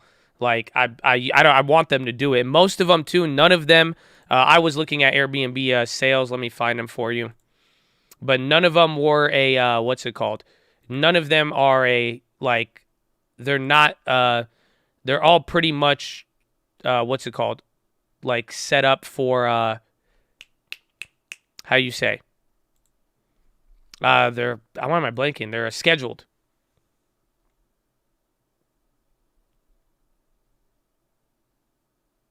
Yeah, they were all related to a 105B trading plan. So let me show you.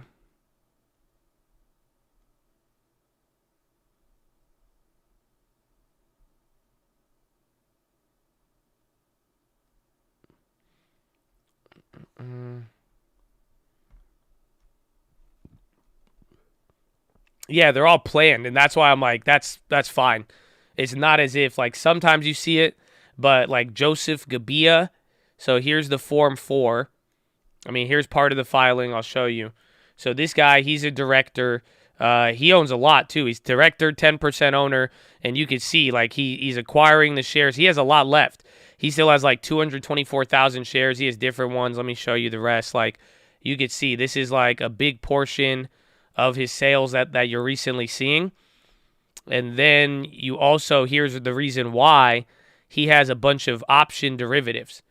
So here are all the derivatives that he has. So they all expire in 2030, and he still has, you know, like 360, 400,000 shares between these two. So all of these are planned. He pretty much why'd I do that?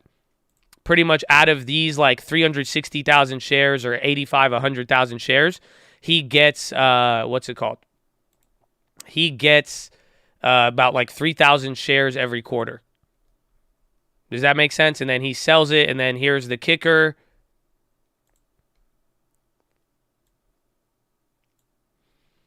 The sales reported in the Form 4 were affected to a Rule 105 or 10b-5 trading plan. So all of these were planned from the minute he got the shares. You see what I'm saying? So they granted him those options, and then at IPO and all of that. So he has all of that stuff, but it's just putting him in that position.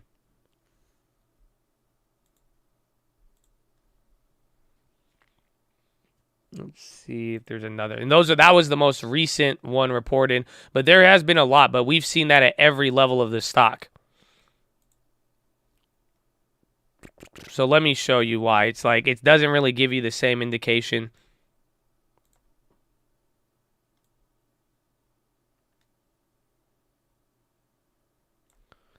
So here, like when the stock was rising up, do you see what I'm saying? So there's always been people who've bought in every single dip, as you could see. But even on the way up from lower 120s, 130s, all the way up to 210, they've been selling on a scheduled plan forever, pretty much. And that's why I'm saying it's good, because now they've already issued the max amount of shares. I think once we get this, most people buying Airbnb are now holding it. They had some good dips, right?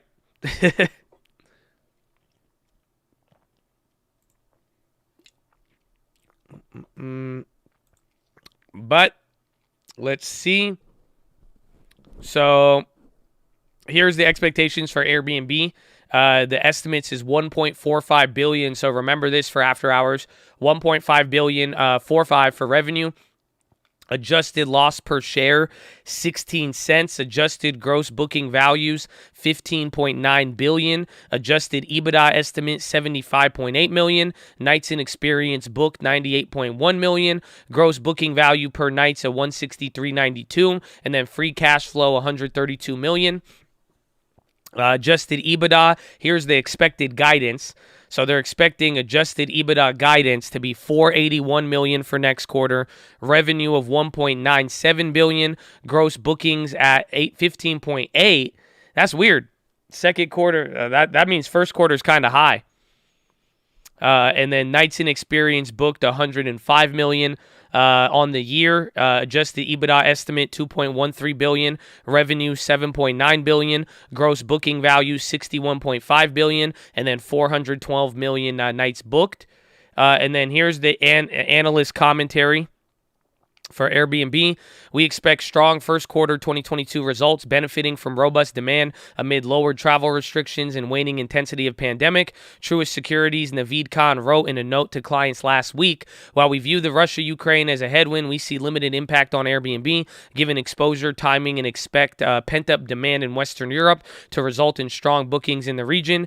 We view Street's Q1 gross bookings and revenue as conservative with modest upside opportunity. Evercore's Mark Mahaney wrote in a note to clients citing optimistic forecasts from industry group AirDNA and increasing hotel occupancy in Airbnb or in urban areas. Airbnb's first quarter gross booking value and revenue are estimated to be 71 to 80% higher compared with 2019 levels, according to AirDNA. Bloomberg Intelligence says higher take rates and elevated average daily rates may remain a tailwind supported by strong uptick in domestic travel. And then here is the data. They have 18 buys, 19 holds, and 4 sells. Yes, this is for Airbnb. Average price target is 198.01, 33% upside from current price. Implied one-day move following earnings is 8.8%.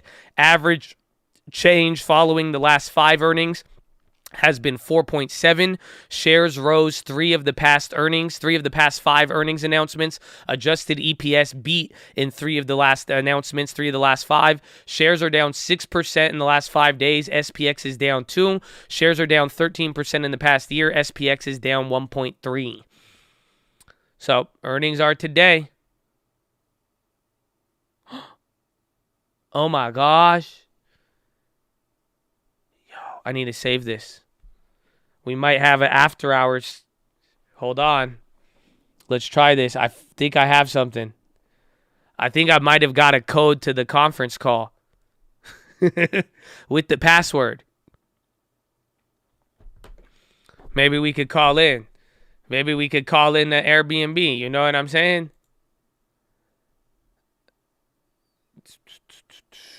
I'll be like, hello, I just wanted to say Airbnb to the moon. I could have rented it out seasonally or lived there seasonally. You know what I'm saying? I rented it for the scenery, and I could have lived there seasonally. And just Airbnb to the moon. And God bless America. Shout out the vets. Amen. And that's it.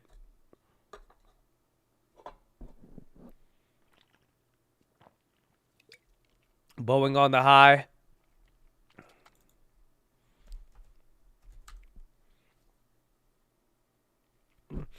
Tell them my Airbnb price target's 1,000. I feel like Airbnb is gonna be the type to split once they like double.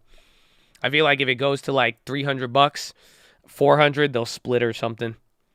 But let's see what happens. I'm really excited, man. Airbnb is growing up. We get to go through another earnings. With all that information, I feel a little better. I just feel like there was a BS downgrade today. Expedia, but the bar is set high. Even though this is supposed to be Airbnb's worst earnings, but hopefully you caught what I caught is like the earnings guidance. That one's going to be very, very big. Peyton! Welcome, baby. God bless you. Thank you for the membership, my friend. Airbnb has never done a buyback, I don't think. I think my averages are around like 150. 150 to like 145. Even like the sister accounts, like the lower price point. I have to check. How are you? I'm good, man. How are you? You living good? Well, man, that's crazy.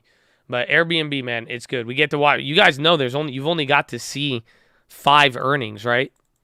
Y'all know that, right? You guys know he's a baby. Like, I know you guys. Hopefully, you're not too hard on him. But do you know what I'm saying? Like, you've only gotten to see 5 earnings. So this will be the 6th earning. That means there's only been a year and a half of this company. So you have not had any other earnings. So I can't wait. I can't wait. Just hatched. Indeed. But I feel a little bit better. But like I'm saying, I think the guidance for the end of the year and what they say for next quarter, I really think it's going to be very important.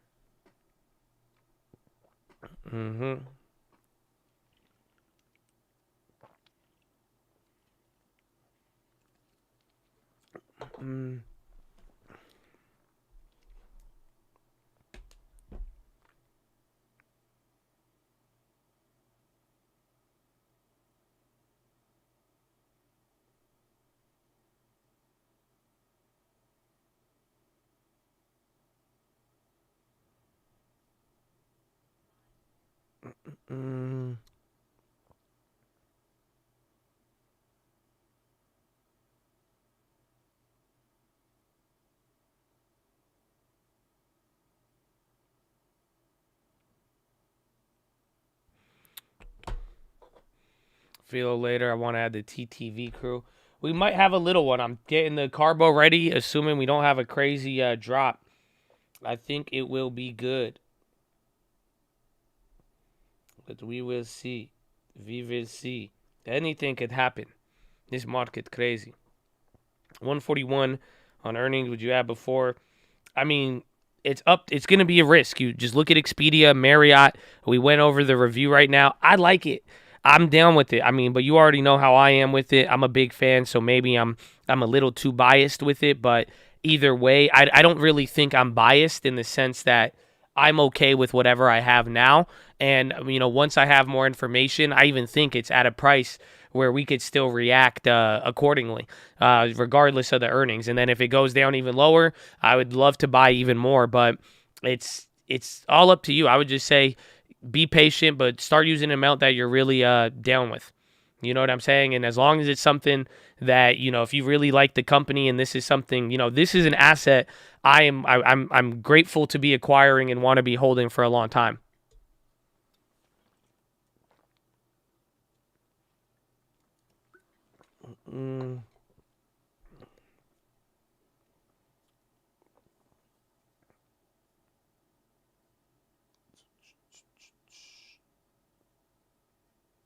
What asset? Young Airbnb.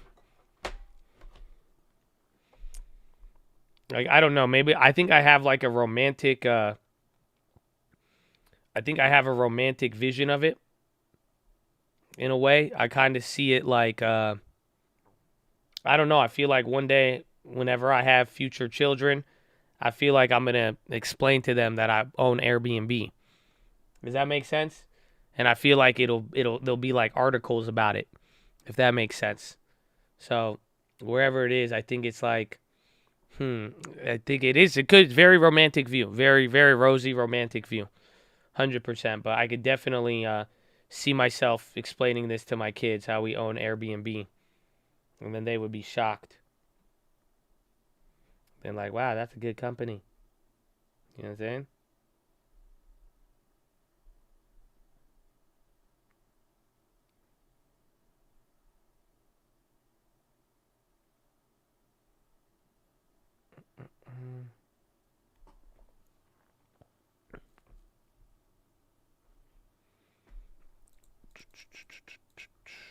We tell them about the Chad, they will be raised in the Chad. It's pretty inspiring. Envision and execute. Amen. Amen. That's the vision I have. The vision I have is that it's like a crazy stock. It's just one of those, and it's just a name where they will know Airbnb and then that. But yeah, God willing. But that's why it's just a name I want to own. I don't think having a bunch of that in life is just something I want to own. It reminds me of my Bitcoin when I bought Bitcoin back in the day, and it's just like I want to own this. It's something like that. I don't know if it's the same as Bitcoin. I don't think it could ever grow to that pace that Bitcoin has, but it's there's something in that name. I want to own some of that.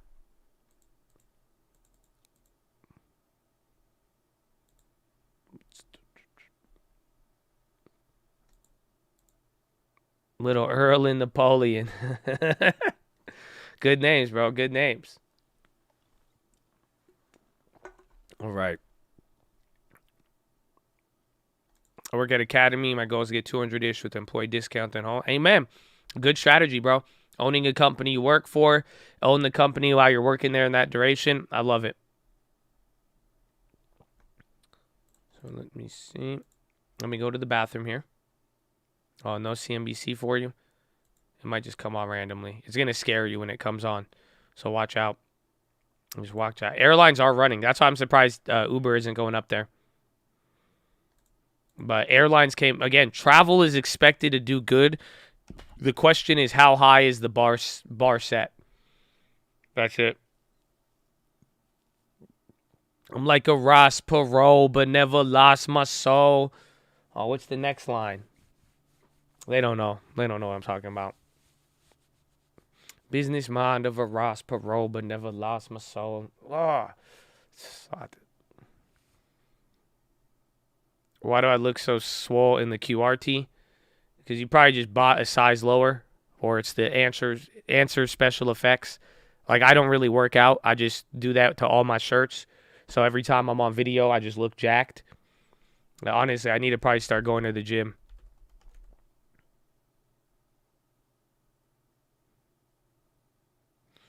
Right hip across the road. Yeah, okay, I think I'm just losing the melody. Good song.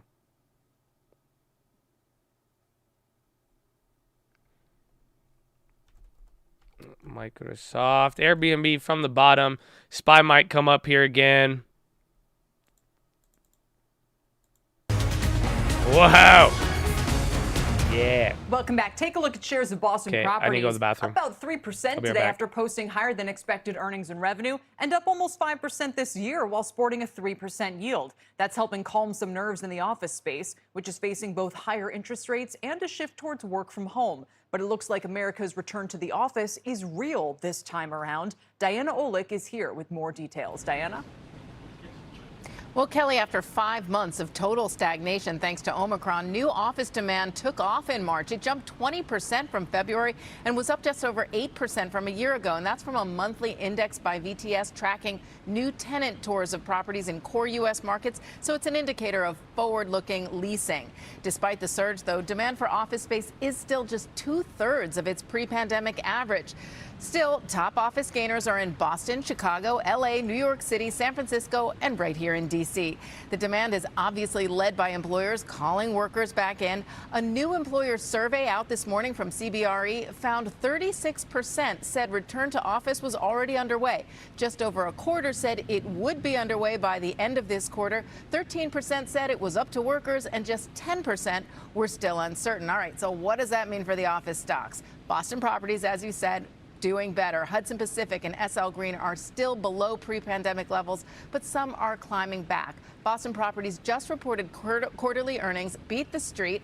SL Green, which is New York City's biggest office landlord, just got an upgrade from several analysts. Return to office has already caused a drop in vacancies, and rents are finally growing for the first time since the pandemic began. Kelly? It is a glimmer that we all need in this market right now. Diana, thank you very much. Diana Olick.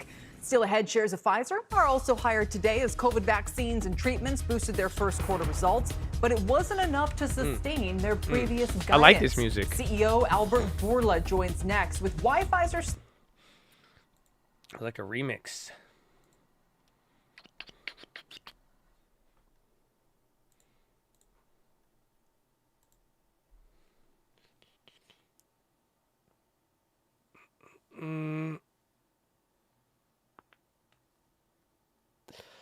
Oh.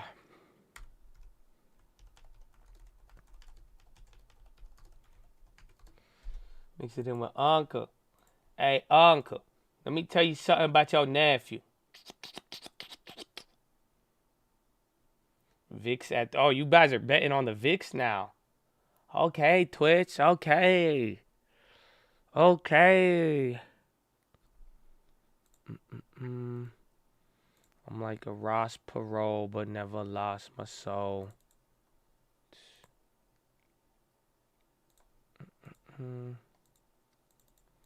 Airbnb waking up a little bit. Let's see. I mean, good reports. I'm glad to see some analysts expect it to beat, but we'll see what happens. Today is slow. I got something slow for you, bro. I got something slow for you, though. Don't worry. Don't worry, ladies and gentlemen. Don't you worry. Euro close 8:30, baby.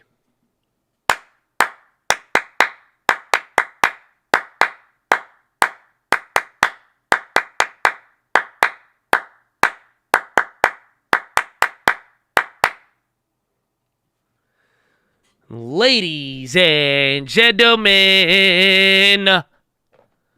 Oh, what's up? How you living, Chad? Yes, it's PHILO time, but. Do not get disappointed. I have a very minor one. You know that?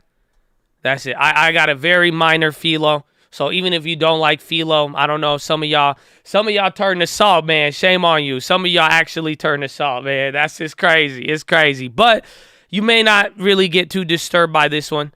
I'm really excited for this. It's going to be a good one. But it's small. It's very, very simple. So I'm excited to share it with you. Don't expect too much out of this one. Maybe it speaks to you as much as it speaks to me. But at the end of the day, I mean, this is going to be very short and simple. Okay? So, I'll tell you the story. This wasn't even what I was going to actually philo with you guys about actually today. Believe it or not, I don't know. I like how today played out. I think I woke up. I think I slept so peacefully because of this philo. I didn't wake up today. That's what I'm going to say it was. But this kind of came to me yesterday, and I was thinking of, I wanted to see if you guys got the same reaction. But I think I might just share with you what it was. But I was praying. And that was one thing, too, I was thinking a lot about yesterday. And what I was thinking at the end of the day, because I said it again, that, whatever you spend your time on, you are worshiping. And even then, like somebody in the chat, we were going back and forth. They're like, no, it's all about intention. It's not about this and like all of that. And, like, I just kept thinking about it. And, everybody has their own belief with it. The one thing I thought in my head is just, I view it as like a father-son relationship. You know what I'm saying? Where it's just like, how can you build a relationship with somebody if you do not spend time with them? You know what I'm saying? That's pretty much what it was boiling down to for me. But I kept thinking about this. And so I was like, all right, well, it was early. I got a lot of stuff done. And I was like, I said, I need to spend time with Papa Big Man upstairs, Invisible Sky Daddy, whatever you want to call it. So I had a prayer, but it was difficult.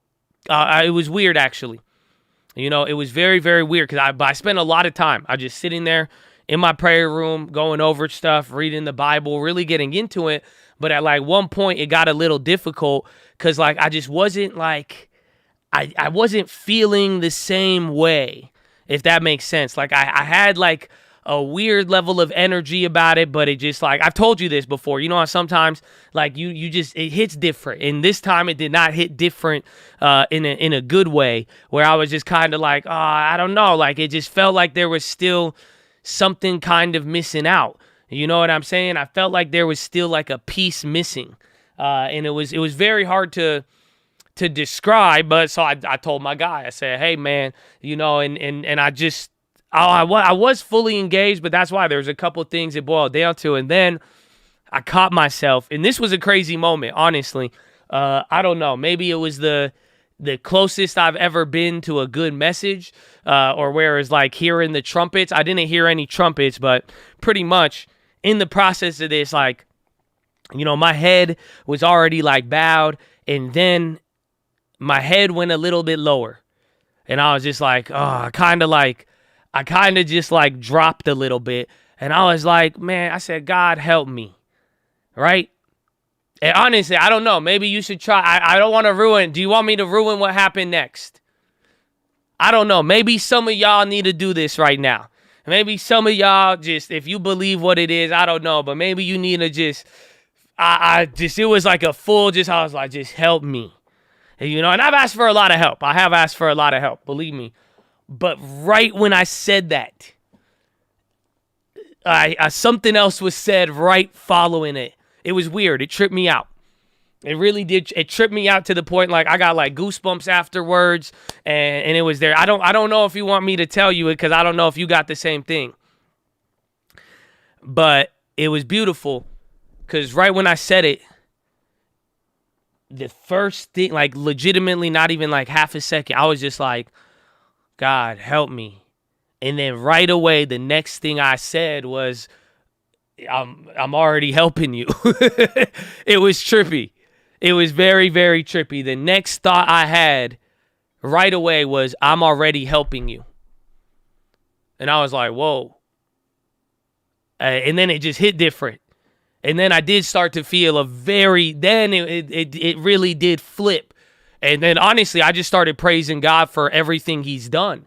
Because I said, holy crap, literally holy crap at that point. Because I was like, you're right.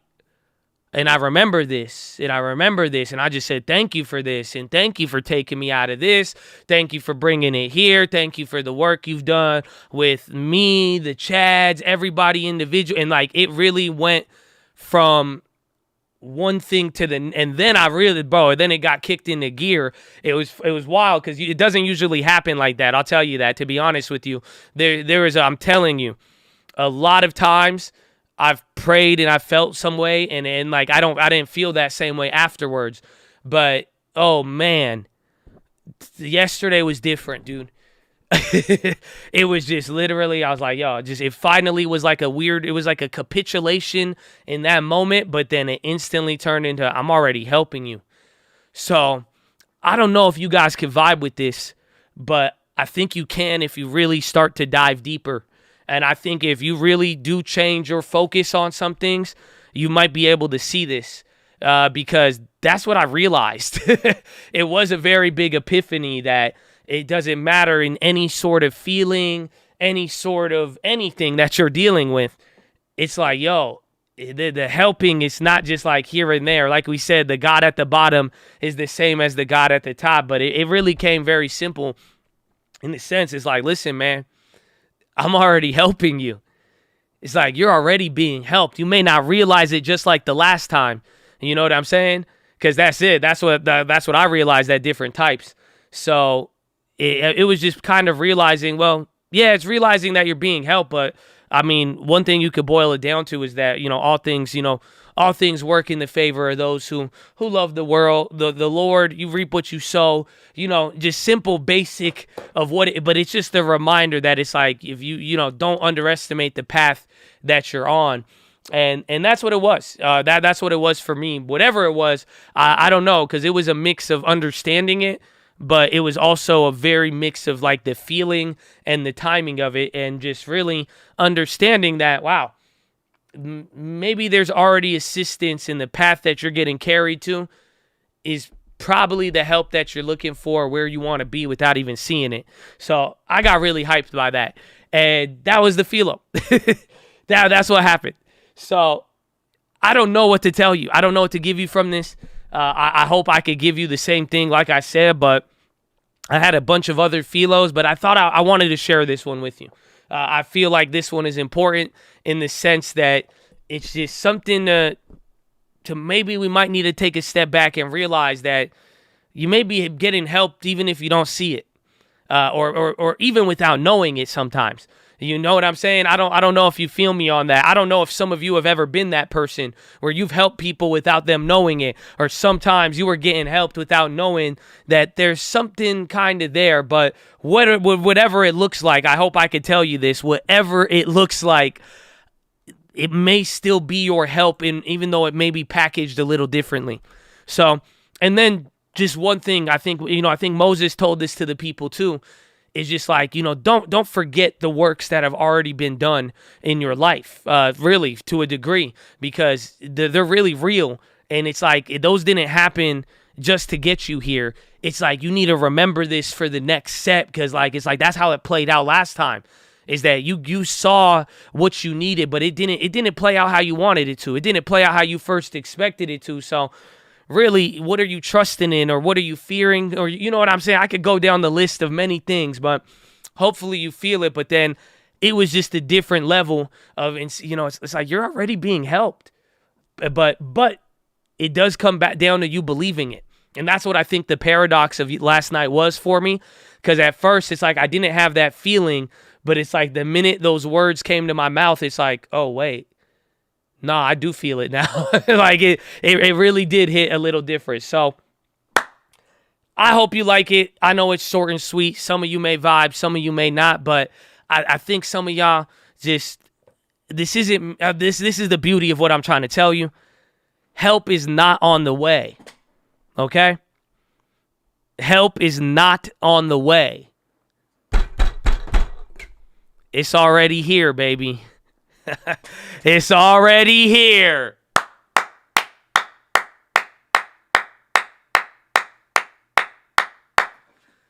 So, ladies and gentlemen, boys and girls, I hope you like it, man. Oh, yes. Walk by faith and not. Amen, man. Amen. And it's not even walking by faith. That's what I'm saying, and I hope we all realize it, because it's like you got a lot in your life to show you that you should have been clapped a long time ago. You know what I'm saying? Or it should have been like this if you really weren't, but the help is already here, baby. All right, so that's the PHILO. Take that to the bank. But ladies and gentlemen, That is your philosophy. Make sure you guys are subscribed. We're live Monday through Friday, 30 minutes before open. Drop your thumbs up on the video. You're on mobile. Press high chat. X out the chat. Hit the thumbs up button. Second link for the nightly Watchlist and main channel. First link for the Scream Alerts, boot camp, and real estate course. Follow me on Instagram at the Trading Fraternity. I love you all. God bless you. Amen. Amen. Amen. Amen. Amen. I got one. I got one. Where is it? Where is it? Where is it? There it is. Allow me to show you something. Check me, man. It's a cup. 2020, baby. Straight up, man. I just hope you in the game. Yeah. I ain't seen this in a minute. I ain't seen this in a while. Seeing like this a little different. No minutes the word gone viral. Thinking that the Chinese did it. Or maybe we started the virus. Maybe they want you divided. Maybe they profit off fighting. I ain't seen this in a minute. I ain't seen this in a while. Seeing like this a little different.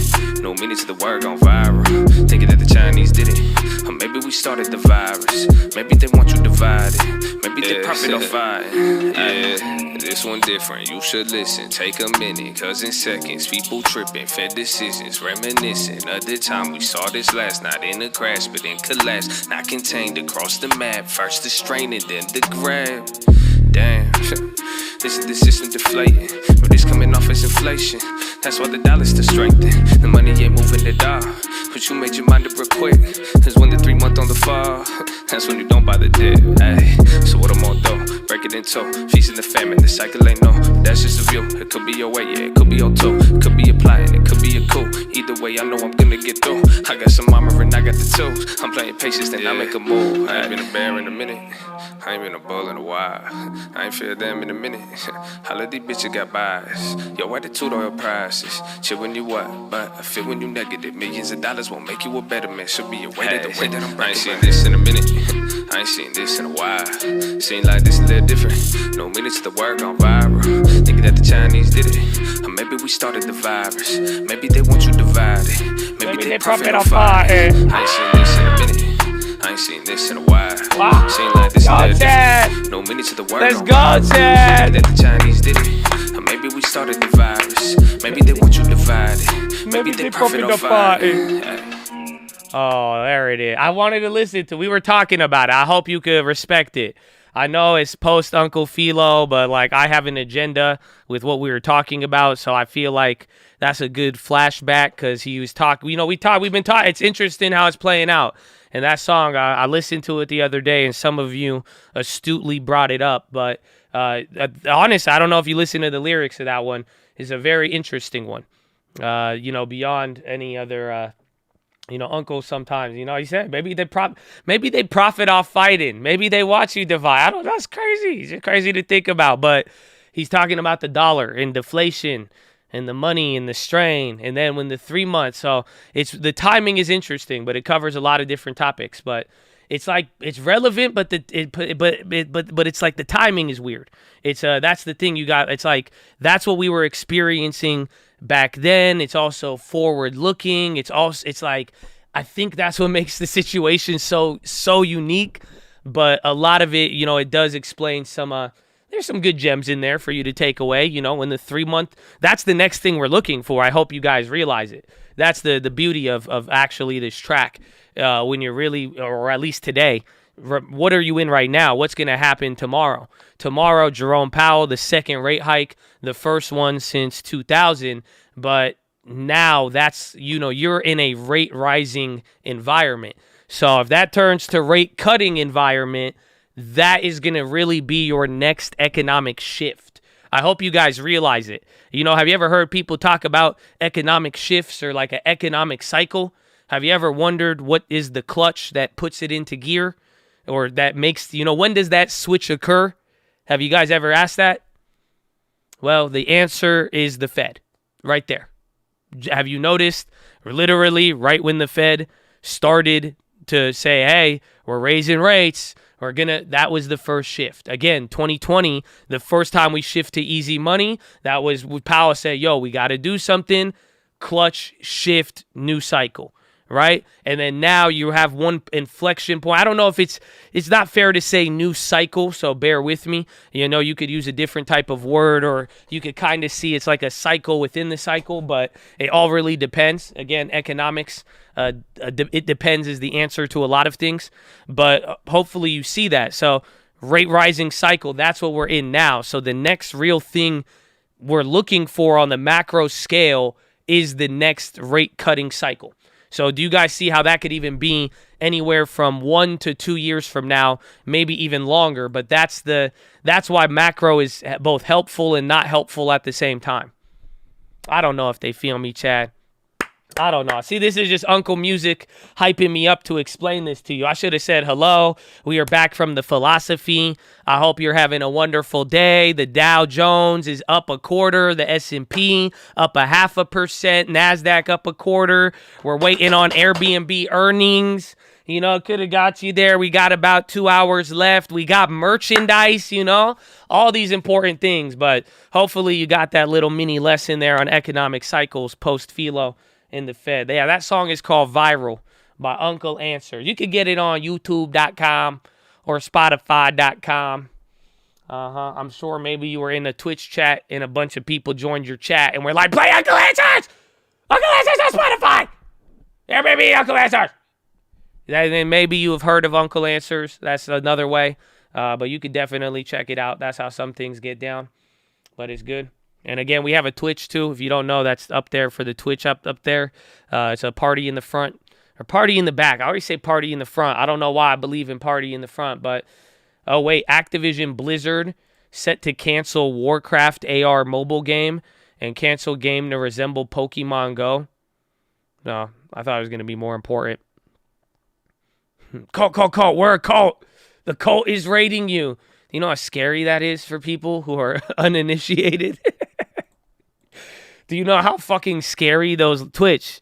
Do you know how scary that phrase is to an NPC type beat? I'm just saying, like, surreal. Some of y'all, you are being raided by a cult, and then it's not even like you're like an individual.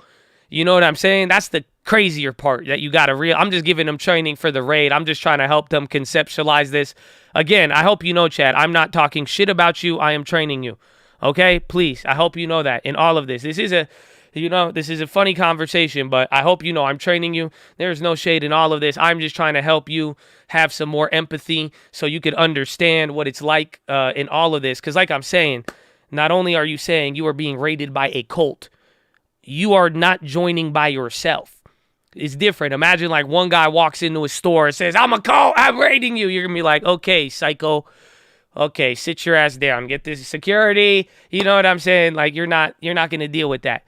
But if you walk in and then 50 other people walk in behind you saying the same thing, bro, that's a hostage situation. They are calling the police. What do you mean? You got one guy comes in and says, hey, you're being raided by a cult. And then like 50 to 500 other people run in saying the same thing. And y'all thought it was chill. You see what I'm saying? So just keep that in mind. It'd be cool if you're like, this is like, we love you. We love you. They're going to be like, oh my gosh, why am I famous? Why do people love me? You see what I'm saying? And then you can engage in a conversation and go from there. Yeah, y'all come in like the Kool-Aid man with Colt. That's like 50. Bro, imagine 500 Kool-Aid men running through your door right now, all yelling Colt. I don't know. I would buy it. I like Kool-Aid, but still, I'd be like, nah, man. But anyways, okay, good. Economic rant. We gave you the breakdown post-PHILO. Now we've had a Twitch rant. So again, you could check out the Twitch if you'd like. Hopefully we see you there after hours. It'll be fun. You know, we always, you know, again, getting better each day. So shout out to all of you. But we also got earnings too. So it's good. The market, is doing a lot to do nothing. I don't want to say a lot of nothing. However, there has not really been any news events. You did get economic data. What was it? Was it like producer? Was it manufacturing that came out? What do we have? We have factory orders that beat by a lot. Durable goods orders all beat. Durable goods, excluding transportation, killed it. Job openings came in. Again, Friday is the key. Auto sales came in. They're dog shit, respectfully. But you've probably heard, again, like, who was it? Who did negative 40? Honda. Honda is down 40%. Subaru. Apparently, people in San Francisco don't want Subarus anymore. But their sales are down 25%. I don't know why y'all abandoned the Honda Civic. That's it. Y'all started waiting in line and stopped buying Honda Civics all of a sudden. This is real data. This is real data. As fun, I don't know. Excuse my jokes in between there, but this is real data. All today. Total auto sales came in at 13.33 million, and the estimate was 14.1. So estimates were already lowered, but let me see if I could get you a chart. Estimates were already lowered for auto sales. Like, y'all know autos. I'm sure you guys have been hearing about it lately, but I don't know if you guys have seen it, like, visually, but, like, it's down. So the estimates are already low, but this is auto sales. You know, they've already been plunging to a degree comparatively, but that's what people are worried about next. But auto sales were already, like, it was already kind of lower expectation, but it was just slightly lower now today. And then a lot of individual companies reported just not good year over year numbers. Obviously, it's still good. Like, that's the next thing. I mean, do you guys want the next economic question? SPY's coming below VWAP right now. We are approaching the open 415.98. Again, NASDAQ barely green. Same thing with the Dow. They're pretty much matched up. BWV, what the hell is this? Blue Water Vaccine, 80%. But do you guys know the next economic question? The next economic question that you have to really be asking yourself is that, like, some things are not, they're going down from peak growth and the numbers look bad year over year, but how do you still explain 13 million vehicles being sold? Like, do you still think that is a bad, like, is that what you envisioned for the Great Depression? You know, motherfuckers stop buying Hondas or Ford Model Ts. Are you following? Because that's the next economic debate that we will be getting. It's because now we may not be hitting those crazy numbers we got when everybody had free money and growth was there, but the amount of economic activity is not as if you're not contracting at the same level, nor the same level of output as we were doing even a decade ago, 5 years ago even.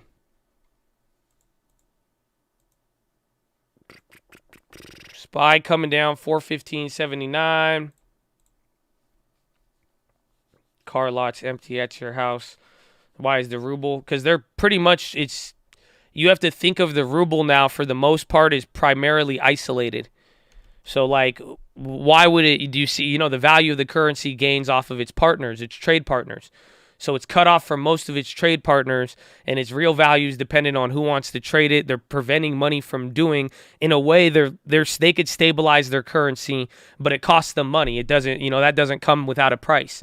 So that could explain it, but, think about it. They're pretty much cut off from the world.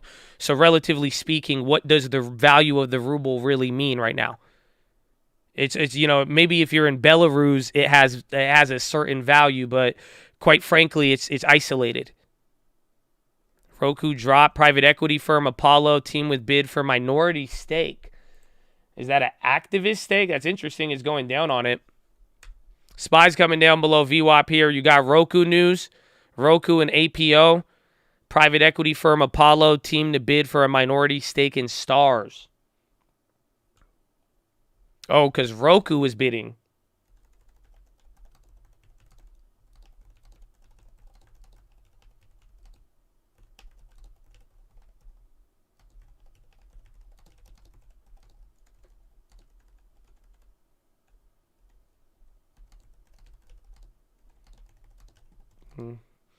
I don't know. That's an interesting one. Putting that on the stream alert.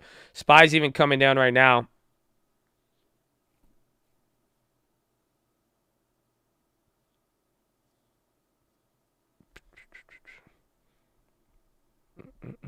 Yeah, SPY kind of selling off heavy from, what time was that? Like 140?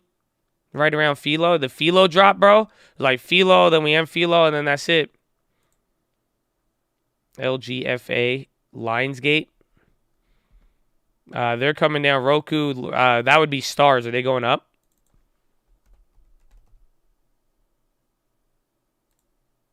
You could pull, yeah, Lionsgate had a pop and drop off that if they were getting bid on.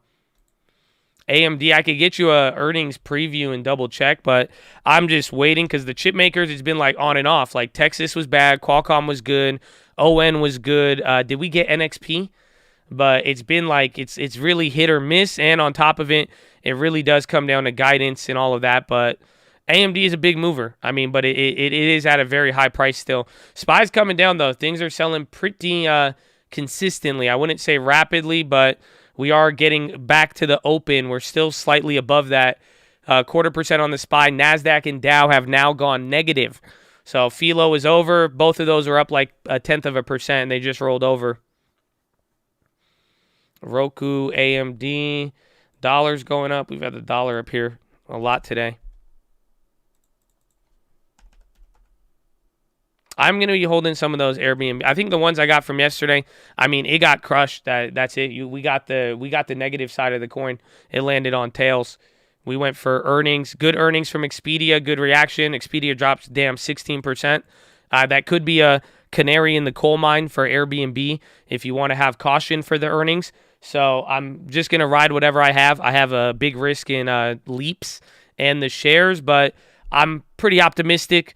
We'll see what happens, but even if it's not optimistic, I got a long-term deposit ready, as well as more cash, and yeah, more Fati, man. We've been saying it, baby. That's what we said last time. No matter what, God willing, baby. God willing, though, because it's been good, though. I like the company. Even then, I don't think this earnings, even if the stock market goes down and they sell it off, I highly doubt that earnings is going to show the company is getting closer to being more valued than not. It's like the earnings, like I showed you earlier today, it's like everything is, the number is moving exactly how it needs to be. So it looks nice. And I don't think if people don't like it, I don't think it's going to stop it from going crazy, more or less. So I'm excited.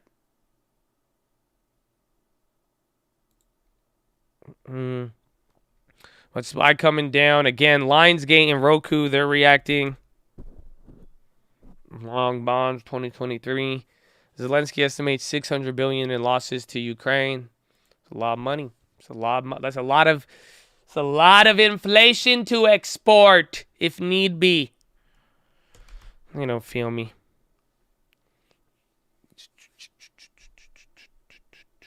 All right. Dizzle. I don't have, that's good, bro. There's more analyst comments on Airbnb than AMD, than AMD. So here it is, though.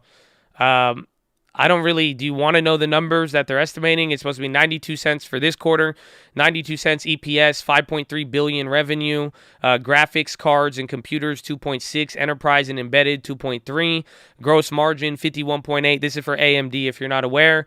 And watch this SPY. It is dropping adjusted gross margin 51.8, capex estimate 88 million, adjusted operating margin 27.4, and then free cash flow 1.23 billion. And then they're getting the estimates should be for next quarter 6 billion in revenue, and then adjusted margin 52.9, and then yearly guidance at 2408, adjusted gross margin of 53.2, and then capex of 367 million. And then now for analysts, 27 buys, 17 holds, 1 sell. Average price target on AMD is 146.09, a 68% upside from current price. Implied one-day share following earnings is 9.1. Average absolute change after 12 earnings, 4.4. Shares fell after 7 of the past 12 earnings announcement, and adjusted EPS beat estimates in 11 of the past 12 quarters. Shares are down 4.1 in the past 5 days versus the S&P down 4.3, and shares are up 6.5 in the past year, while the S&P is down 1.6. Ta-da! Man, let me see AMD. I mean, that's kind of crazy. This thing is up.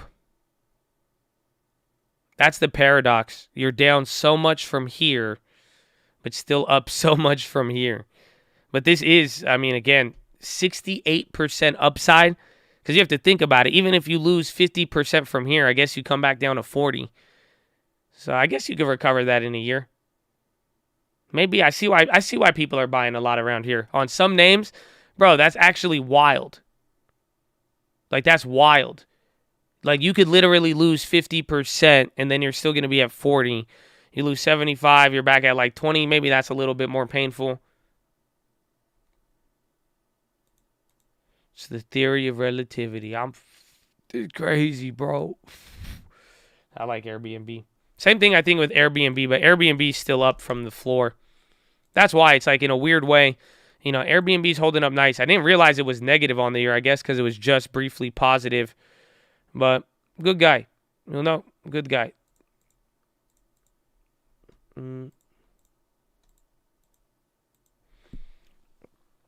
Airbnb director sold. Yeah, we went over that. He's been selling since day one. It's a scheduled plan. So even when Airbnb was, he sold Airbnb at 120 before it went up to 210. It's the same scheduled trading plan. So we don't really think that's too big of a worry coming in the earnings. I don't even think analysts, again, nobody's even mentioned it. That's not the worry with the company right now. The big worry is just guidance in this economic climate. And how are you going to perform and how did you perform? And hopefully, I mean, if Airbnb took the bag, bro, I don't know. You know what I'm saying? If Airbnb, one thing is if they took market share from any of these companies that have been declining, maybe that's why. But everybody did good. But that's the real kicker. That would be better. But you know, Airbnb is if it's all about earnings and guidance, and then we'll see how analysts react to it. Obviously, market participation and how people are feeling and sentiment will definitely drive a lot. But for the most part, I think the most important thing here is the actual numbers. But the insider selling, none of that. It's not anything out of the ordinary. Yeah, Starbucks is today too. I forgot about that. It's on the thumbnail. $70, dog. I don't know. I like Starbucks for the long term. Low key. Because what's that divvy though now? It's probably like, what is the divvy? It's like 2% probably. Stupid ass. Give me 4. You give me 4, I will take it, Habibi. Why not? Get Howard. Habibi. Come on. What you do? You raise dividend, keep stock price same. You give me 4, I take this, man. Right now. I have deposit ready to go. I will take. You give me 4, I take it. You know that. 3.5, 3.5. Come on, it will cost you nothing except like 20 billion. Zelensky estimates 600 billion in losses to Ukraine.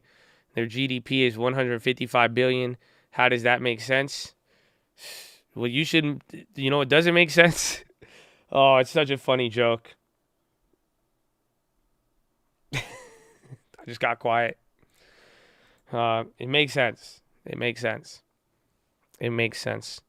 But honestly, it could be like buildings and shit. Said very elementary. Like buildings and shit. Like for real though. Like if you think about it, they got mad buildings.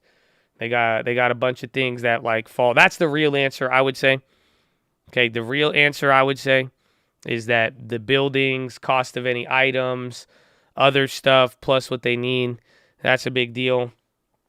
Otherwise, I was going to tell you, you said, how does that make sense? And I was going to say, how does them stopping abortion make sense? Yeah, and that's what I was going to tell you. Yeah, and you're asking a bunch of questions now, but really, I think there's some bigger issues that you can't ask me without me asking you now about what makes sense from now until November. Okay? Except for inflation. I love it. I see. That's it. You know that, right? And I see your political issues and I raise you one inflation. That is it. I would call it a Trump card, but that would be too political. So therefore, I raise you one inflation. That's the card that wins. It is Mewtwo on the table. Because nothing matters now if inflation expectations become unanchored, as the Federal Reserve would tell you. Okay? I don't know where that term Trump card came from, honestly. I think because one trumps another. I think the aspect and word of Trump existed before Orange Man. That's the only thing. But other than that, it was traditionally used in normal language and was not politicized heavily until around 2016 to 2017. And then later, after 2019 to 2020 to 2021, you were banned on Twitter. And then Elon came in. I still can't believe Elon is in the middle of all of this. This guy, man, bro, you know how much of his life has been on, his life has been so affected by Twitter. I'm kind of happy he bought it now. I mean, I know there's deeper political questions. Spies coming down, 415. That's it, man. I didn't realize it was it's super political. I did realize it, but didn't until one of my friend's moms brought up Elon buying Twitter. And I was like, wow. I was like, bro, this goes across the age demographic. And it's crazy. So Elon, man, everyone talks this what did she say? She was saying how Elon, she's like, what about, she asked me, she's like, why do you think he's buying it? And I told her, I told her my answer. Do you know what my answer was? I said it super respectfully. My answer was, brought to you by Tesla. Twitter, brought to you by Tesla. Charge your car and tweet.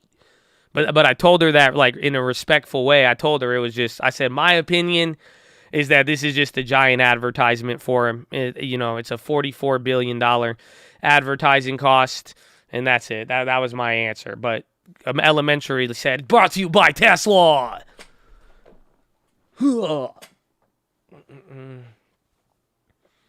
He's like, I'm down with free speech, but if it happens to tell you about Tesla, I'm proud of that. Charge your car now. Charging stations all across the U.S. Find one now. Tesla. It's crazy. Why are you talking to your friend's mom? Because I'm a good person. What kind of friend are you? Stop selling drugs to your friends, asshole. Well, you left too much shame in your eyes to look at your friend's parents. You cannot speak to them. Huh? Why you got so much shame? You got so much shame in your eyes. You I can't even face them nor speak to them. These are my friends. I have friends and we have built a family relationship and I've known them for years, but I cannot look at them. I can only speak to their son and never them.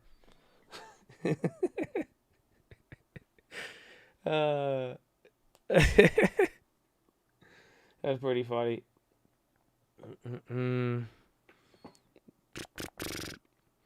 Never thought of it like that. Yeah, I don't know. I feel though. It happens. Josh getting real defensive. Back off, man. Back off. No, I thought it was just funny, man. He's funny. It's a funny day. You did miss the PHILO, but we love you still. Still a good day. Still a good day. Spy battling 415. 415s ain't seen no wires. Then I heard boom from the amplifiers. Gator boots. Pimped out Gucci shoes. Miles, you went from that's cool to that's weird real quick. You know what I'm saying?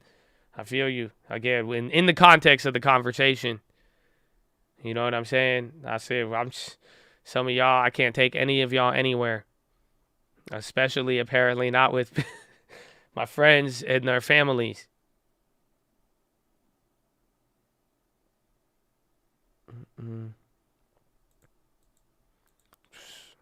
Moms love the trading fraternity. I'm a nice guy. I try to be a nice person. That's it. I love everybody. Honestly, and I don't like young people. Old people are better to talk to. You know that? It's for real. Some of y'all are pretty dope. Some of y'all are old souls. I don't know how some of you guys are in here. You're like, Josh, I'm 16. I'm like, you are really mature for a 16-year-old. Some of you, you grown-ass men, you did not get disciplined as a child. It's okay. Don't worry. But you know what they say about those who spare the rod. But I think we got a couple of old souls in here, and that's good. But I like talking to older people, man. I like the wisdom. For real.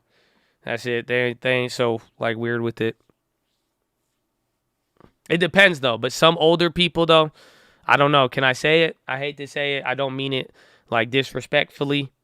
So bear with me. Honestly, I could talk like this until we get to 4:50, 4:13.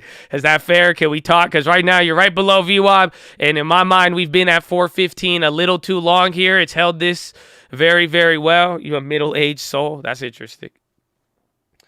Are you ready? Are you ready? I'm old enough to know abortion kills. Listen, stop trying to turn this into a college campus. Okay? You are the guy with the sign right now. We are not talking about that. Okay? Stop this. Okay? Stop. I've already... Man, this guy... I already forgot what I was going to say now. Oh, yeah, that's why. I mean, no disrespect. I love talking to old people, but you have to talk to the right old people. Okay? Because some old people, if they... I feel bad. I don't even want to, I can't even hate on the old people. I love y'all. You know that? Some of y'all ain't even that old. But I'm talking, it just depends. And some of y'all, you get this way at 18, to be honest with you. I guess the problem here is just the bitterness. That's all it is. And I think in this day and, fuck it. In this day and age, I think the bitterness is spread across the spectrum. But that's it. But sometimes if you've seen that's what sucks. The old people, it's like if you're too stuck in a way and it makes you bitter about life, then there you go. That's the problem. Otherwise, it's chill. That's it. That's why the old people, they good. They good.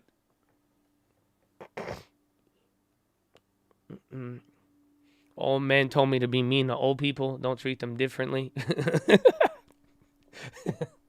I just pictured it way differently.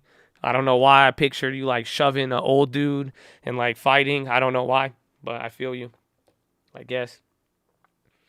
Nah, but that's what happens. Just sometimes you just get, I get old. Honestly, I think that's my fatal flaw. I would say it's a mix of just getting stuck in your ways and bitterness. I don't think I'm quite bitter, but I think definitely my problem with, even then, I'm not even that old, but I think the older you get, it's easy to stay in your way and not change a little bit and adjust.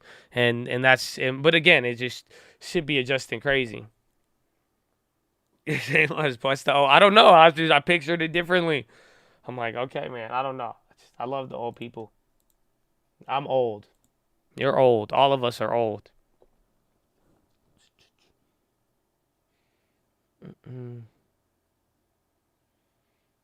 Say history repeat. It gets harder to watch it happen again and again.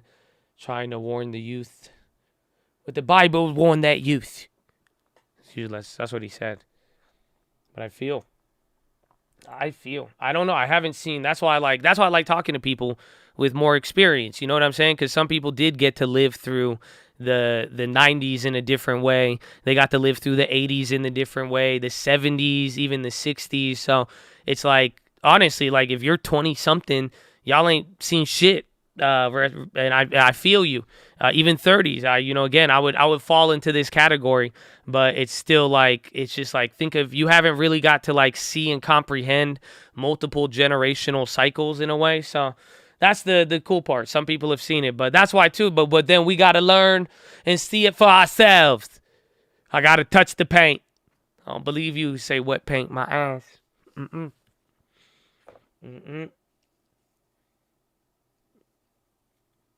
They didn't experience pre-9/11 world. Well, let me give you a hint.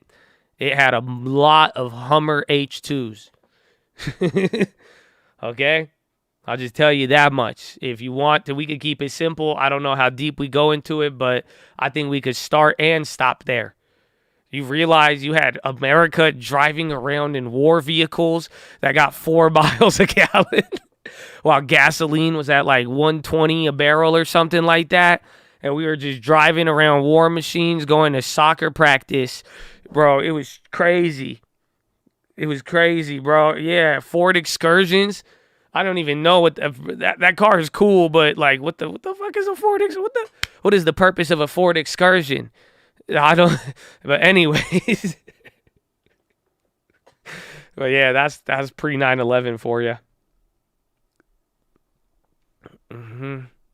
CVE kind of popping. Even Apple. I always have 2 apples up, man.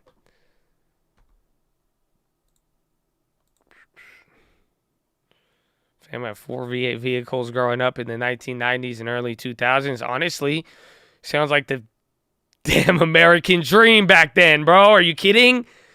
You guys were it. You were the American dream. Now we would have had 4 Teslas, a solar panel, and God knows what else, man. Maybe an NFT or some shit. I don't know. It gets worse probably. And then, I don't know.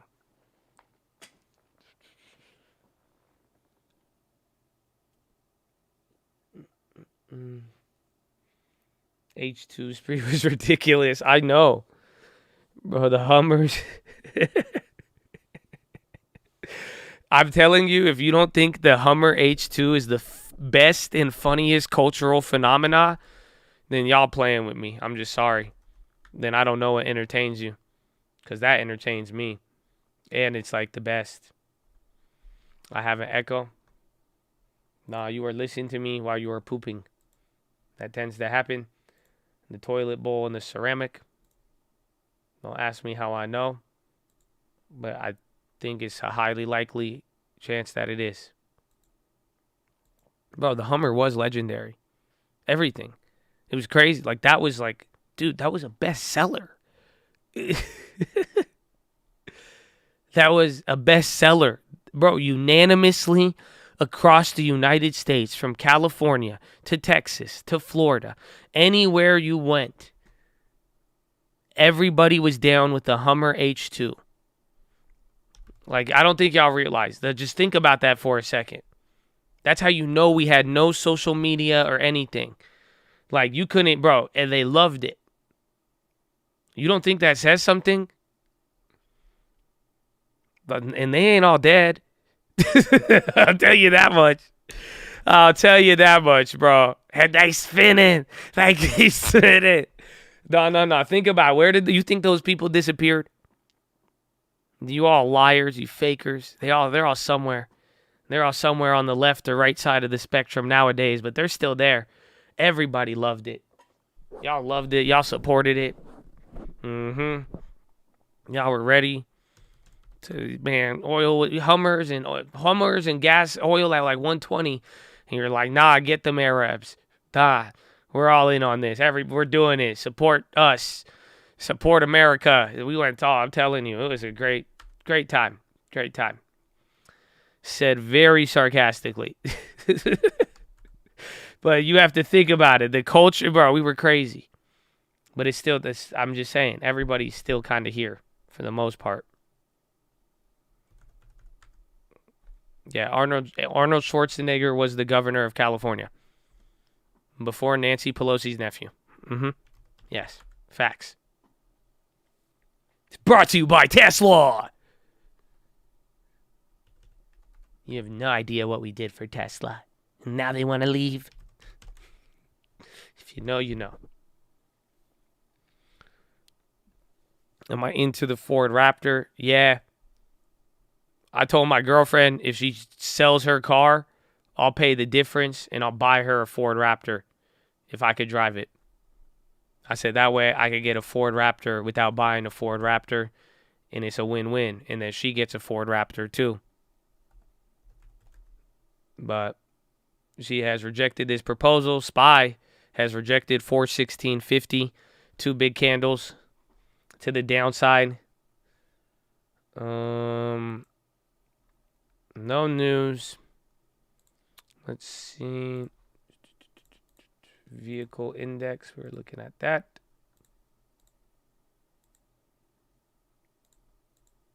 Oh, shit. Ethanol weekly production survey. Does this come out tomorrow?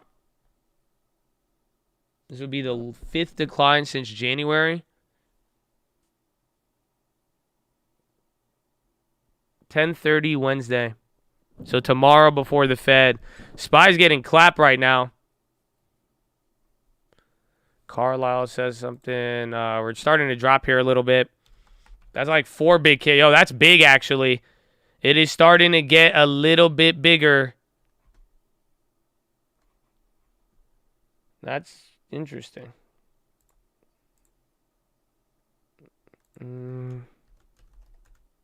4-4. Dude, you just dropped. That's a 2-point butter. So it's pretty big. Again, I don't think we're going to react too crazy on anything today. Just wait. This is now getting us right to where we opened at. NASDAQ's down a quarter or about a third right now, but this one's interesting. Jobs reports on Friday. We got job openings today.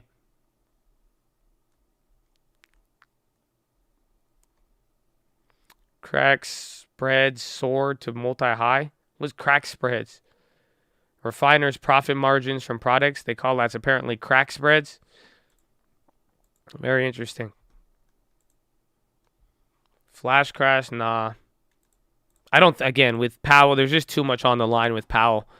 Tomorrow, like, dude, you have like an hour and 20 minutes. But maybe. I mean, you're already red on the NASDAQ. Couple of names. We'll see what happens here with a couple of the earnings. Apple's starting to go down. They're still green. Microsoft's down 1.45. They're hitting a new low. Is energy still up? Yes. Financials. They're still up by 1% again. That did good. No, the crack spreads is real. I was looking for news, and that one came up. Apparently, refiners. And then you have a ethanol report tomorrow.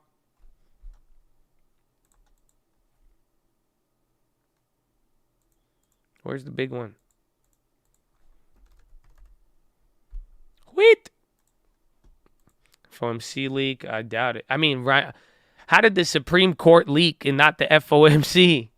This is crazy.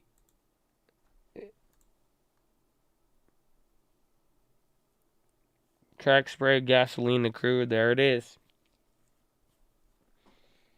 The flash crash, it'll be 20 points in 20 minutes. We will see. Again, I mean, ironically enough, we had a flash crash in Europe yesterday. I think I don't know. we were talking about a flash crash and we were talking about Europe. And now it's very interesting how they have combined. But at least Europe first, but that's not the deterioration I was looking for just yet. Intel will touch lows if AMD beats. Maybe because if AMD does good, it could sometimes clap them. Yeah, the Supreme Court's mixtape was leaked. It's wild.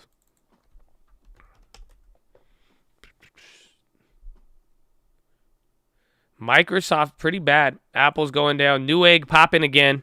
Newegg is on the high in the midst of this. Big pops on Newegg. Get ready.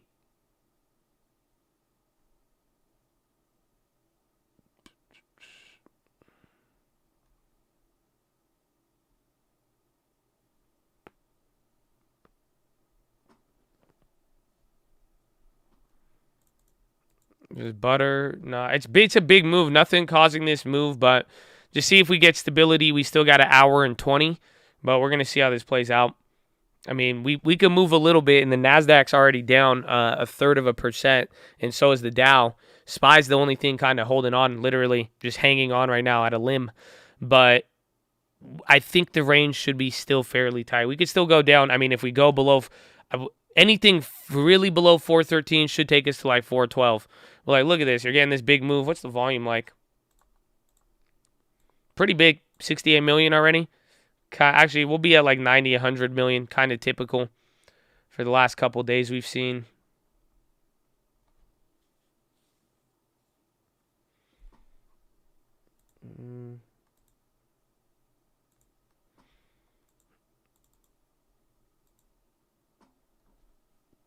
Amazing time to be alive. It's a great time to be alive. Biden on at 3. He already talked a little bit, but I don't know if he's supposed to go on. You don't like this game anymore? Patience. I think everything boils down to impatience. I hate to break it to you.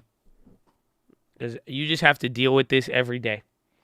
But all of it is patience. It's just dealing with the day-to-day. Day-to-day changes how you feel. But for the most part, everything. Because even then, I mean, at some prices, depending on what you're buying, how near it is to the floor, it's just like we were saying, you could even go down however long it takes from here. But it's like eventually with some of this, like after a year or two, it's just, you're already down a lot. How we can move, it's just, you just got to live through it. But it doesn't, we've already dealt with a lot. It just happens slowly and quickly at the same time.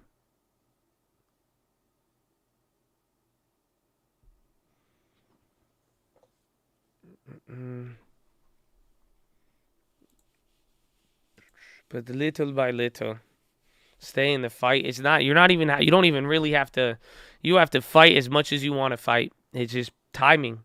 I think if you put yourself in a comfortable position and know that if you wait and go little by little, the timing of it, and don't, overestimate and don't underestimate, but ultimately I think our imaginations get worse. I think Warren Buffett is the one who said it. It's like when the stock market is happy, he gets really cocky. He's really exuberant. He's like, look at me, I'm the best. He thinks he's worth more than what he is, right? He gets very egotistical. The stock market's doing good. He's like, look at me now, man. I deserve a premium. You want this earnings? You better pay me 20 times, mother. I'm the king I'm the world champion. I'm the champion of the world on the stock market, United States, S&P. Yo, SPY's coming down again. Big little popping job candles. But then when the stock market goes down, he has the tendency to get very depressed and think he's worth a lot less than what he is. And then he's like, I don't think I could do it.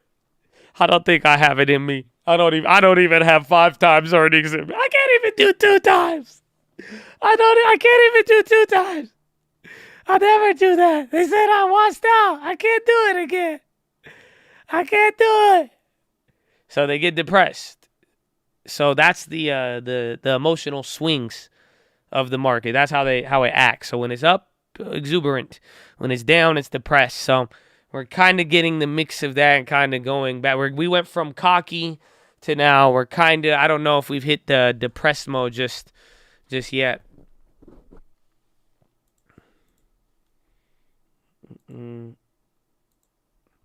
SPY is a penny stock. Okay. I feel. Not really, but I feel.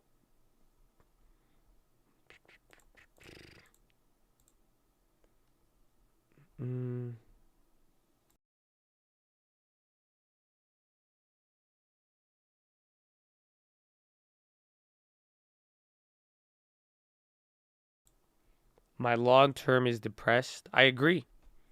Think about it. Your long term is like, I'm worth less than what I actually am. Oh, y'all don't feel me.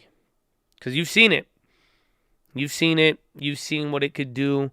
But again, that was in a cocky stage too.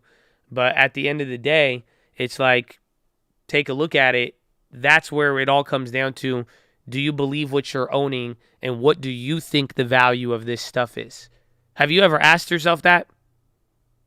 Chad, are you with me? Have you ever asked yourself, like, what do you think your long term is worth?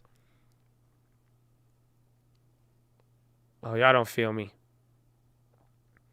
Maybe you guys should do that.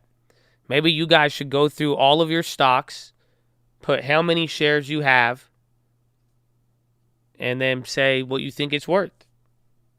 Think about it. Calculate. You could look at what you paid for it, but then you should ask yourself, like, what do you really think it's worth? Like, if they're serious, like, what in 10 years, what do you have a value for? It's like if you try to, like, buy a house for me and you said, Josh, sell me your house. I know what my house is worth. I have a value in my head. So you could say no to me. This is Warren Buffett's giving this example. You go, literally you could buy a house today. Someone could offer you $200,000 less than what you paid. And then you could say, well, nah, that's not, like, I don't want it. Even though you just bought it at a high, it doesn't matter what you paid for, but it's all literally, what do you think it is worth? So you could get fundamental if you want, but it does, at the end of the day, well, there's no news here. We're getting a lot of these ups and downs, but we have no new news right now. DXP Enterprise by Cisco Air Systems. I don't know if this is public. DXPE.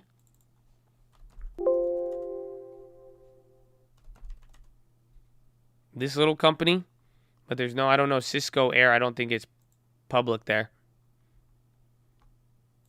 But yeah, you should go and look at your long term and take a look.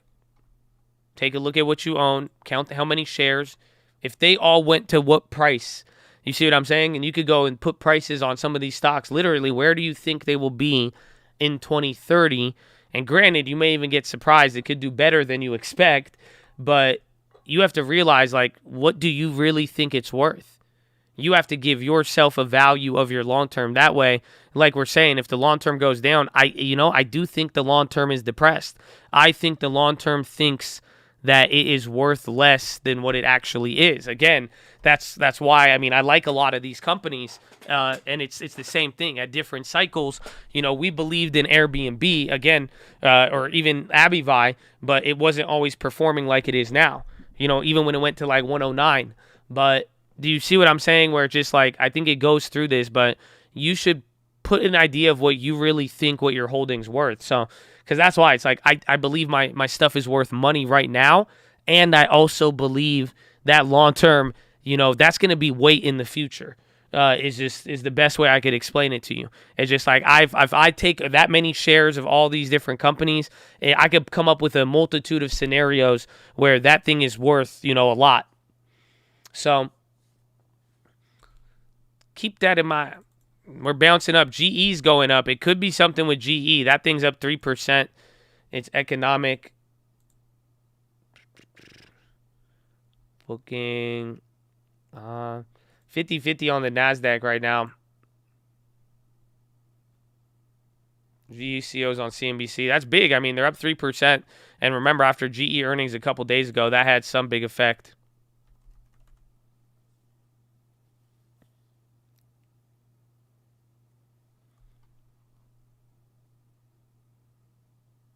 You know Will Meade isn't a real person? Is that a parody account? Are you serious? Is he Josh Answers? What the fuck is going on? I might get some hate, but UWMC is my favorite holding, and I keep buying more. I feel you. I like the divvy. I mean, it's a good divvy.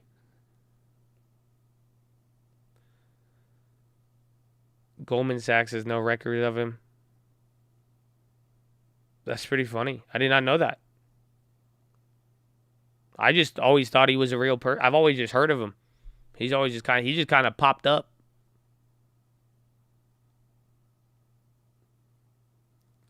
I don't know. UMC, there's so much good quality right now that is cheap, but I do like the dividend. I do like the dividend. Worth of Chewy out of the money calls are hitting the tape. I mean, that's the only dividend that's outpacing inflation, kind of.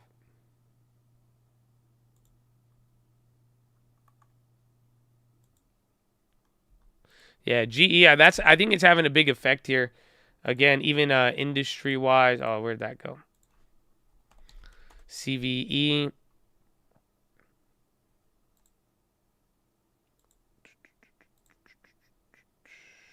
Yeah, energy is only, dude, consumer staples and consumer discretionary are the only things down. Even tech is back up. NASDAQ went back up on that. But I think energy, financials, materials, and then real estate doing good. But things are pretty strong.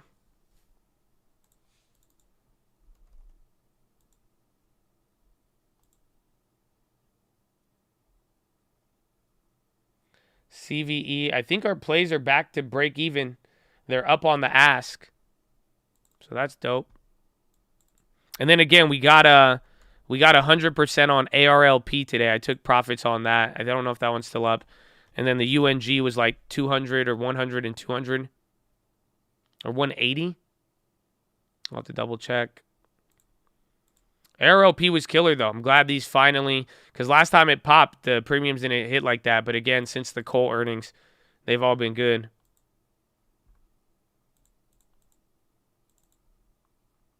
Mattel pop at the high. Don't believe the hype.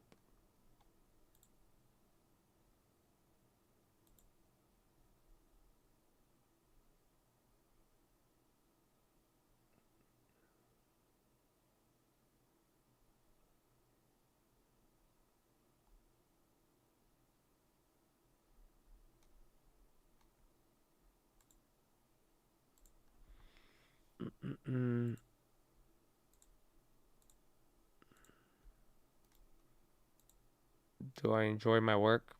Yeah. Life is good. Super chill. It's like, yeah. I wouldn't do anything I didn't. I'm not, what do they say? I'm not one who could suffer silently, more or less.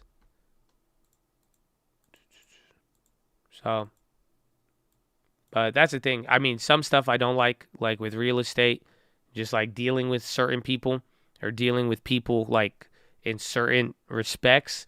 I don't do certain deals. Like I'm not an agent, or it's like I don't like even like talking to people sometimes.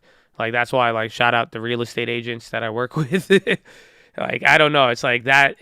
I've adjusted, and that's the only time. And then sometimes deals get like frustrating, and then you like drive around a lot.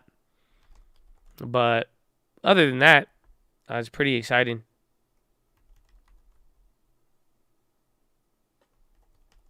Where's Twitter right now? 48 INOD. Data. I still have this CVE play. It's back to break even. I think it's a decent sized play. It's like $300. Now it's up. So it's up on the ask. But yeah, we are still in that one. And then we sold out half of the ARLP. Yeah, those are December. It's good. I mean, it's had a couple of these pops. So let's let this thing go crazy. You know what?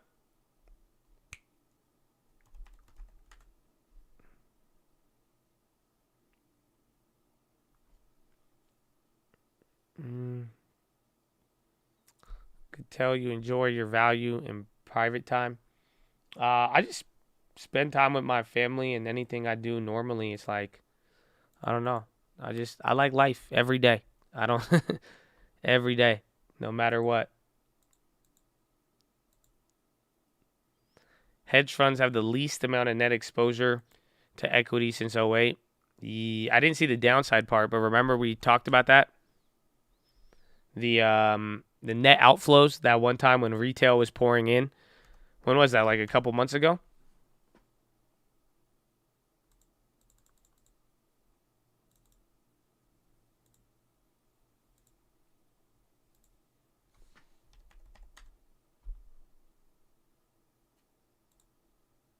There it is.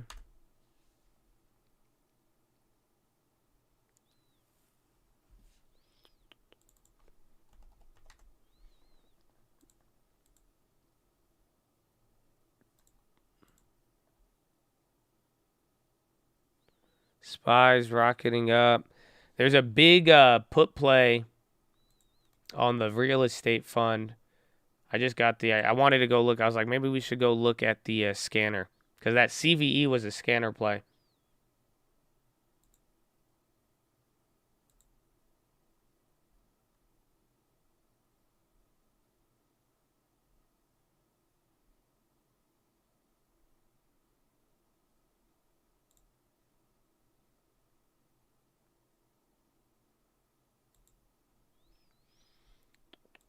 SPY coming 417.36. All right, we back up 0.5%. Nasdaq SPY or Nasdaq and Dow. SPY's up 3/4. Yeah, did someone Chegg? They got a bunch of calls, or someone said was it for Chegg or something else? But Chegg has some.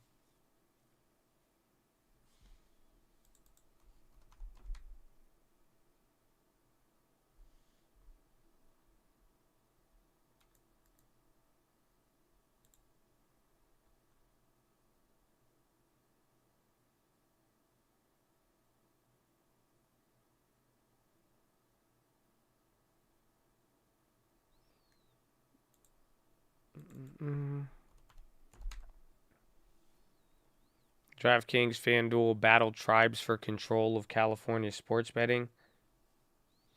Oh, I saw that. I think I saw that at the casino. They were like, stop DraftKings. They're like, okay.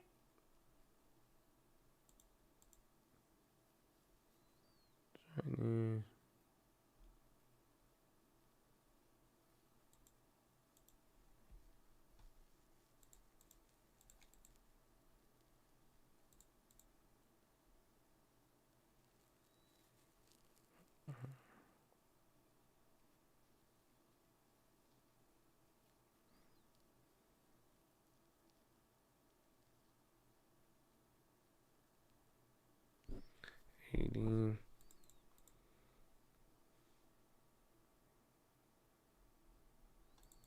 Why aren't they going after all of them? I think all of the like digital sports stuff they don't want.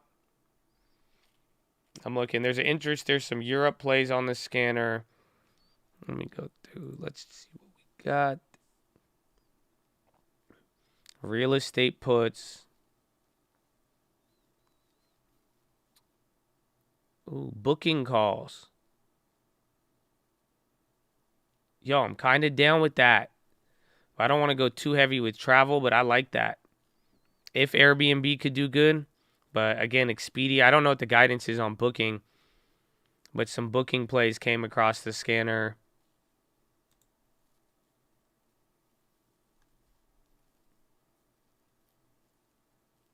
And then puts on WDC. These ones might be. Let me double check these.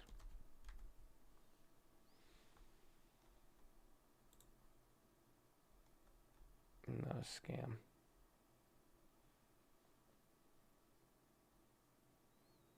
WDC's up 15%. No, they probably just sold those. Why is WDC up so much like that? Was that? I thought they already had earnings.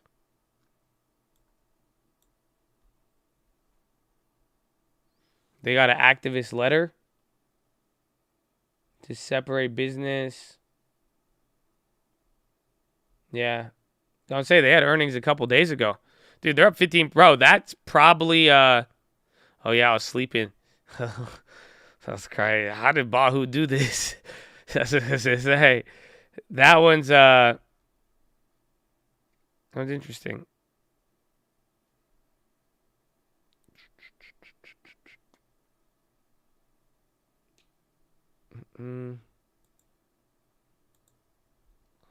That's crazy. So that's a dud.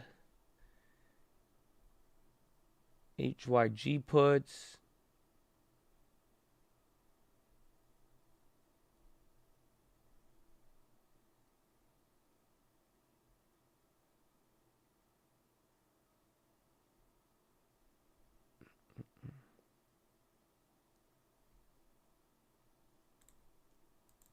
And we have today's Wednesday, right? We have Uber. Biden lie. I'm going through this scanner right now. Just seeing.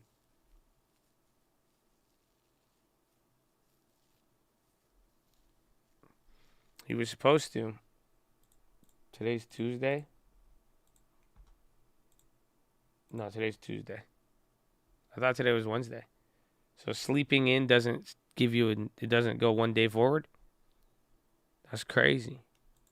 Work of this facility you're doing. Your facility. Support me. Ukraine's Yeah, we're fight for support. freedom. The Hummer. Bottom line is I came to say Hey, thank V. you. Thank you. Thank you. Shukran. That's the reason I'm here. I've been in those battlefields where these missiles are fired, and I spent a lot of time going in and out of Iraq and Afghanistan, maybe a total of 40 times. And I tell you what, and I've been in Ukraine a lot prior to the war and on the border since the war. And it's amazing what you've done. We see on the news every single day the atrocities and the war crimes that are being committed by Russian forces in Ukraine, directed by Vladimir Putin. And it really is gut-wrenching. We see the incredible bravery of the Ukrainian fighters defending their country with everything they have. And by the way, it's not just their warriors. It's not just their military. It's people in the street. People in the street staying behind. A lot have gotten out, 5 million, but a lot are staying, including women as well as men, staying to fight for their country. And we know that the United States is leading our allies and partners around the world to make sure the courageous Ukrainians who are fighting for the future of their nation have the weapons and the capacity and ammunition and equipment to defend themselves against Putin's brutal war. A lot of war crimes being committed. But what we don't always see, is the work that that makes so much of this possible. And that's you. It's not hyperbole, it's you. You make it possible. You make it possible for them to have a shot. You know, during World War II, the United States was known as the arsenal of democracy. There was Rosie the Riveter, who I actually got to meet, quite frankly, before she passed away, and a lot of people who, in fact, kept it going.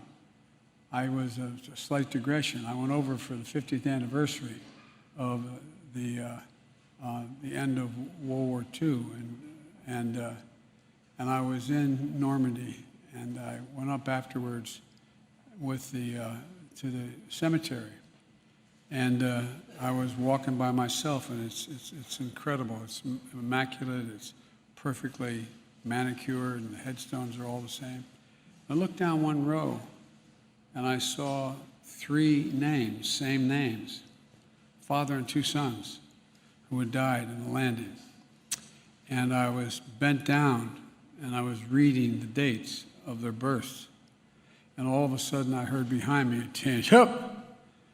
And I turned around, and there was a gentleman who had to be in his early 80s in a wheelchair, being wheeled by his son, who, big guy, looked like Hoss Cartwright, and his wife, and one other, and a daughter.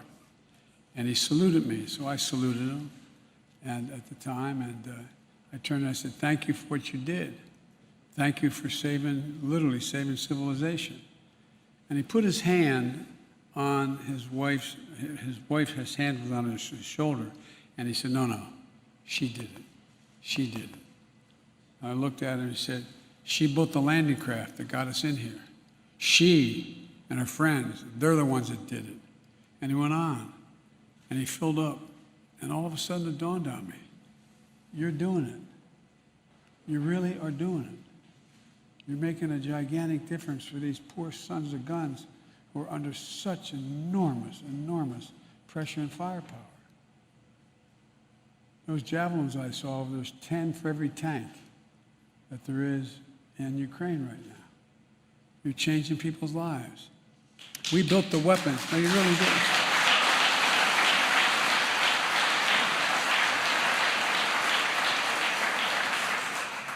But we built the weapons and the equipment that helped defend freedom and sovereignty in Europe years ago.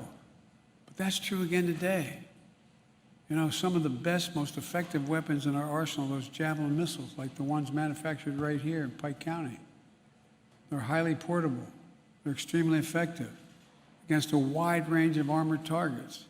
They can hit targets up to 400 meters away and have a fire and forget capability. That means a person firing can, I know you know it, but it's for anybody who maybe listen, can change positions or take cover before that javelin even strikes home, strikes the target. In fact, they've been so important, there's even a story about Ukrainian parents naming their children, not a joke, their newborn child, Javelin or Javelina, not a joke. So the brave people of Ukraine, including the many civilians who have taken up arms to defend their country, deserve every ounce of credit for pushing back the Russian assault and frustrating Putin's desire to dominate Ukraine. We're at an inflection point in history, for real. It comes along about every 6 or 8 generations, where things are changing so rapidly that we have to be in control. Folks, there's an ongoing battle in the world between autocracy and democracy. Xi Jinping, the leader of China, who I've talked with, I've spent more time with than any other world leader has.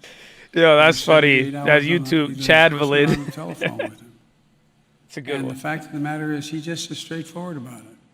He says that democracies cannot be sustained in the 21st century. Not a joke. They cannot be sustained because things are moving so rapidly. Democracy require consensus, and it's hard to get consensus. Therefore, they can't keep up with an autocracy, one-man rule. But that's not going to be the case. If that happens, the whole world changes. I mean, because of you, in this first really battle, if you will, for that, to determine whether that's going to happen, is because you're making it possible. You're making it possible for the Ukrainian people to defend themselves without us having to risk getting in a third world war by sending in American soldiers fighting Russian soldiers. My dad used to have an expression. He said, the only war worse than one that's intended is one that's unintended. You're allowing the Ukrainians to defend themselves. And quite frankly, They're making fools of the Russian military in many instances. A big part of the reason they've been able to keep up fighting and to make this war a strategic failure for Russia is because the United States, together our allies and partners, have had their back.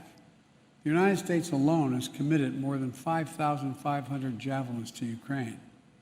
You're changing the nation. You really are.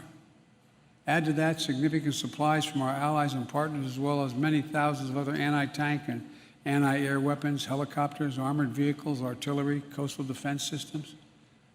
Before Russia attacked, we made sure Russia had javelins and other weapons to strengthen the defenses so Ukraine was ready for whatever happened.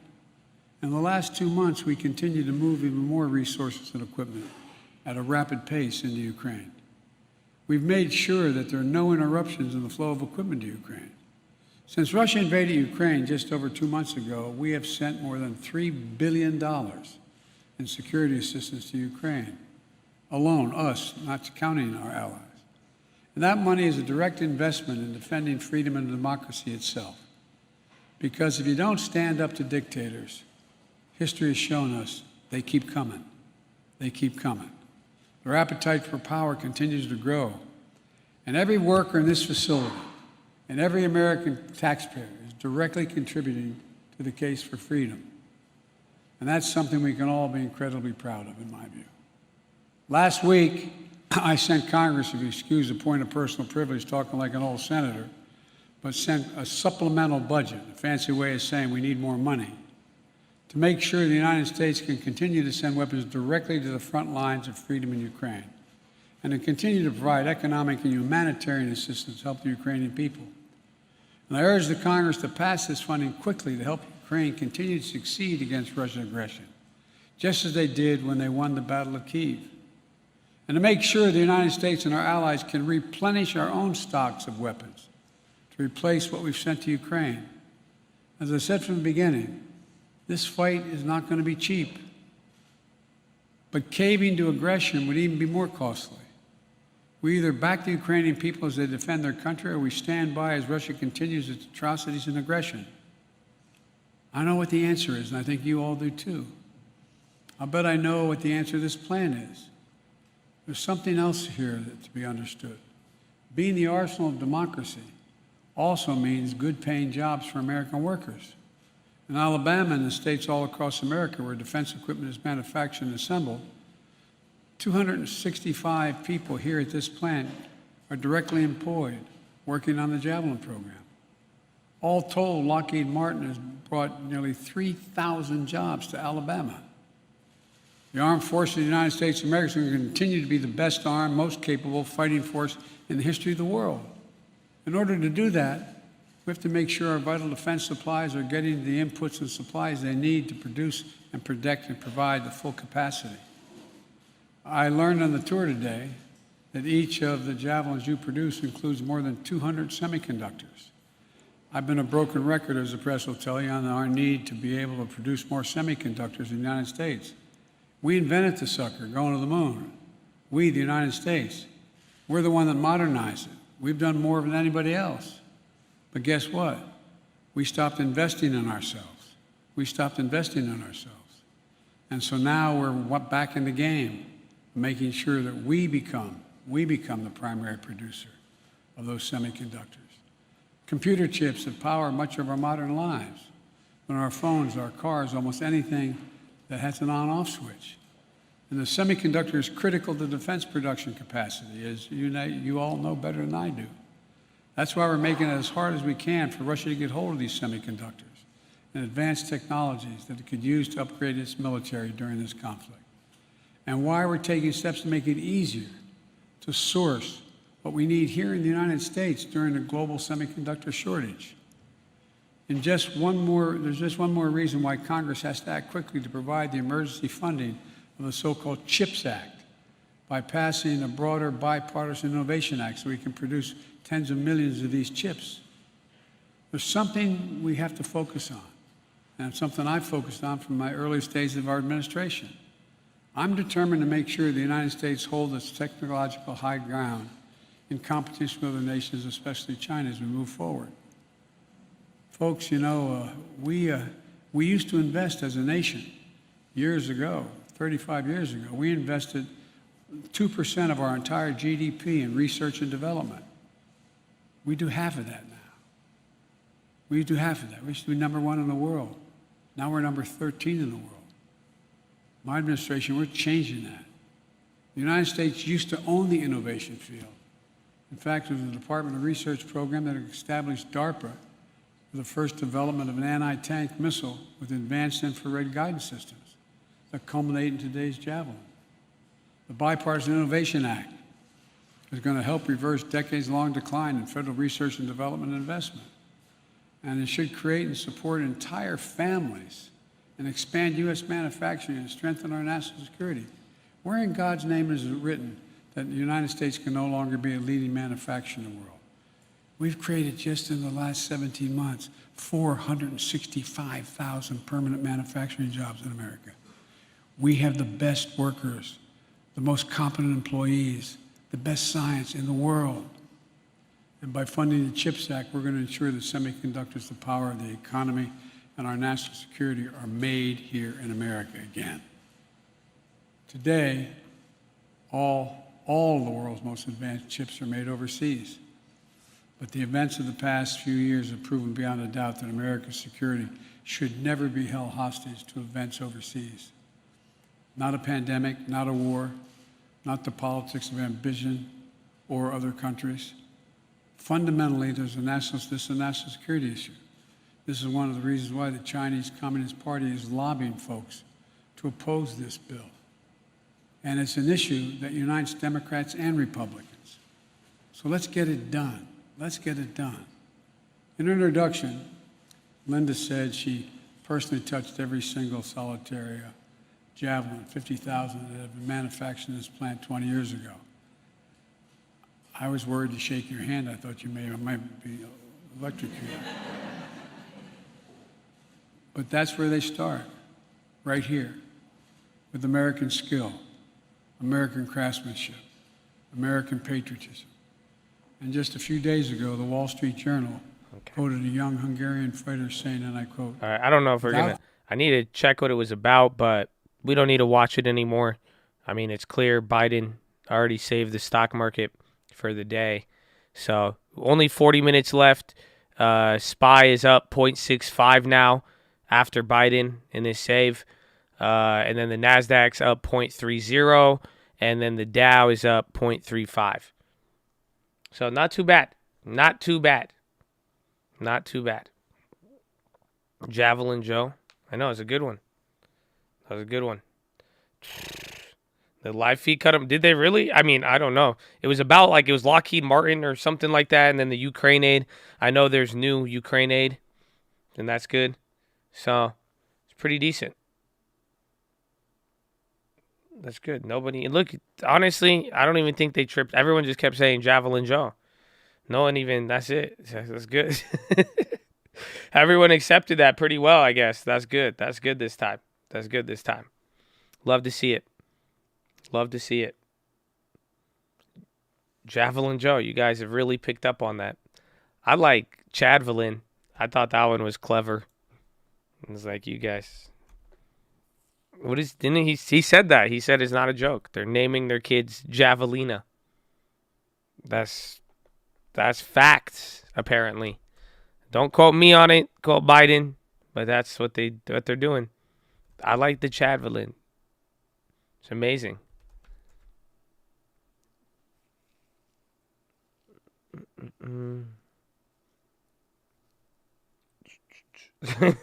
I like Gasolina much better. You'd be like, I feel you. I feel you. Are you ready, though? Do you guys want to do a stretching session? Would you guys like to stretch right now? Because it's earnings. It's on the way. Okay? That's it. It's on the way. You got AMD. We got Airbnb in the house. I don't know. Do you guys want to stretch a little bit? Can everybody with me, chest to the sun, flex the core? Let's go, everybody. Come on. Let's just do the workout that has never prepared you for life. Honestly, you won't appreciate this workout till you're older. I need everybody to put your arms out to the side, please. And then spin your arms in a circle. You remember this one? Ain't nobody knows why we did this. But it's good for you. I guess sometimes we don't move around. So let's go. Arm circles to the front. Arm circles to the front. Okay. Arm circles to the back now. There you go. Look at that. Oh, move around a little bit, bro. There you go. Yeah, just small circles. Small circles. Small circles. Come on. Backwards. Backwards. All right. Now shrug your shoulders up. And now put them down. Now shrug your shoulders up. Now put them down. You know what I'm saying? Shrug the shoulders up. Now put them down. Oh, yeah. Let's do it now. You might need to stand up for this one. I'm going to stand up for this one. I'm sorry. This is just earnings. I'm getting ready for earnings. We're going to start forward now. Now you did the small arm circles. Let's do the big arm circles. Yeah, let's do it. Come on. Do the windmill. Big arm circles forward. Big arm circles forward. Come on. Let's go. Do the windmill. Whatever you want to call it. Forward. Woo! Okay, now backwards. Counterclockwise, as they say. Honestly, I can't even go counterclockwise. It's like a weird semicircle. My back is tight. Woo! I know.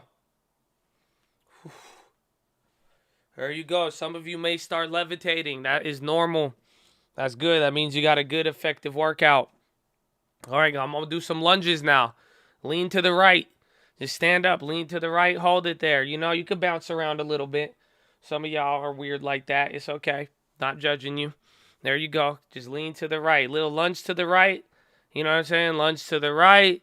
Now lunge to the left. There you go. See, you go. Just real quick. Real quick. We're going to go back to the right, but don't worry. Just get a good stretch. Make sure you feel it. Wake up a little bit. This is your earnings stretch for Airbnb. Hopefully Airbnb has stretched. Okay? That's good. Now let's go. Let's go with the simple one. Grab your right foot while you stand on one foot. That's it. Pull one leg while you balancing. There you go. There you go. A little bit of the quads, bro. Do it for the quads. Ooh, I got bad balance, bro. I do not have good balance, man. We got, okay, it's good, though. There you go. Just do it for a little bit. Do it for a little bit. You guys feeling good? Feeling great? It's earnings. It's earnings. I hope you guys are stretching, honestly, because if you're not stretching with me right now, these are really awkward. So hit the left leg now. Hit the left leg now. Spy's coming down. Remember what we just dealt with like 45 minutes ago, that little pop and drop. You're getting aggressive past VWAP. Does not look like anything's coming across the scanner while I'm stretching. I'm still laughing at Javelino. What, bro? It's a good name. It's inspiring. My hips are tight. Yeah, you could do some hip lunges. That's it for now, I think. You know, pull the back out a little bit, stretch a little, but that's it. I'm good. I'm good. I'm getting ready, baby. It's time, Chad. In 30 minutes, please, if you are prone, if you already wanted to quit, maybe just quit before Airbnb earnings. I don't know. All I'm saying is you better make up your mind. Okay? I want you to observe how fast your mind may possibly change. You understand? I don't know if they feel me, bro. I don't know if they feel me. I'm just saying, in the next 30 to 40 minutes, Airbnb is either going to be a blessing or you're going to hate it. Okay?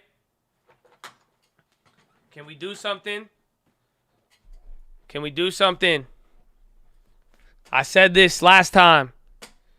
If you are going to talk shit, can you talk shit now? Can we save both of us? The earnings, the back and forth. Just talk your shit now.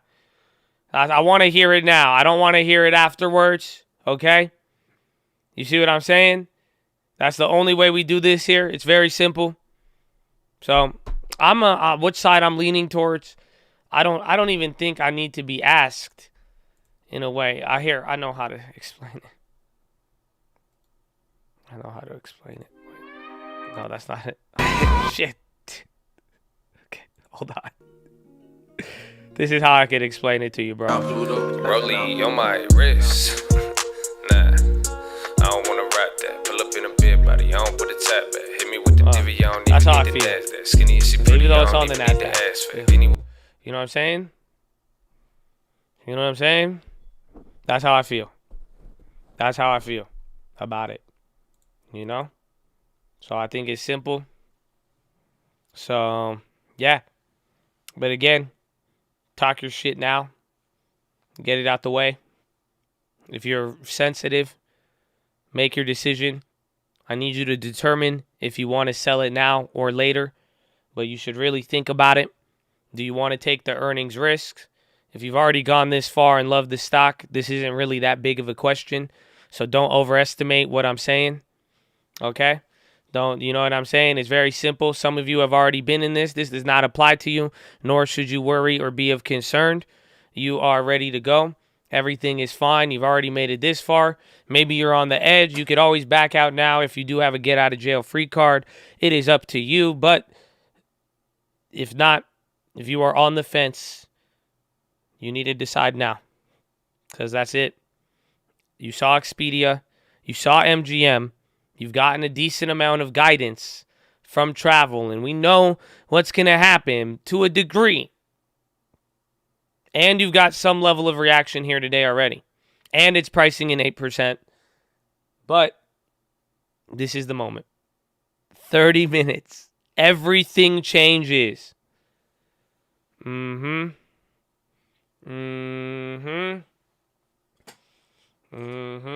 That's all it comes. 30 minutes, bro. Selling my long term for a little condo. Pronto. Money like Rondo. Pronto. You won't see the morning like Alonzo. All red by son. Anybody know that song? Anybody know that one? No, I don't think anybody knows. That's a old, that's a Lil Wayne and Pharrell song.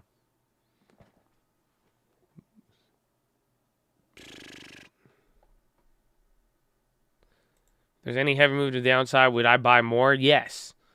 Depending on how much it is, yes. Easy.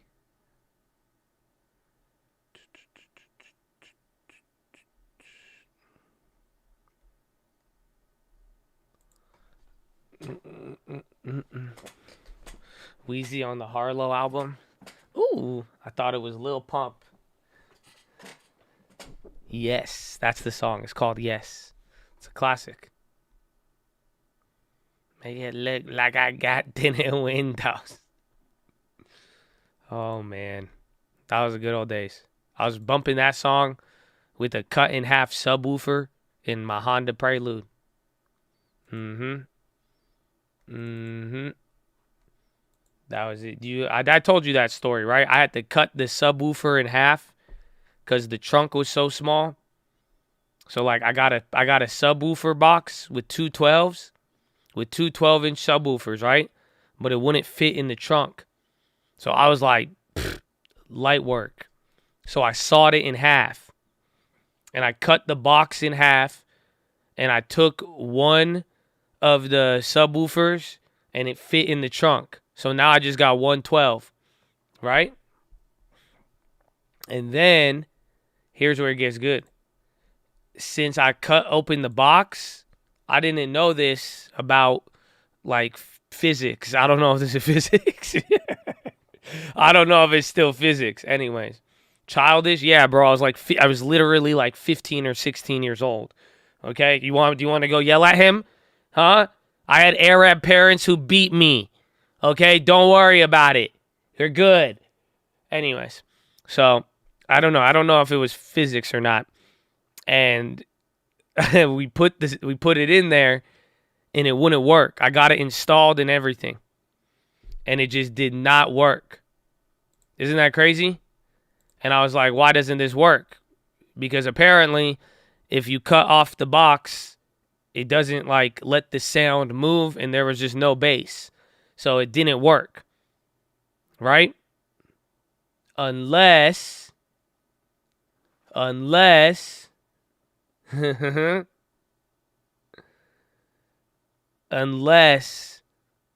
covered up the holes on the other side. So I had two towels stuffed in the little holes, and it worked. And I had a 12-inch subwoofer in the Prelude, son. I was bumping. I was bumping. Nah, that's it. 2 towels in the little hole. I said I solved physics just like that. You know what I'm saying? Just like that. Just like that. I was bumped, bro. It was shake everything. It was dope. It was dope. That's it.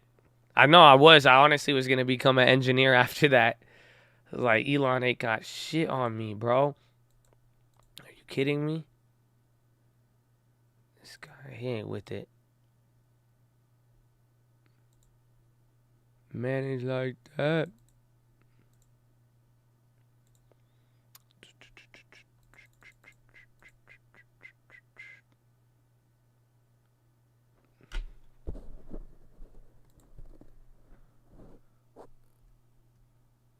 Mm.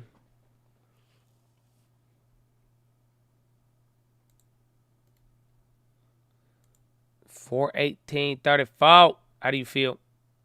You guys feel good? I'm excited now. We're stretched. You got a good story. Now you have earnings. I don't know how this story came about, but I think it's a good one. We are going to be live here for earnings, for Airbnb, and for Uber, and for AMD, and for Starbucks. I'm going to hold my place for Airbnb. It's already clapped. I'm tempted to buy more, but I think we'll just save all of the money for after. If it does drop, again, I like the 130 price. Around then is where everything was good. And we'll go from there. We will go from there. Oh, man, we good, baby. You hear that? That was good. That was good crack, everything. Not like oil crack, but like, you know, chiropractic. Max paying for Airbnb 160. Really? It was just there 2 days ago. It was just there.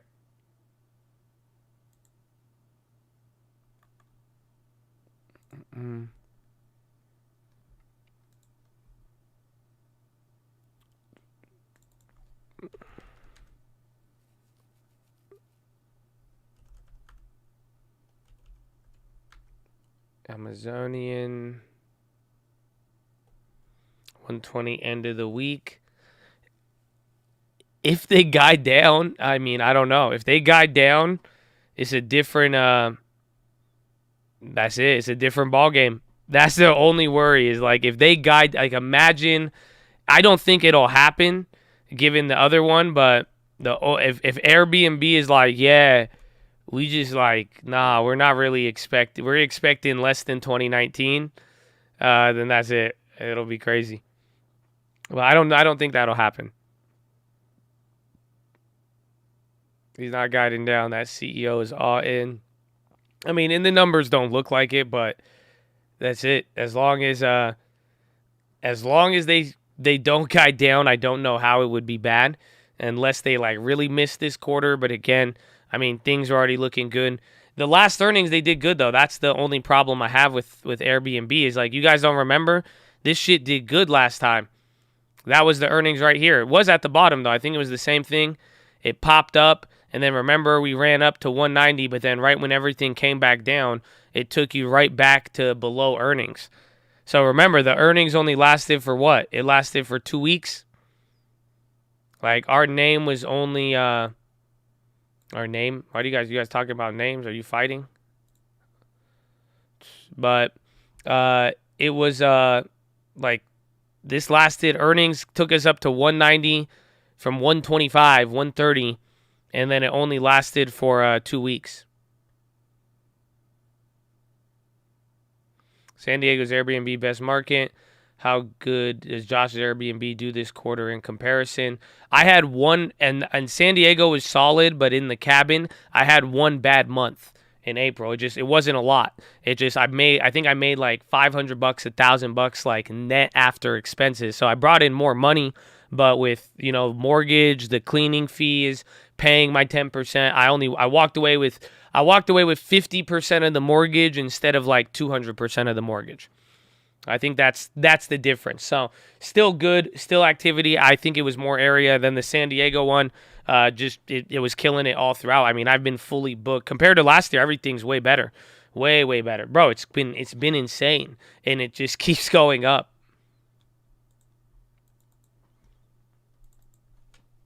Like some of the air, bro, I'm telling you, if you're in a high traffic location and you already have it doing good, then that's it. It's just it's a cash cow.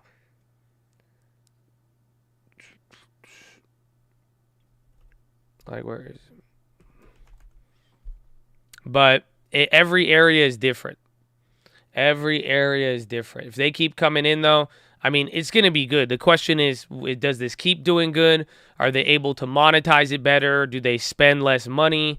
Like, what's going to happen with all the money like, how are they going to host all the refugees and all of that stuff? Will that have an impact? But margins, volume, nightly volume, EBITDA, again, if whatever they're able to get, you know, just with spending, taxes, everything else, we'll find out. But that's really about it. And then, again, just guidance. Is there an Airbnb poll? Should we get it? Did we have one or no? Manage poll. Let's make one. I'll make one for you. Chad.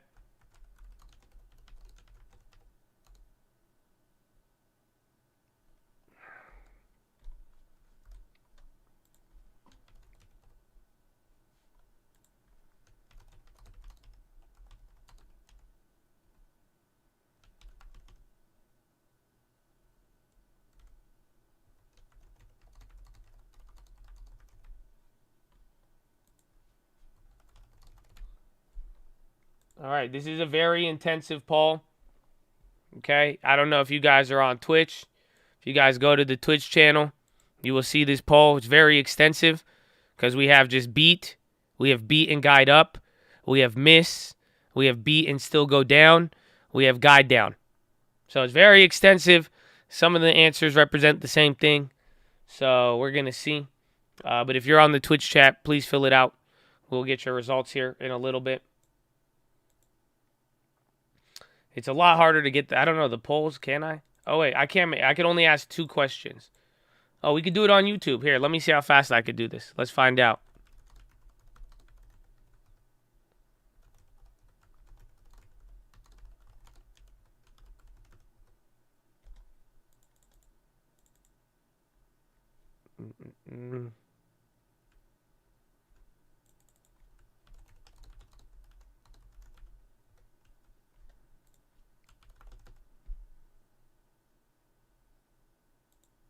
All right, let's see it, YouTube. Do you guys see it or no? Boom, there it is. What do you think? It's on the YouTube chat.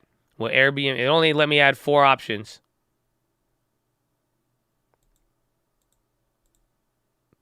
This is kind of cool.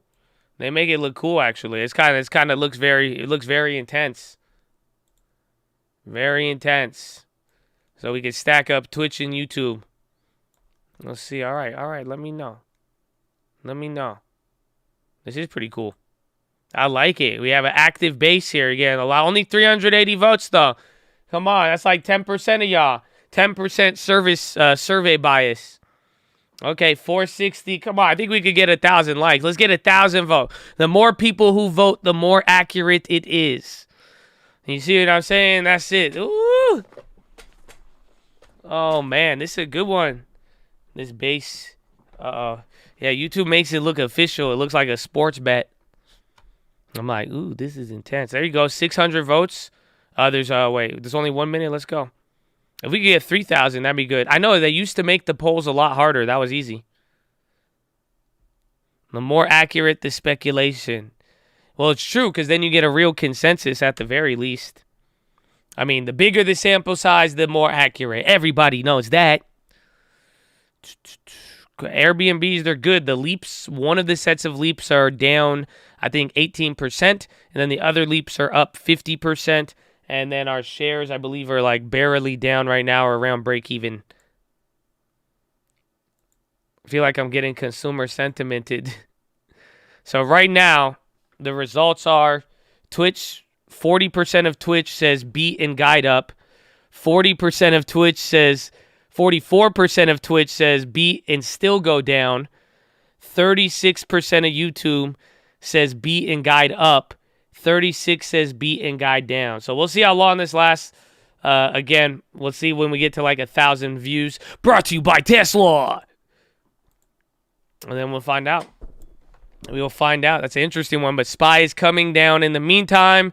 TLT kind of slipping here, but it's able to hold up most of the gains for the most part. It's still up just under 1%.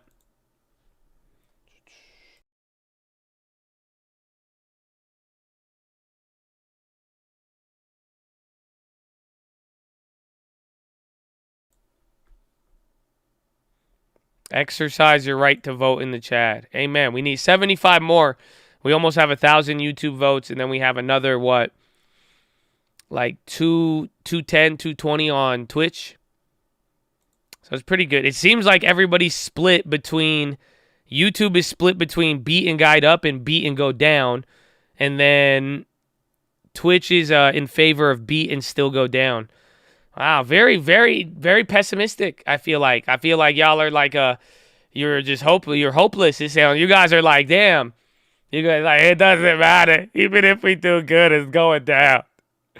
Even if we do good, it's going down. It doesn't matter how we report. They don't even care about the guidance. Nobody cares anymore. Is this... All right, man. We will find out in 20 minutes. SPY's coming down, getting around the levels we opened at. Not too crazy just yet, but last time we were here with the little volatility, I mean, it could quickly, NASDAQ's already negative this time. So like I was going to say, it could quickly go negative from here. So be on the lookout. We only got 20 minutes left, so unless they're really big candles, I mean, just be prepared to stay within this box, I'd say, for the day. Well, yeah, get the armor on. In all seriousness, though, for real, it's earnings. Know what you're going to be holding. Know what you're going to be gambling. Again, if honestly, like if you're a little B word, just make your decision with the long term. Again, things could get volatile. You have information and you know this, okay? So you know this. You already know this. Remember when NVIDIA did good, but Fed came out the next day and we ended up going down instead? Yes, it could happen with Airbnb. Again, Expedia is already down 16%, so I think the hope has diminished, if anything.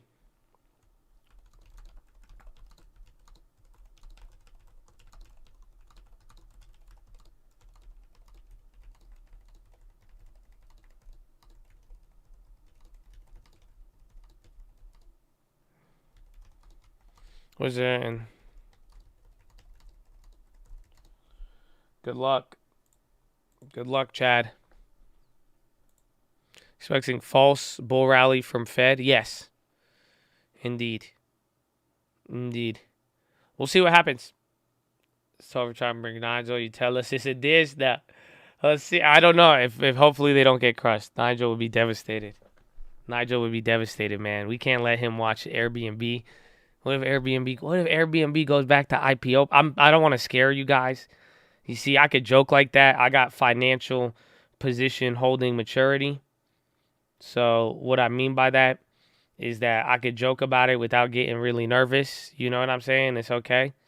Because I was going to say, I could make a joke about it going back to IPO. It's like $60. I don't want to scare some of y'all. Some of you are like, but maybe you should be scared.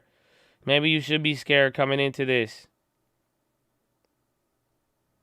I don't know.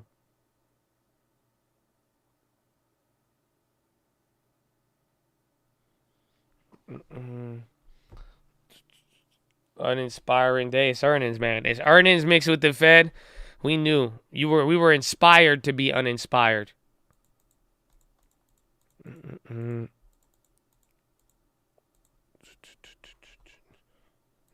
selling in the money put. Airbnb is only $20 off its all-time low. All-time low is what? Like 123? Yeah, but remember, stock IPO'd at 168. Or at 68, technically speaking. We went up slightly after last month's hike. I'm pretty sure. I think it was another false bull rally, as they would say. It was March 15th and March 16th. Yeah, we were at the bottom too. And we rallied up. We actually rallied up for 2 weeks. Again, that was with Airbnb earnings, but then everything came right back down with it. Oh no, that was January. We came down on this one. Jeez, that was early on. We even came up a little bit in March and then dropped back down again, which is good to not be at the lower low. I mean, we're still a little higher, smaller trajectory, but that was March 16. We bounced big. But then there was also, wasn't there also some other news? Like invasion news or something? Uh-oh. The YouTube poll has taken control. The YouTube poll is now match earnings are out. I feel like they've leaked before. It's moving a little bit.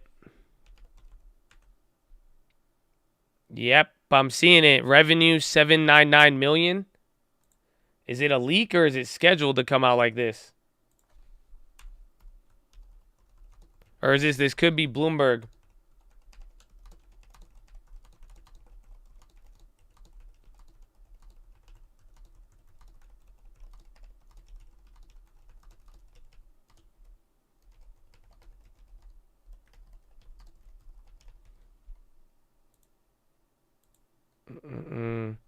They're scheduled for 410. I see it. I could be another Bloomberg error. But that's coming from Dow Jones Newswire.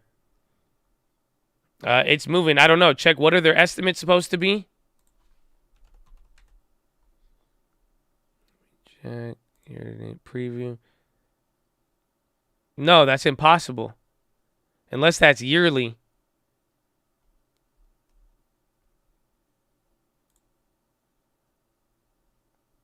Oh, wait, where is it? Let me see the operating income, adjusted EBITDA. I don't know. That one, be careful.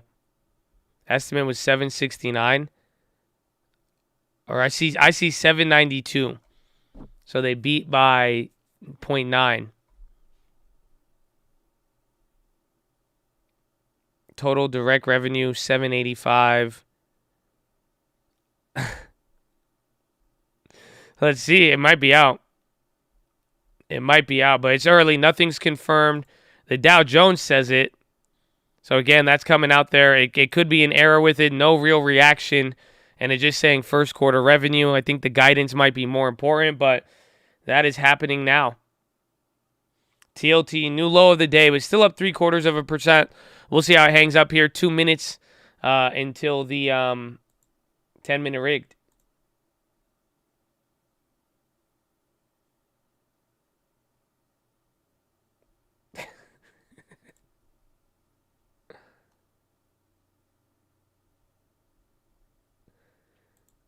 Why is this real?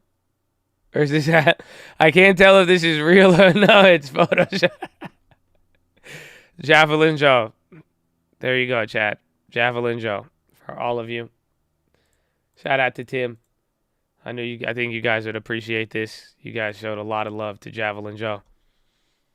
That's a good one. I thought it was real. I was like, dude, no way this is real. No, this one's fantasy, but it looks very accurate. I really thought he had a javelin thing. Match is going up right now. So it looks like they beat estimates. No other data. Again, little mini earnings leak, or we don't really know what's going on right now, but very, very early. I don't know if you're going to do it. Oh, should we log into the Airbnb earnings call? Yeah. Let me see. I have the code and stuff. But let's see what it logs me in as. It says 5:30 p.m. New York time. Oh, that's late.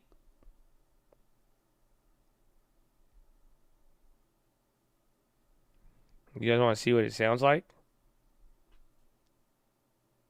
Welcome to the Net Roadshow Conference Center.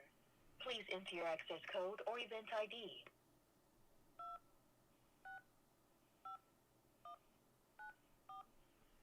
This access code has not been recognized. Why? Try again.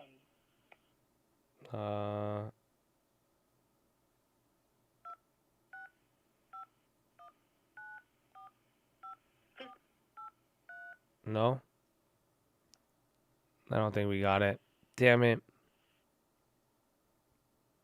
Access code is Javelin.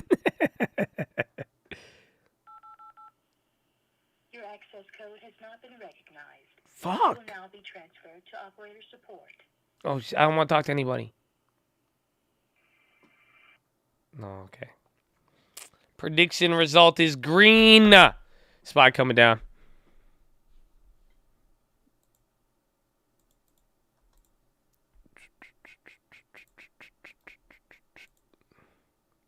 God bless America.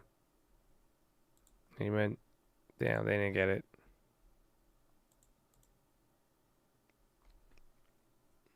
I told them Nigel would be here. See, we haven't seen Nigel in a while. Let's see. It all depends on Airbnb. Matches going up. Again, that little mini earnings leak, whatever you want to call it. People are reacting, and there's been no update since. I feel fireworks. That's it. If Airbnb, we just need Airbnb to the moon. So y'all can pray now or later. Well, hopefully you already know the value of your Airbnb company or make that determination now.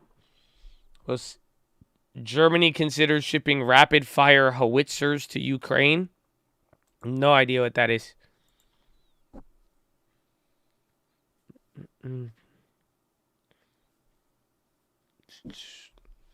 Damn. So YouTube. Oh, wow. 1,500 votes. 34% of you guys think it's going to beat and go down. 33% of you guys think it is going to beat and guide up. 17% believe Airbnb will beat. And 16% believe they will just flat out miss. How it's it? How it's it?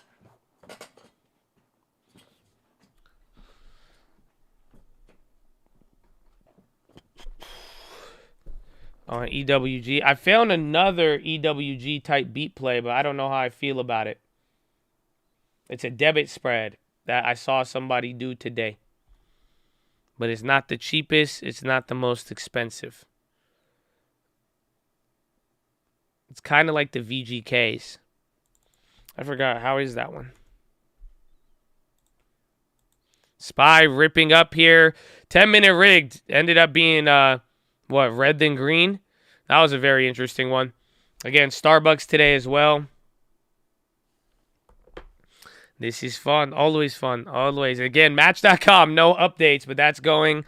Oxy. Remember, oil was the leader of the day. Oil and materials. Yeah, Conoco's getting a lot of money. Again, a lot of oil earnings later here in the week, especially on Friday. Keep that in mind.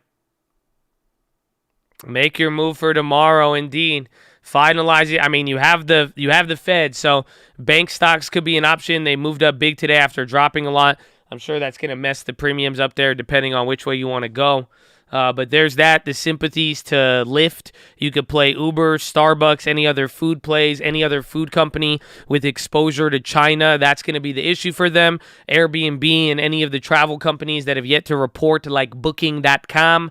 Who else do we got? AMD, obviously. Intel. WDC is already up today. And then there's a couple of other chip makers, even NVIDIA. They're a little different, but I would watch Intel in relation to AMD. And I think that's it. Bros could be a sympathy, but China's big issue is probably going to be China, or Starbucks' issue is going to be China's growth. So we'll see. But sympathies and then any of the earnings if you want them in the morning. In the morning, we got earnings in the morning. Wednesday, Moderna, CVS, Barrick, Genrock, Chinery, Regeneron, Marriott, Another Travel, EXP Realty, Amisource, Virgin, Amerisource, Virgin, Murphy Oil, and then After Hours, APA, Etsy, Uber, Marathon, and then Shopify and a couple of others in the end of the week. So make your decision. What else you got today? Matson, Match Group. Look, we already got Match Group. That's the thing. Or at least we got revenue, no guidance. Biogen, Estee Lauder, Skyworks. That's going to be another big one for chip makers. So keep that one in mind.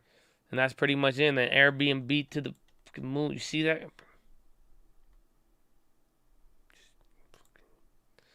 VLO, Valeroing to the high. 1 billion to the sell side. 5 minutes left, baby. Oh, it's here. How do you feel, baby? Chad, how do you feel? How do you feel?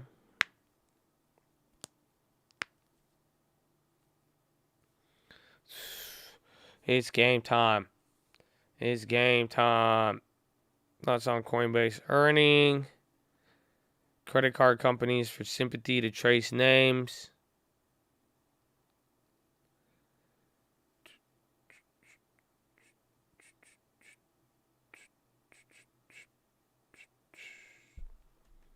Credit card companies. That or even airlines, low-key.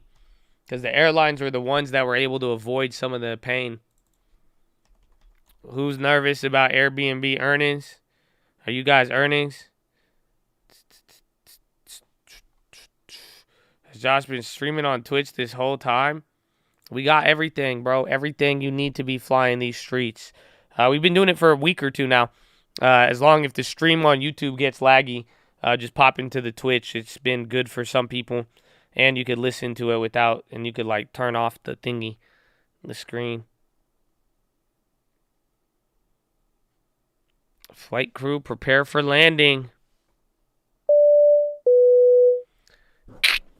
All right, ladies and gentlemen, we're making our final approach. As we make our final approach, if you guys are holding on to any bags, please throw them in the overhead bins above or firmly beneath your seats. We'll be coming through the aisle with the trash bag if you'd like to dispose of those bags. But as we make this final approach, we're going to be landing here into the second link terminal. Second link terminal in the description. That's going to be your nightly watch list and main channel layover around 5 p.m. Pacific time at the Trading Fraternity Terminal. And then we're going to be taking out promptly around 6 a.m., 6:10 at a sunny San Diego, California. So we make this final approach from the San Diego International Airport. It's about 62 degrees and sunny. Looking like a good day out there, especially if you're in there with Airbnb. Hopefully they have a good earnings, but either way, a more foddy, you should be able to enjoy the rest of the weekend vacation.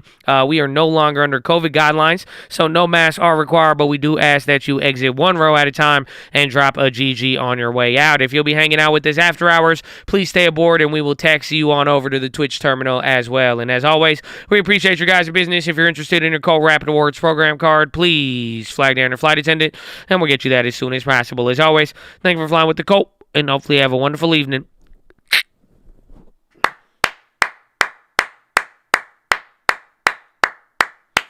Let's go, baby. Bring it home. Are you ready? Are you ready? It's game time, baby. It's game time, baby. Are you ready? It's time to bring it home.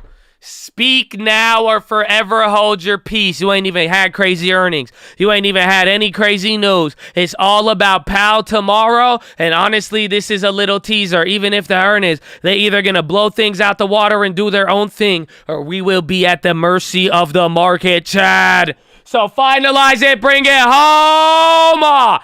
1 minute. Let's go, baby. Go, go, go, go, go, go, go. It's earnings. Airbnb. Oh, my gosh. I don't know if they know. I don't know if they know what's coming to them, bro. I don't know if they know. I don't know if they know. It's here, baby. Bring it home. The bell. Into the bell. Go, go, go, go. That's it, baby. Let's go. It's game time, baby. Chad, this is you are gonna either love this song or hate this song. You know that? Finalize it. You got Starbucks as well. You got AMD. Well, you got what? You got even Skyworks. You got a couple of other energy companies. You got a lot of them. AMD is gonna be a big one as well. Speak now or forever hold your peace. 5, 4, 3, 2, 1. Ding ding ding ding ding ding ding ding ding ding ding ding ding ding ding ding ding ding ding ding. Oh, let's go, baby. Oh, let's go. GG, Chad. I need a GG. The earnings. All right, is it out yet? Hold on. It's going to come out. Oh, 145. Oh, shit. What's good? Chad, I need a GG. Everybody a GG before the earnings come out. This one's a big one. I might start screaming. I don't know. It's after hours. I love you no matter what, okay? Here, I'm playing until it comes out. Let's go, Chad. I love you. Thank you for being here. God bless you. If you like the video, I love you, baby. Let's go. For real, if you clicked on the video, you gave me an opportunity. If you showed love, if you were in the game, God bless you. We need more good souls in the world. And some of y'all working on your craft, you came with the energy. God bless you. We wouldn't be here without the members, baby. Shout out to the members, baby. Shout out to the stream alert. Shout out to the fucking long term, baby. Let's go. listen more fighter, I don't give a fuck about. Oh my God, you ready? I need to go get my drink. I need to get a cold drink or something. Oh my gosh. Oh my gosh, Chad, let's go, baby. Dumb plays, but I play less games. Are we ready for the war? I ain't playing campaign, but I really need a reason for I pop champagne. Proper for the fall, so I gotta stay safe. Lot of money on the table, boy, that look like bait. I'ma think it before I get it, boy, that look like fate. Either way the story goes, don't I love that fate. Had these motherfuckers hated me before they love me. Now they selling half and they ain't playing with their money. I told them take a tenth and pay yourself, cause that's your money. Put me on the bench, cause I ain't playing with you dummies. They ain't give us nothing. Even if they did, no, I wouldn't take it from them. They was sick of shit, but we still try to love them. Got so many wins that I can trip about the folly. It's not out. It's not out, Chad. Nah, it's not out. It's not out yet, man. It's not out yet. Oh my gosh. People that believe in me, I hope you live in me. Tell us not. Oh, there. Wait. 8K is out. Cut it. 8K is out. Hold on, the 8K is out, but you gotta like read it. You have to like actually read it, or we could wait a second and then they're gonna spam it. There it is. Oh, revenue estimate 2.03 to 2.13. They guided up. Revenue 1.5. Estimate was 1.45. Gross booking 17 billion. 15.9 estimate. They guided up. I don't know why they're gonna send this down, bro. Let's see. Loss per share 3 cents versus 195 year over year. Nights in bro. Everything beat. Everything. Revenue beat this quarter, 1.5 versus 1.45. It was a slight beat. Adjusted EBITDA killed it. Oh my, no, bro. Fuck you. If y'all downgrade this, short this, it beat across the damn board. That's it. Rolly, oh my. Rolly, on my wrist. Everything. They guided up and it did good, but let's see. We're at the mercy of the market. Let them. They play it up. Take it to 10,000. I was never greedy, I just never fucking had shit. Now I bet that I ain't never fucking going bad shit. Please stop acting, y'all need masking. Little more balance and a lot of bit of can. Pull it to the valley, got these motherfuckers counting. Pulling up the line, so got it looking like a million. I'm just drinking it. They see substantial demand exceeding estimates. I'm still in the game like a screaming athlete. Got a little fame, but it ain't changed nothing bad. Oh, that's it. Let's see. Bro, this, I don't know. Chad, what do you think, Chad? What do you think? How are you feeling, Chad? Chad, tell me how you're feeling. I don't know. Oh, beat and guide up. Y'all just switched your fucking votes? Y'all act like we didn't see you do that? Yeah, we saw you switch your votes. No, but, bro, it's only up 6%. We were here this morning. We were here this morning, and they just guided up by roughly, like, I'd say like 6% guide up. They beat on everything. They beat on EP. Do you realize they were estimated to lose 19 cents per share? And they're at less than 3 cents per share loss. That means next quarter, they're going positive. That's it. This is going to be positive EPS. EBITDA beat by 10 times almost, or 4 or 5 times. EBITDA was expected to be 75 million, and they got 229. So that's adjusted EBITDA. So maybe there's something. But, bro, this ship should be at $200. Fuck off. This isn't. I mean, again, we'll see what the analysts do. But if Expedia went up and came down, we don't know what's going to happen, but let's see. This one should be up a lot. But that they beat, guided up. They did everything they should be doing. They lived up to it, and then that's it. They held. They did what they needed to do. Numbers, we got some numbers. Is it broken down nice? So, oh, nice. There you go. All pretty. Again, across the board, beat and guide up on everything. So it's not as if it's like, again, they even dude, their gross, where was it? The second quarter. But I think I want to see let's see, wait till the yearly estimate. We don't have that yet, huh? Is there a yearly estimate? Wait till that comes out. That might be the next one. AMD, I think, is coming out. Is Lyft going up? Let me get that. Acadia, a couple are coming out right now. Hold on. Lyft just came out right now. I think Lyft beat. Hold on. AMD's not out. Lyft is going crazy across the wire. Let's see. Lyft. Airbnb beat. Airbnb beat on everything. Lyft beat by 30 million on revenue. So that's at least good. I don't know. AMD's not out yet.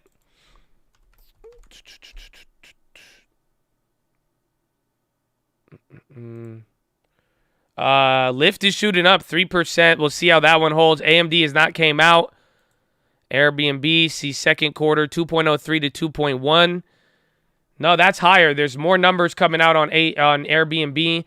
ADR averaged 168 in quarter one. Expects full year sales and marketing as a percent of revenue to remain absolutely flat versus 2021. That's kind of good. Expects Nights and Experience book growth rate will approximate rate in first quarter 2022. Second quarter, so they think Experience, they're going to make more money on the same amount of bookings. That's kind of bad right there. That's kind of a little bit of a guide down because I think their second quarter experiences should have been up. They see ADR up flat on year-over-year basis. They ended first quarter with 6 million active users. Second quarter revenue 2.03 to 2.13. Starbucks beat? Really? No way. So Lyft beat. Let me get Starbucks on here. Airbnb call, I think, is in an hour 30. 6%. I didn't do the math. I need to double check that it's there. But it's still not bad. But they beat up too, though, this time. That's the one thing. They beat their current revenue, I believe, by a little bit more. Like, even their gross bookings value was I think, almost 30% higher. So, but even then, that's not too bad. We'll see the other one. Let's see the full year and what they say with that.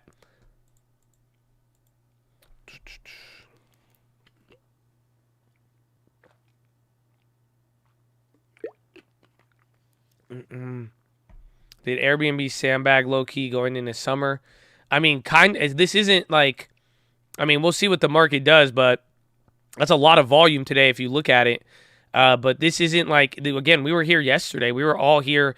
This is like a great buy point to one degree. So it's actually good news, but the stock should be a lot higher. Most of it, there's more good than bad. I mean, I'm sure people are going to try to pick it apart, but... At the end of the day, they're living up to the travel name. They're doing very well. It's, there's not anything really to like balk at. Maybe that second quarter booking in Nights, but if they're expecting to still make more money, this isn't, I mean, again, Airbnb is a growing company. That's just it. At the end of the day, since we bought it, like literally since the first time we bought it, the earnings have only they were a lot more of a negative EPS company. And then we see where it goes from there. Am I biased? Of course I'm biased. I do like it, but I mean that's why I'm saying you could pick apart the numbers as you see fit. But it's still a good beat. That's it. Most people aren't going to talk to me about what they just did. People are going to tell me about what's it called? People are just going to say it's overvalued from IPO or whatever. But that's the whole point. This was a growth company. It is growing into it, and I think it's growing into the shoes very nicely. Let's see. I don't know if it's going to update the chart. If I could get some of the data. And then Starbucks. Did Starbucks beat? I don't think Starbucks has came out yet. Yeah, Starbucks isn't out, you guys. You know that? It's moving a lot right now, but it's not out. Total revenue is couple billion, I think, like 1.5 on the quarter. Starbucks, there it is. Comp sales +7, estimate 7.5, EPS 59 cents, estimate was 69. Starbucks missed, so they just missed on the top and bottom line numbers. We'll see if any other metrics come out, but it's kind of holding there. Yeah, comp sales 7, North America 12%, estimate was 8.6. Starbucks International down 8. Estimate was positive 1.8. Oh, that's bad. China down 23. Estimate was 6.5. Oh my gosh. Yo, that's bad. They grew in America, but China and international was awful. Ay. Revenue is still $7.6 billion. Net revenue $675 million. AMD is out. AMD's coming up, it looks like. Hold on. AMD is rocketing. So is NVIDIA. That might be enough. AMD is up 7. Increased yearly guidance. EPS 113 versus 92. CapEx 71 versus 88. They lowered expenses, and then revenue beat by just over 10% there. 5.3 or 5.9 versus 5.3. So they came in, 0.6 more? That's pretty good. And then they raised full year guidance. They raised next quarter to about 5%. They raised 5 to 10% window for second quarter. Not bad at all. Not bad at all. It's a good pop. It's up 5%. They could go crazy. Again, Qualcomm did good if this picks up the chips. I think we got NXP here too.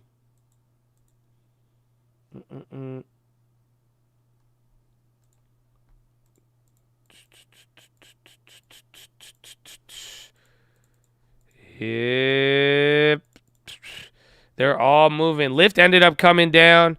You have the stream alert. Hopefully it helped. Hopefully it helped. I mean, hopefully we get massive upgrades on Airbnb.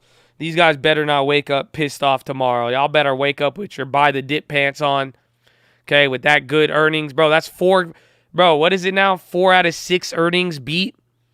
4 out of 6 earnings beat, and now they're growing. I just want Airbnb, but AMD's going to go crazy. That's it. I think we got good earnings so far today. It sucks that we have Powell tomorrow. They see full year revenue 60%. Yeah, they just raised 10% revenue full year for AMD. They guided up on the year. Full year revenue to be 26.3, and they initially saw 21, and the estimate was 24. Gross margin 54 for the full year, and they expect a 3% increase in margin. Oh my gosh. Yeah, AMD did really good. It's definitely going back to 100. I mean, it's already at 95 at this point. It was at 90 today. It sucks we have Powell tomorrow. The sun don't shine forever, but as long as it's here, then we might as well be together, either now or never. Earnings before pleasure. Jerome and the fam, who you know do it worse. Yeah, right. No matter what, we transitory. Before you say something, make sure you transitory. Don't make an ass out of yourself by assuming the employment rate is moving. What are you doing? I'm 2 levels above you, baby. Love you, baby. I'm going to make you love rate hikes. Love. Okay, no, I don't know. I'm trying. I don't know. I just like it. GG. Okay, GG. I'm out. Dude. I'm out. That's cool. Powell is going to put wet blankets on these earnings. Well, that'd be great if you were staying at a cabin in our Airbnb. We have wet blankets, warm blankets. We have a photo booth and a guest book. Maybe that could interest you. Airbnb is going to the moon. This is what it looks like to be haters right here. All of this is just haters. These are just haters. Man, Snapchat didn't even have 4 good earnings in a row. Oh, man, they're just hate. That's it. They're trying to keep a good man down, but it's okay. At least they didn't do bad. At least I could support a lot of what I believe with some of the underlying now.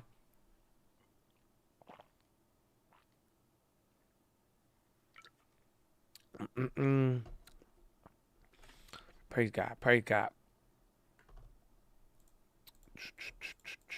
But yeah, that's it. I think the earnings are solid. I feel good about it. I think you're going to get some steam for Powell tomorrow. And I think if the earnings are good, we get a little bit of active bounce. We might get back to 425, maybe 428 tomorrow. Who knows? The market could go crazy. I have not watched the playoffs this yet. Right back to where we are in the morning. It's exciting. We're still right underneath the lows. That's the crazy part. You're like right at the low end of just a lot of lows.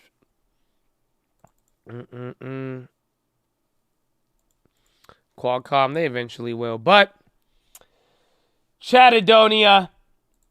You know I love you, Chattadonia. Do you know that? Chattadonia, are you feeling good? Oh, we got a lot of people here on the Twitch. Twitch, good to have you here, Twitch. So this is the Twitch, Chattadonia. I don't know if I'm going to see you guys on here. Okay? Pop, drop, and chop all year. Okay, it's there. Excuse me. But before you go, do you know I love you? Do you know how great it is to be here every day, Chad? Surrounded by some of the hardest working people in the game. You know that some of y'all come in the game every day. Every day. Y'all put in the work, man. Around a lot of beautiful people. You know, remember, you know what I told you guys early today? Remember I said it's funny how some people you even saw it. They don't like it. They don't like the God talk sometimes. They don't like it when you on that. But, you know, imagine how many just beautiful people respect and just have love no matter what in here. And who are here because they want to be here with all the diversity that we have and everything. And they show up every single day and they ready to go. And they got the long term. They know what the vision and the mission is about. They see it. They've been stacking up. They've thought about the future a little bit. And I really think they ain't going to be the type of people in a couple of years. They going to be like, I'm glad I own something as well as know a little bit more than I did earlier, baby. Uh-huh.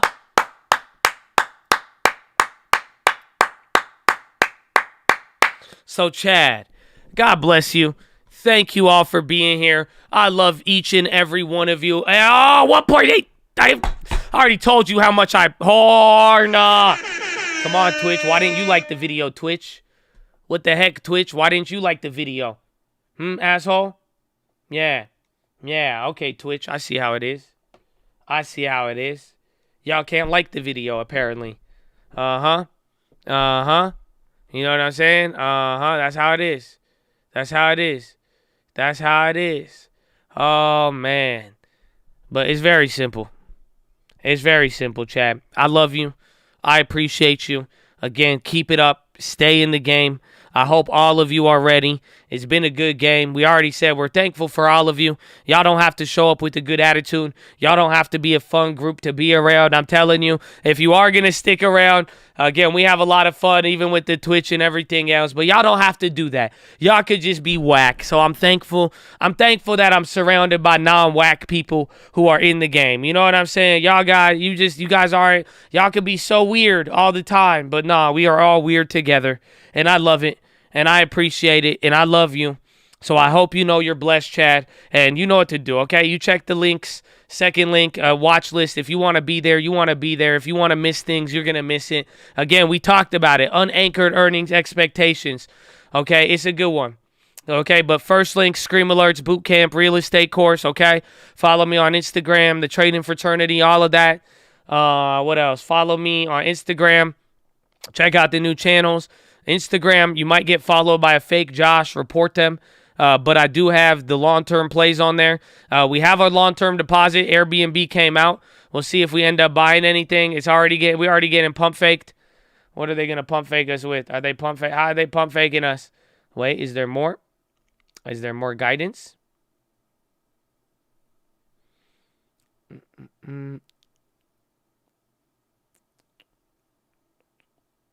Okay, we almost there. But yeah, check them out. Check all of it out. Shout out to Colt. Okay, it's good. But yeah, if you get followed by the fake one, just report them. How option pricing works. Great area. Great place to learn how to trade options, okay? Good video to start with. How we set up the long term. That's another good one. Okay? And then the prayer request wall, baby. So, Chad, I don't know what you believe in. Quite frankly, I don't care. And I mean that in a good way, because it doesn't really matter, because we still got love for you. And I'm praying for you regardless, even if you don't believe in it. Or don't worry, it's not a curse. I'm just rooting for you. And that's the whole point of it. We want to root for everybody here. Put your jersey on our back. Foster that type of community here. Because if it can't flow through you, my friend, it ain't flowing to you. We've already told them. We've made this simple, you know?